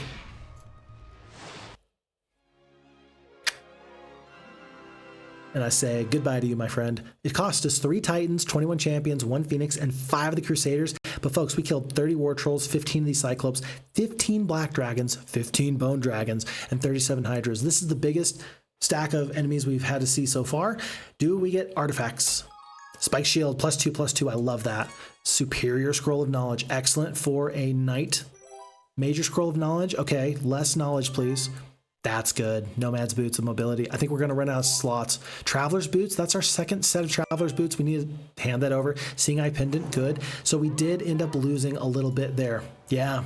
But thankfully, it looks like we got the most, the best, the most effective artifacts. Yeah, it looks like we got the best out of the way anyway. Huh, not too bad. Well, we already own here. How about we just land and take a castle for ourselves? Haha. All right, let me get caught up on chat because that was a big fight, and I'm sure you guys have some nice things to say about it. Okay. Oh. Town Portal or Dimension... Town Portal or Town Gate is officially on the table, folks. Crota has spawned in. Spawned in, indeed, is the best way of putting it. After our hero says, oh, please, the Might and Magic games, don't force it. I really want you to have the time to enjoy it. If you feel stressed and not having time, save it for another day, is my tip and opinion. It is a commitment, but a beautiful one. Okay, I love to hear that. I appreciate that. I will look forward to it when the timing is right. Decent is giving up on the Vikings map on Impossible. It's just too tough for me to handle. I remember that one being tough. I think that we got, I want to say we got lucky, and so we only had to play it once without any restarts. But I know that we played it. It was one of the first maps we had on stream. It was like the second or the third map we did on stream. Yeah. So yeah, it was a good map. I really liked Vikings, but yeah, there's a lot of twists and turns. The early game is set up to where you have to beat some enemies in a kind of a rough way, and if you don't get that good start, then the whole scenario unravels. After our hero says to Steeson that that's 100% right about being a teacher. I'm a teacher with a degree in music, but I'm not practicing it now. It takes too much energy from my family, so I hear you. Maybe I'll get back to it when my kids grow up. Yeah, there's only so much good vibes that we have for ourselves before we eventually run out of energy, and you have to weigh the cost. Do I put all my energy and attention into somebody else's kid, or do I focus on my family? And I'm still struggling with that right now because I want to give my very best to these kids. These kids deserve everything in life. I only have what I can give, though, and I don't think I should give more than I can give my family. So I hear that very, very much. And then Steeson says, yeah, if I didn't have a family life to attend to, then sure, I could be a teacher again. But I hear you loud and clear when you're like, but I'm not sure if that's possible. Not sure if that's likely. We're doing damage here. Ector's only got 3 attacks, 7 defense, but he's going to stay alive anyway. Let's kill 1 full stack of creatures. Get a nice double hex attack off here. Let's cast the... I'm just going to do a quick curse. It looks like the curse is really cheap. Let's just do that. Minimum damage on the retaliation. We do eat the paralyze, though. Kill 4 to 6 here. Not bad. Kill the rest of this stack. Ooh, man. After the previous fight where we were just obliterating enemies with our main hero, this fight feels much harder, even though the numbers are comparable. 2,400 experience to Ector the Knight. He's going to pick up the pathfinding and the logistics. I think we've seen that that's been pretty useful so far. These heroes are all just kind of waiting, hanging out. And we're about to get to here. Bearded Man says, don't kill the bone dragons too fast to keep the morale down. In the middle of a fight, it doesn't adjust. I hear what you're saying there. The idea, Bearded Man, being that if you have troops of 3 alignments, right, you get -1 morale, and if you have undead in the group, it takes the morale down even further. I don't believe that adjusts mid-fight. Does it? I'm asking the question because I'm not sure, but I've been operating under the belief my entire life that that's not the way it goes. Please let me know. I'm very interested to find out. And then Avatar Hero to Steeson, good priority, I approve. Smart tactics, haven't thought about it. Does them dying change the morale mid-fight in Heroes 2? That's my question too. From my experience, it does, Bearded Man says, but maybe I misunderstood the situation. I don't know, maybe. And Steeson talking about the mythical Heroes 2 creatures, he definitely loves the phoenixes. Definitely. I'd much rather have a pet phoenix than a dragon any day of the week. Oh yeah, I definitely agree with that. Definitely one is better as a pet than the other. So my son would pick the Hydra. He loves them so bad. Don't know about my daughter. She's not old enough to appreciate this game yet. My 40-year-old wife isn't old enough either. Someday, hopefully, once my daughter, Lady Sylvia, is. Yeah. It's cute. I really enjoy that you get to enjoy Heroes with your family, Steeson. It makes me happy. And then Christina, thank you. I'm glad that you thought that it was a hip hip hooray worthy moment. I appreciate that. Roman says, I wonder why Disrupting Ray does not work as a typical spell and cannot be dispelled. Good question. If you notice in the Heroes of Might and Magic 2 Gold, the original Heroes 2, that the AI favors Disrupting Ray over any spell. And I wonder if it's partially because it was flagged internally as being exceptionally powerful because it cannot be dispelled. But yeah, you can't dispel it. You can counteract it a little bit. You can stone skin or you can steel skin. And it's worth noting that if you steel skin a creature and then it gets Disrupting Ray, the Disrupting Ray will take the defense out of the base. So once the 6 defense from the steel skin dissipates and disappears, you're going to be left still with -3 defense. So you can kind of make up for it temporarily, but ultimately you're going to be in a rough spot. So Roman, good thoughts there, but answers I have none. Steeson says in Heroes 1 the Paladins were badass. Holy smokes, those golden red cape dudes were tough looking. I agree. And the weight of their swings and heavy swords, yes. Yep, they looked pretty darn good.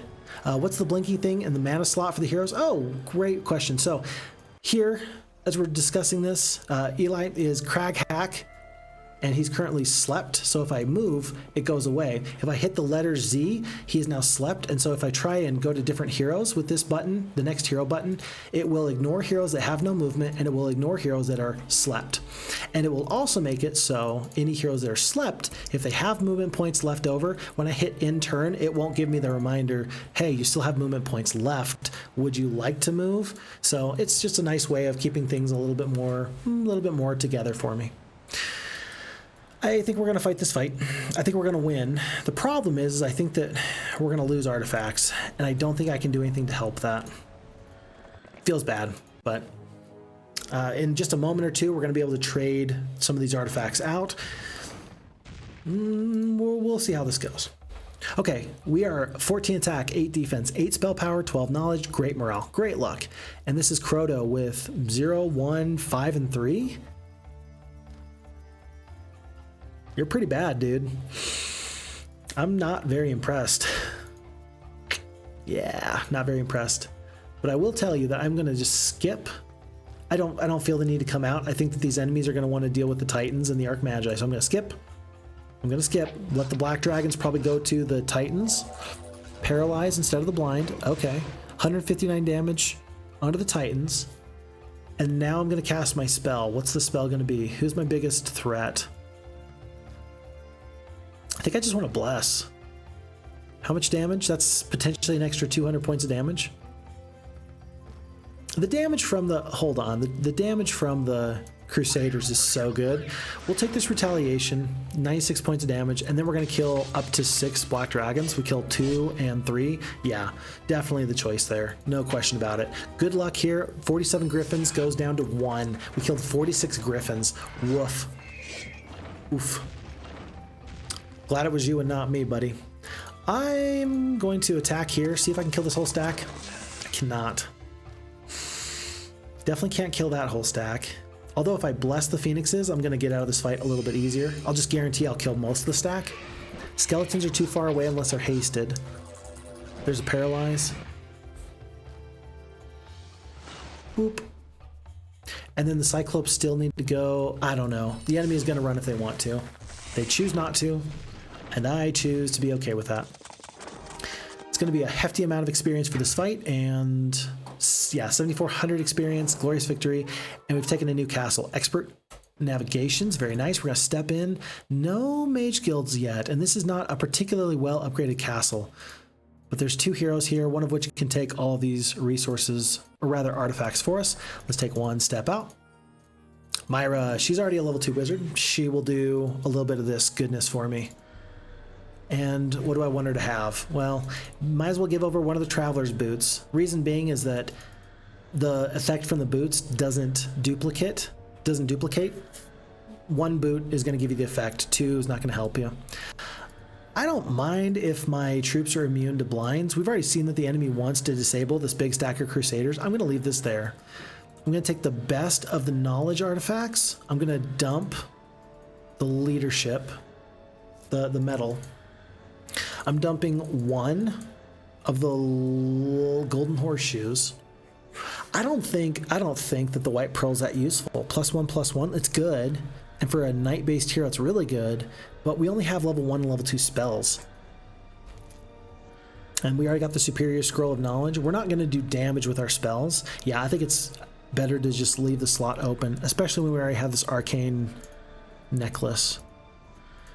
Let's see. Probably go here, here, here. I'm trying to organize my artifacts from best to worst. Best, best, best, best. Arguable. In this case, knowledge is better than spell power. I really like the idea of having some amount of luck. I really do. For this army, with this amount of attack skill, if you have no +1s on your luck, then you cannot ever get good luck. But if you have at least 1, then you always have some amount of chance. If you have 2, I'm going to leave 1. I'm going to leave the golden horseshoe, just so that way we have the chance of getting luck at some point. Myra's got these really nice artifacts. I'd love to make sure she stays alive. So for that reason, she's going to split up her boars so that she hopefully gets an opportunity to do something in case she's attacked. I think it's time to get back into the boat. Myra's going to continue up the way here. And I'm very low on spell points. I've only got 21 out of 80, but I don't need more than 5 every now and again for a dispel. So we're going to continue to sail. We're going to continue to find out what this map has in store for us. And we're getting pretty close to needing some new resupplies. I'm not going to upgrade this Necromancer Castle. It's already up to the laboratory. Nothing else is needed. Natasha's okay. There's lots of okay heroes. But I do want to make sure that I'm kind of working on getting up to dragons here. So I'll spend the resources here. And then remember, I do have Fenton for the Cliff Nest. And I do have my Sorceress Castle that I'm also kind of working on. It just requires the wood, and the wood's been a little bit difficult to come by. Tavern, cool. And note that the ore is so low that even picking up a spare statue here and there isn't that good. So that feels kind of bad. Okay, on to a new day. Somebody summoned their boat away. I don't think that that purple hero ever did pick up the pyramid. Slobberjaws. That sounds like a villain from a Bond flick. James Bond being, of course, the rogue, the guy that, you know, I don't know. How do you describe James Bond? How would you describe James Bond to somebody who's never seen a James Bond film? It's a question I really don't have a good answer to. He's James Bond. He's like the quintessential spy, good guy. Slightly womanizing. Depends on which version. He's James Bond. He is what he is. Responding to the panicked cries of a damsel in distress, you discover a young woman fleeing from a hungry bear. You slay the beast in the nick of time, and the grateful sorceress weaves a magic cloak from the bear's hide. But for all of his different faults that he might have, as we pick up 6 ore, which is kind of useful, James Bond does have some pretty nifty villains, and they all have weird names. Like, Slobberjaws just sounds like it could be a James Bond villain. Probably wouldn't actually be, but it could be. Mysticism here. No sense for Myra to do anything else. You can't actually hire a boat here. There's no shipyard, so we're kind of going to be stuck here, which I think I'm okay with. Because then if an enemy lands, I'm going to have Myra hop into the boat, and then they're going to be stuck here. Same thing here with Algery, actually. I don't want to hire a hero yet, but if a hero lands, I really want this sulfur mine though. I'm going to hire Natasha. And then if an enemy hero lands, they better have summon boat. Otherwise it's going to cost them. Okay, where to go? Northward, eastward, westward, onward. There you go. Looks like there is nowhere to land here. Just making sure, yeah, nowhere to land here. This appears to be purposefully boxed in. This is probably someone's starting location. We're going to hope that we can get there soon. Where is this ultimate artifact? Find the ultimate artifact. That is our victory condition. I haven't seen a single obelisk. Not one. What am I to do, folks? What am I to do? I'm just going to complain. I'm just going to be sad and complain. So sad. Because I don't actually have to defeat every enemy. I really don't. What I could do is simply find the ultimate artifact, and then I don't have to worry about anything else. Nothing else matters if you just find the ultimate artifact. So we'll have to wait and see. Okay. Yellow hero sailing, and let me check. Aha! It's gonna happen. Oh, rats. Natasha was too far away, so she can't get into the boat. Whoops, my bad. Okay. And it's Month of the Spider. Okay, let's see. After our hero says deceased, and oh yeah, I've always had the phoenixes close to my nostalgia heart. The most beautiful of any phoenix in any game, movie, I think. I think that the Heroes Might Magic 2 phoenixes are beautiful. I agree. It's Month of the Spider. We avoided Month of the Plague yet again, which is wonderful. Bearded Man just did a test for us. He says that in the battle-only mode, the morale cannot change mid-fight. Okay, thank you for doing the research for us. Thank you. I really appreciate that. Because that is the kind of thing that determines an awful lot. Nutso child. Well, folks, we got a nutso child over here. We're going to go clean that up. But that matters an awful lot. And I love that there's questions like that are unanswered. Like, because there's some things that are intuitive and make perfect sense, but there's so many things in so many Heroes games that are not common knowledge, and you actually have to ask the question. Like, it begs the question. So I'm glad that we did the research to find out exactly what it is. So I appreciate that. I couldn't have asked for any more from you. So thank you. We're gonna do this. Another hero. Set in 4th.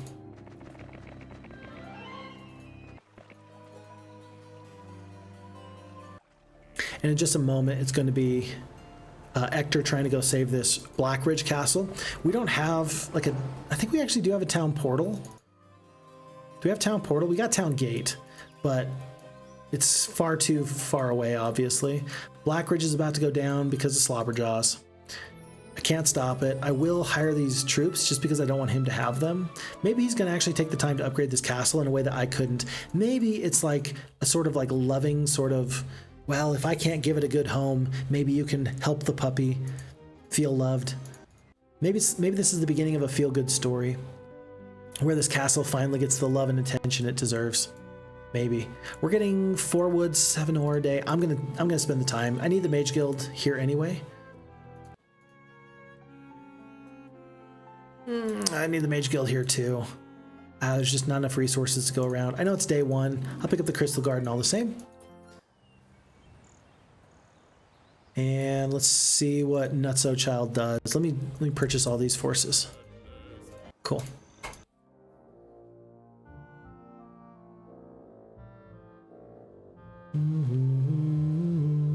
Two purple heroes have landed.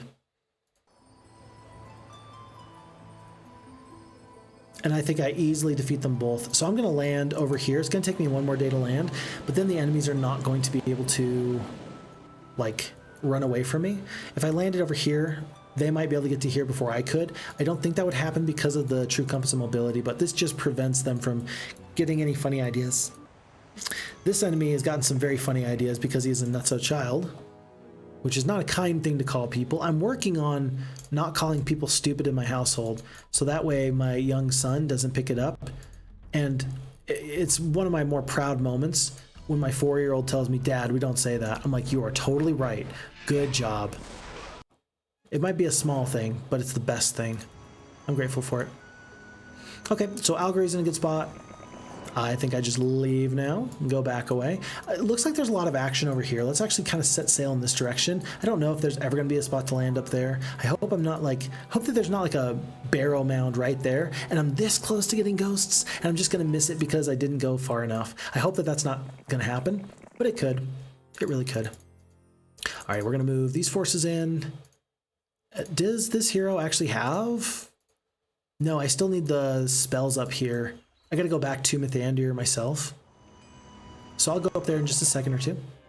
I'm gonna keep the fastest creature in this army just in case another hero lands. I need to swap creatures out. Oh, and the sprites need to go. No, the dwarves need to go. That way she only wastes 1. Time to hit Z, like we had talked about. So now the hero slept. Hero has slept. Ruby, I don't know. She needs to get these troops over, but since we got to go back for this Mage Guild anyway, she might as well just leave the troops there. I will have these forces sent to the front. This way. And then on to a new day. Steeson says, aha, there's a yellow person. Oh, rats. Wait a second. I can reach you.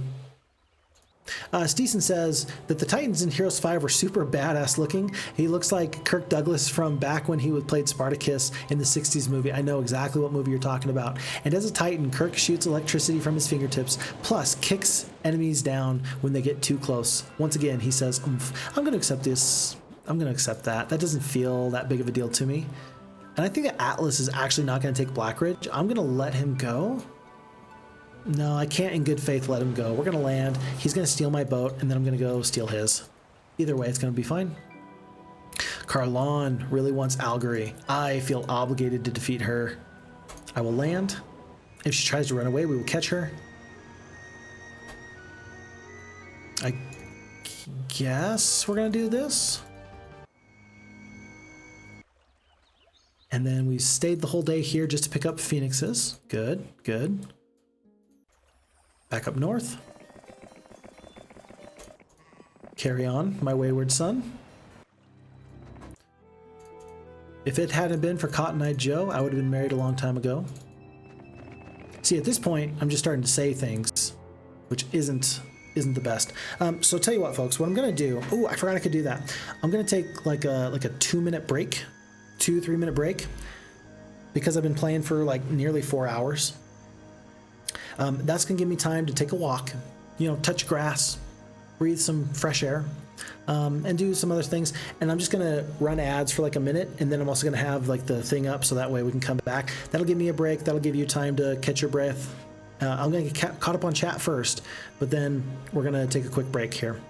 So Steeson says morale changed mid-fight in Heroes 7, I believe. Oh, interesting. Now that's very interesting. So it was a mechanic, just not here in Heroes 2. Archangels from Heroes 3 are super badass as well. When sword is swung so hard that it turns into a blaze, you know you're done for when to hit. It's like cooking a chicken by slapping it so hard. Archangels can cook a chicken with one slap. Archangels in later games became more and more wimpy, though. Such a shame. Yeah, I think that they actually got reworked for Olden Era after there was some initial feedback that they didn't look correct. So getting the angels correct is probably one of the most important things you could do. So fellas, drunk wifey is at home at another party. It's nearly midnight. I have to go to bed. Have fun, and thank you, Phixfox, for the stream. It was a great pleasure, sir. It was a pleasure. Thank you so much for being here. The pleasure is mine. Thank you so much. And go have a good night. Christina says, thank goodness it's not Month of the Plague. Please watch out. You're totally correct. We avoided that. We are not going to hope that we're lucky again. It might happen and we might be in trouble. Avatar Hero says, perfect. See you soon. Okay. All right, folks, let me figure out how to do a quick second worth of ads. And again, I'm just going to leave the timer up so that way I've got a couple 4 or 5 minutes. I hope that every now and again you'll forgive me as I try and do a little bit of self-care as I am working through this very fun scenario where I'm having lots of fun, and I hope that you're having fun too. Okay. So with that being said, I'll see you back here in just a little bit. Peace. Okay. Hey.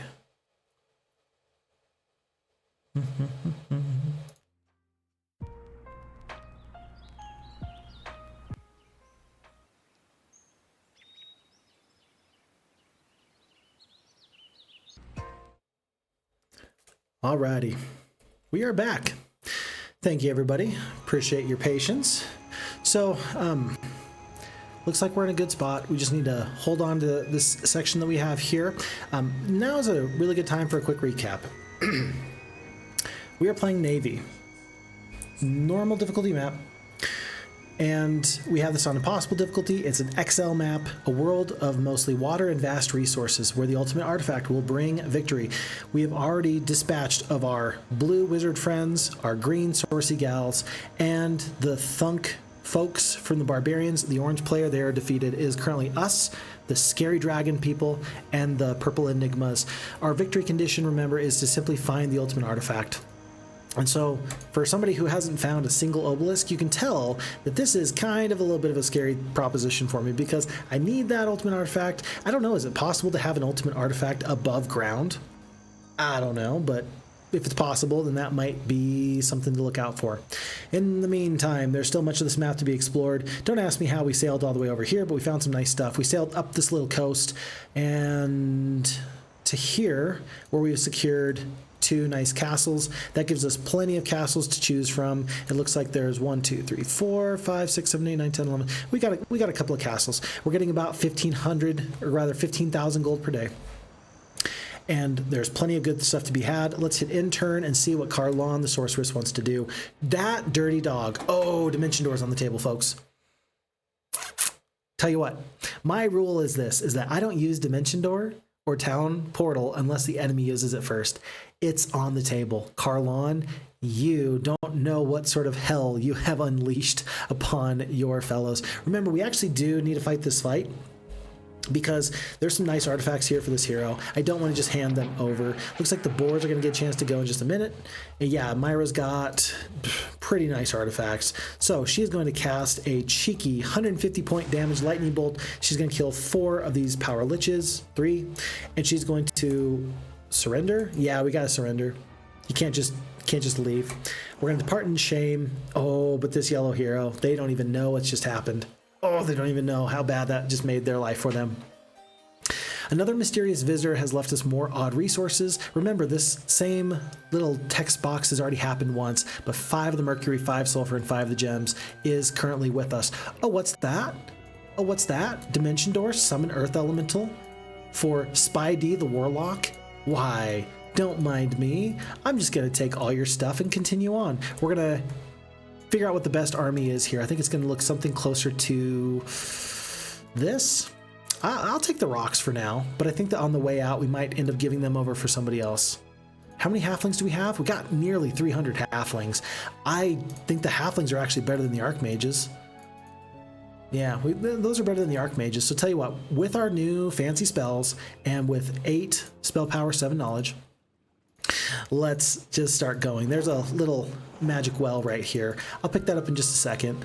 And Jimmy Crackcorn, as his friends affectionately call him, he's going to just move out for 1 second. We rehire Myra with her nice artifacts. And she's actually going to pick up this sword. She's going to hand over all this. Boop. And we're going to keep the artifacts that we don't need the most behind. Power ring for 2 extra spell points a day. I don't think that that's important. We're about to get this major scroll. I like the morale here. That helps these forces work out much better. I even like the white pearl on this hero. Yeah, this looks fine to me. And then let's recall that Craghack does have some amount of forces he's trying to bring to the front as well. So he's going to swap those over.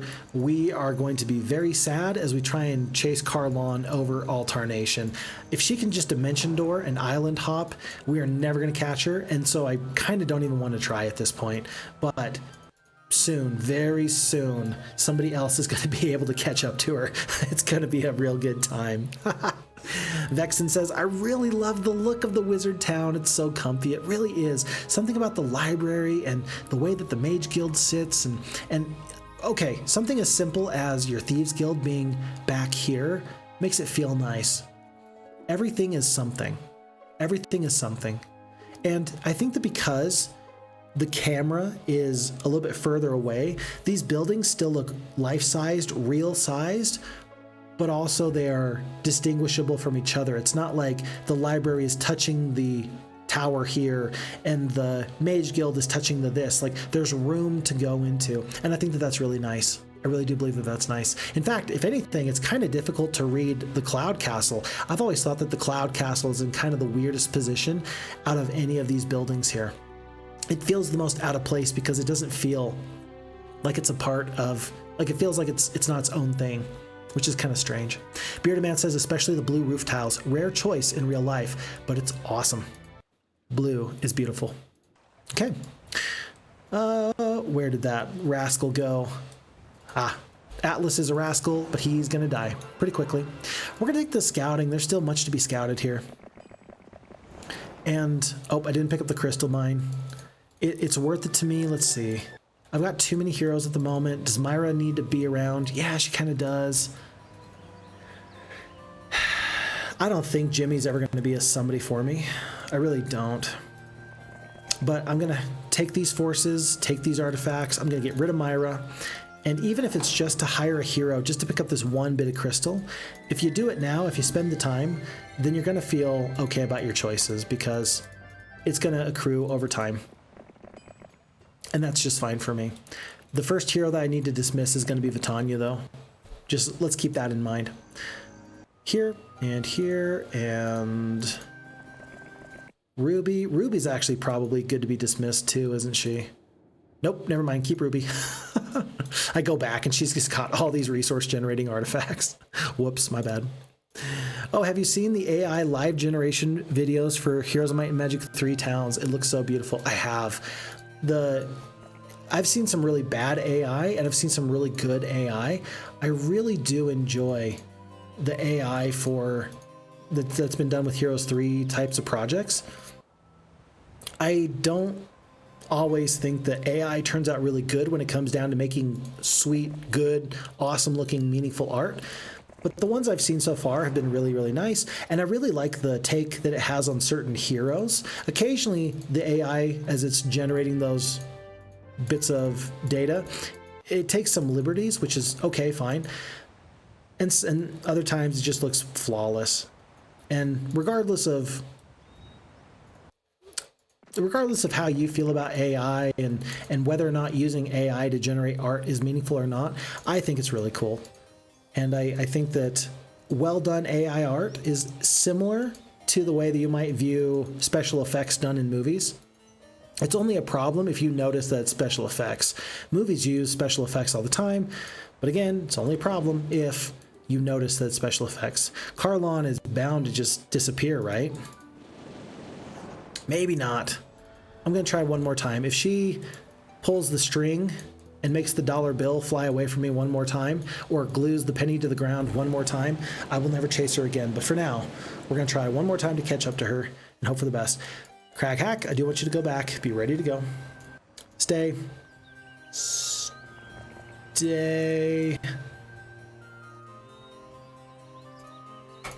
I'm just going to let go of Ruby. Not necessary at all. Maybe it's sending a message. I don't know. That's probably the worst way of looking at it.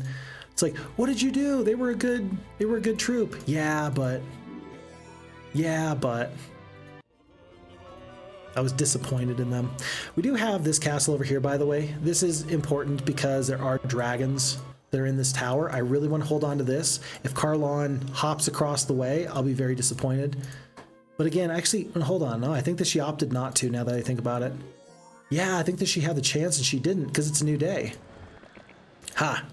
You should have left when you had the chance, girly. But yeah, I like the Heroes 3 live generation. And again, it's only a problem if it looks bad. And I think that they look pretty good. What do you think about it? For sure, it will get better, but the promise it offers, oh man. Tell you what, could you use AI to generate a whole new game for yourself?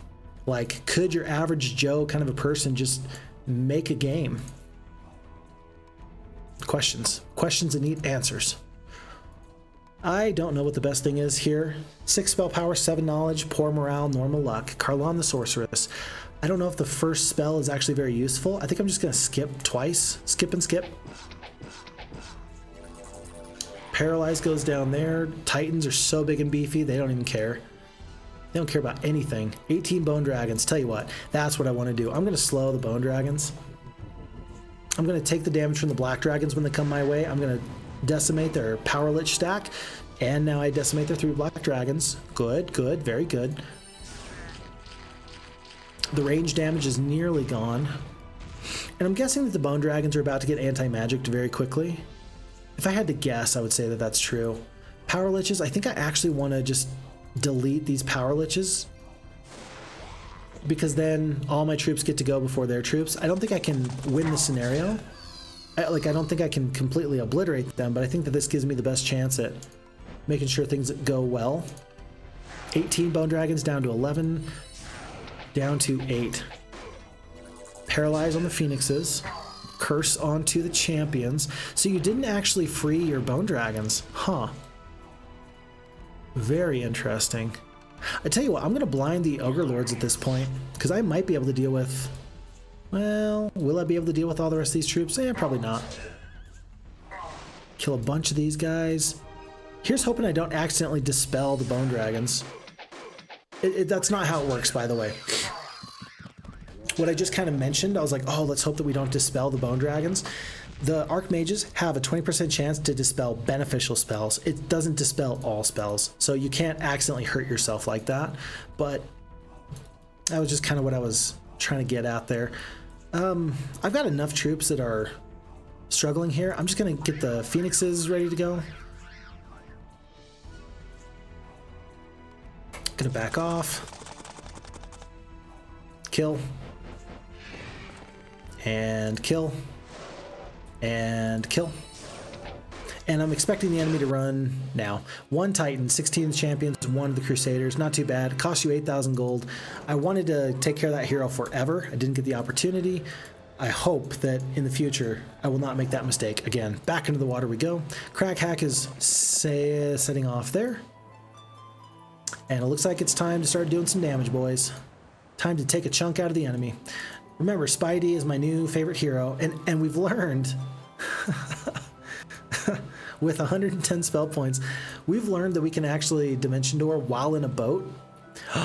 Could we Dimension Door from here to there in a boat? Oh, we have to do that, don't we? Don't we have to do that? Like, whatever's behind here and we're not supposed to have.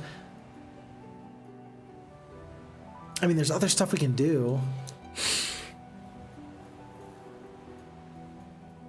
Tell you what, let's see if we can defeat this hero here. How long is it going to take to get there? Very long, but because we have to go this long way. Let's do like 3 dimension doors. Let's do 1, 2, and then 3. And that's going to get us in a position where we can probably catch up to this guy pretty quickly. Maybe 1 more dimension door at some point. And then we're going to head over here, and we're going to dimension door from here to there. Oh, I'm very excited for that. That's going to be really fun because that is absolutely breaking the map. The map maker did not anticipate that we would do something like that. Oh, somebody else summoned the boat away. That changes the plans immediately. Let's send this force just to slowly sail across in this direction. And now I'm going to sail up and around, probing the coastline to see if there's any place we can land. Nothing yet. Crag hack, I'm going to sleep right there. That's good enough for me. Glorious victory. Anything here? Ooh, there's actually some stuff here. This always looks weird to me. Look at these fortifications on this tent. That's kind of nifty. The town may not be upgraded to a castle, so goblins and ogres. The truth is out there, just in case you were unaware. And folks, we're to the point where we're looking for Black Nose, the hero, and Rathmont. Total army strength. We are number 1. That bodes really, really well for us. I feel strong. It's nice to know that we have that confirmation that there's not like a bigger, scarier enemy out there. That feels really good to me. And then after our hero says, yes, AI, to think that we are now standing on the precipice of a whole new future of entertainment. Just say, I want to be in algebra. Oh, I want to be in Agrabah in Aladdin, putting on 3D glasses. The AI generates a whole world for you instantly. You know, this makes me have to ask, and I hope that this is not an offensive comment to anybody, because I mean no offense. But then again, who would I be offending? Because the majority of people that this might offend would be the Amish folk, and the Amish don't exactly have any way to realize that Phixfox is talking about them. But, for example, the Amish, they don't use technology, is my understanding, right? The Amish, they tend to use whatever low-tech option they possibly have. In some cases, I believe that they don't use, like, buttons, for example. That's not something that they use if they can help it. They use horse-drawn buggies and carriages. They are primarily in the United States, centralized in the region of Pennsylvania. I wonder if, when we're talking about AI and the many things that it might eventually do, if there's going to be something of a resurgence towards this idea of more technology is bad, right? Because there could be some real danger, mostly in the terms of people getting addicted to constant stimulation. There could be some issues I could see with people trying to do too much with technology. Yeah, I could see that being a struggle. And then would people go in the exact opposite direction? Would it cause people to want to shun technology, seeing the possible harm that it could do? I don't know the answer. I'm just kind of spitballing here. But things I think about, things that I wonder about, are there going to be any unintended consequences with technology? Time will tell. Folks, we have gotten to a very important spot. Aha! Deadsville, Rathmont, Newport News, Nutso Child. This is going to be a bit of a victory, and we might be able to take out Yellow. This might be one of their main bastions of strength. If we do, we're going to be in a really good spot. We've only got 10 spell points. Today's going to be the last day that we adventure before we just kind of sit in that castle that's nearby. Bearded Man says, I think that the point of art and games isn't just the end result, but the process. That's an S-tier comment right there. S-tier comment talking about the process being the biggest part of the art. I love that. The thought and the consideration of the creator. Millions of experiences, thoughts, and considerations culminate to create something that, although not a masterpiece, is actually interesting. There is no charm in a lifeless AI creation, just like how there's no appeal to a totally random string of text. S-tier comment. Absolutely S-tier comment. In a lot of ways, I mean, when we talk about what AI can do for humanity, I know that there's a lot of talk about, well, we don't want AI to replace humans in the sense that now humans are not the ones actually doing the art, but more so than just, you know, oh, I don't want the AI to be created by a computer, and so then I have to work while the AI works. The idea of, yeah, but the end result isn't the point of the art anyway. The point of the art is to enjoy it, for it to be beautiful, to be wonderful. The journey is more important. I really appreciate that comment. I know that there's a lot more that could be said there, and I'm not saying it nearly so well, but I know gold when I see it, and that is a golden comment, and I appreciate that. Ballistics. Okay, and we're back. Sitting in a mage guild, almost ready to get 90 spell points. And then Avatar Hero, yes, like with all new frontiers, a new paradigm shift brings wonder, but also fear. That's also an S tier comment. I agree with that as well. In a big, big way. Big, big way. There's a lot going on here. There's a lot going on here. Fortunately, the old will still remain, and we can play Heroes 2. Yeah, it'll be good. It'll be good. Where were you going? Hold on. Oh, this was Ector. Ector is doing what he's supposed to do. For a second, I thought that he was wrong. This is like the biggest lake I've ever seen. Is this in the map editor? Is this 2 lakes or 1 lake? This is huge. Okay, this felt like a big lake to me. Look how big this lake is. This is crazy. Huh. I don't know what to make of that. We're not going to land, though. We don't have time. We got stuff to do. Maybe we land there. I can't believe Crusaders are only doing this lean too. We're going to have to go back and see what's happening there in just a moment or two. Okay, purchases. Cloud Castle, finally. Fenced Meadow, wonderful. We have over 100 crystal and over 100 gems. We're in a pretty good spot. Vexen says it's 2 lakes together and he puts a rock to hide the line. There we go. Okay, that's smart. That's really smart. Yeah, because this is the biggest lake I've ever seen. Oh, so there we go. It's a lake here and a lake here, and then the rock's right there. That's really nice. That's really smart, Vexen. I like that. Roman says, excuse me. Roman says, well, AI is ethically problematic. It is kind of generic and basing on previous works. Ah, good point there as well. Because it needs something to iterate off of. So you take somebody's work, replicate it, and claim it is yours. I will not play a game created by AI, but as long as it is just something innocent, like seeing H3 castles and Heroes animated, I'm loving it. I think that that's a really good point. Like, at what point is it, I mean, because of course everything is, okay, let's have this conversation. Everything is derivative, right? In almost everything that we do, we are standing on the shoulders of giants. If for no other reason than the fact that, like, there is heroes, not heroes, there's scientists who have made the stuff to get us to the point where we're doing the computer.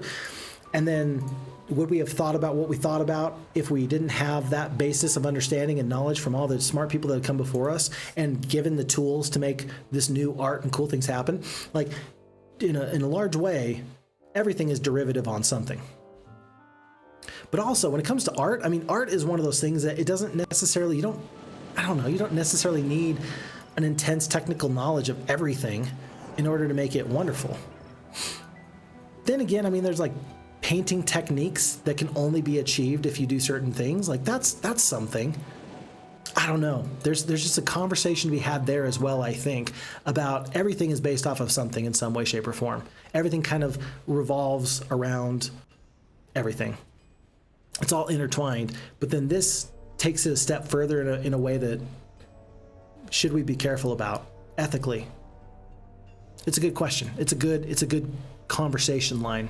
Welcome to the country of the damned. Abandon all hope. This place is the pits. Knights are advised to impale themselves. He means you guys. Okay, we're gonna fight this fight. We're gonna win. It's gonna be great. Glorious victory. We are about to the point where this army is fairly exhausted. The losses have been okay, but we're getting to the point where we're starting to struggle. I'm going to end up blessing the Phoenixes. They're going to go straight for these Vampire Lords. I'm going to rush with these champions into this area.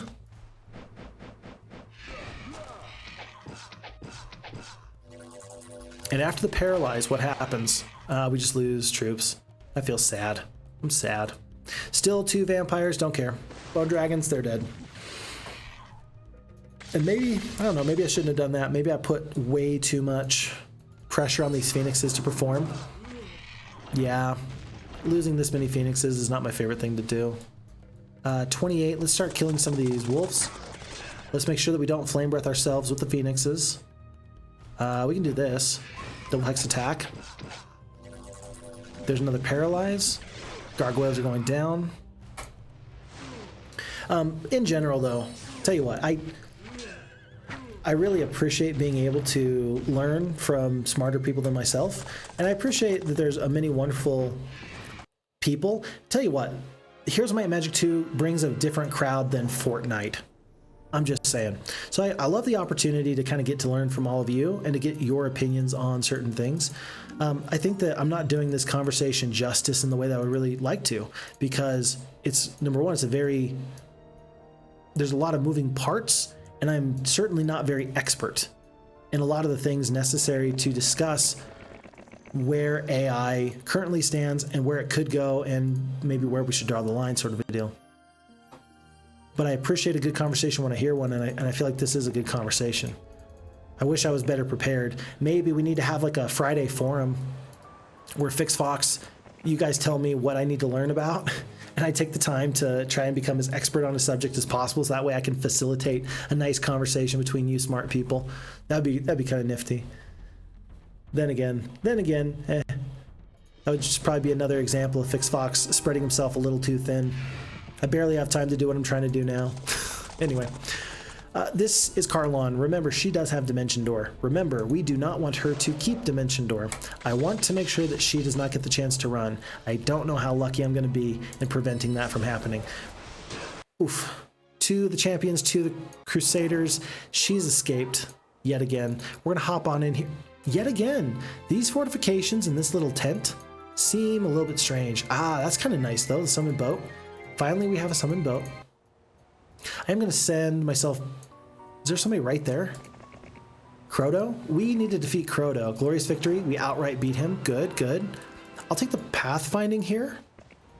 And I'm actually going to steal his boat because he's right there. Like, he is right there. So I might as well steal that boat. And Nectar's going to kind of continue to roll through here. The resources are good. I don't need to go out of my way for Alchemist Labs at this point anymore. It's just not the play. We're not going to get a great score on this map. Month 4, week 2, day 4. We're not going to get a great score. But we're going to be able to kind of continue on anyway. And that just changes our priorities about whether or not we pick up certain things or not. That hero needs to go down. Did you scuttle my boat? Did you see that guy? Did he just scuttle my boat? He walked up to the boat and then disappeared. WTF, man. That's not cool. All right, this cool little island. The ultimate artifact's got to be here somewhere, right? It's got to be here. You've got to die, Kastore. Kastore, now that you've got Dimension Door, you are going down. The enemy has fled. I can't let that happen. Roman says, okay, let's vote. Maybe quantum mechanics next time. I will do my very best. Because remember, to be a good facilitator, you don't actually have to be deeply entrenched in the knowledge of a certain subject. I just have to be smart enough to be able to tell you or ask the right questions to have those nice conversations. That's my job. It's just, ask the right questions. That was a heck of a lightning bolt. Oh my goodness. We're in a rough spot. The more that the enemies do that, the worse off I'm going to be. Carlawn's back. She's going to Dimension Door in just a second. Maybe the portal will teleport you to an obelisk. I think I broke the map by going from here to here. And these obelisks are going to give me what I need, I think. Yeah, we might be getting out of this scenario a little bit quicker than I would have hoped for. It's already been a 4.5 hour stream. It's about time to call it for the day. And my wife wants me back by 5 o'clock so she can go do some fun stuff, and I would like to oblige her because I love my dear sweet wife. Folks, we had a follow here just a moment ago. That was going to be a follow from Collector, Kohlector. Collector, thank you so much for the follow. Welcome, welcome. We are playing this XL map that we downloaded from the Heroes of Might and Magic 2 portal and from Celestial Heavens. It's a good map, Nay-Vee, and as you can tell, there's an awful lot of water on this map, and our goal is to actually, believe it or not, escape through all these enemies with a victory by stealing the ultimate artifact, whatever it might be. Stone liths. I didn't want to attack these dragons. I'm going to step on these liths real quick. I'm going to see what this has. There's one. There's two. I guess it's just like a one-way. What about this? Well, that's a different stone lith than this one. It's got to be over here, right? Come on, lith. Where are you? Yeah, it's got to be here in the corner. There it is. Aha! We come upon an obelisk made from a type of stone we have never seen before. Staring at it intensely, the smooth surface suddenly changes to an inscription. The inscription is a piece of a lost ancient map. Quickly, you copy down the piece of the inscription, and it vanishes as abruptly as it appeared. And folks, this is going to tell us everything we need to know. We're going to have our heading. It looks like this is going to be a little bit far away. We're still going to have to... It might be right here. It's going to be kind of far away, I still think, but we're gonna maybe have the opportunity to find it. It's right here. We took our main hero right to the exact right spot. We have our secondary hero ready to go. We're gonna hit end turn once or twice. We're about to start digging, and folks, I'm a little bit sad because there's still so much of this map left to be explored, but I feel very confident that we can win. We've already had indications that we are going to be the toughest hero here. Where are you? There you are. Total army strength, it's us, and there's no question. We are the strongest hero there. We have so much gold, so many resources, and there are so many forces that we can still purchase here that at this point, the rest of the map would just be playing cleanup. It would just be playing cleanup because there's so many forces still left to be purchased. I mean, 66 iron golems ready to go, 50 of these greater druids. I got 54 and 30. I got like 80 master swordsmen just ready to go. The scenario is in the bag. The question is how quickly can we get through it at this point? And so I don't feel bad about calling it a day. There's another one. Another one. Oh, the suspense is killing me. We're going to get this hero here. This is going to be, who are you? Ariel? Because I think it's got to be right about there. I don't even know where to go. I'm just going to hit D for dig. Nope, nothing. But this is obviously it. We're going to say goodbye for one more day. And how often do you see Phixfox collect every obelisk on a map? The answer is not that often. I think that this map is going to have a lot of replayability in the future. I think that we're going to be able to go through this map in the future and, probably conquer the far corners of the map. But I feel satisfied that we were able to find the actual place for this ultimate artifact.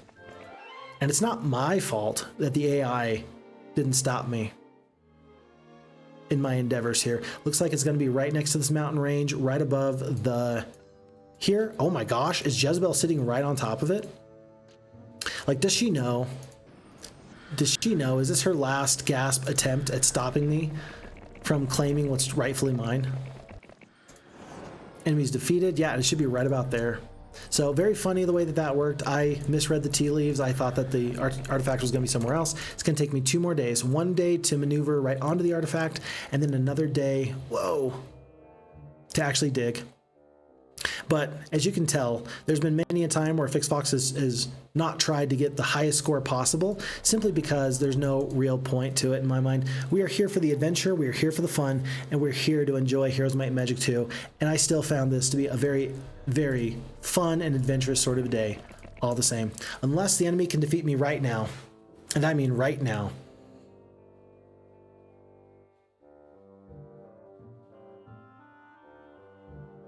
The suspense. Then we're going to end up calling it a day. Let's make sure that we have artifact slots. We do. And folks, that is going to be it. Congratulations. After spending many hours digging here, you have uncovered the ultimate crown. That's going to be +4 to each of your basic stats. If that wasn't enough to win the scenario before, I don't know what was. So I'm very happy for it. We have found the ultimate artifact. Our quest is completed.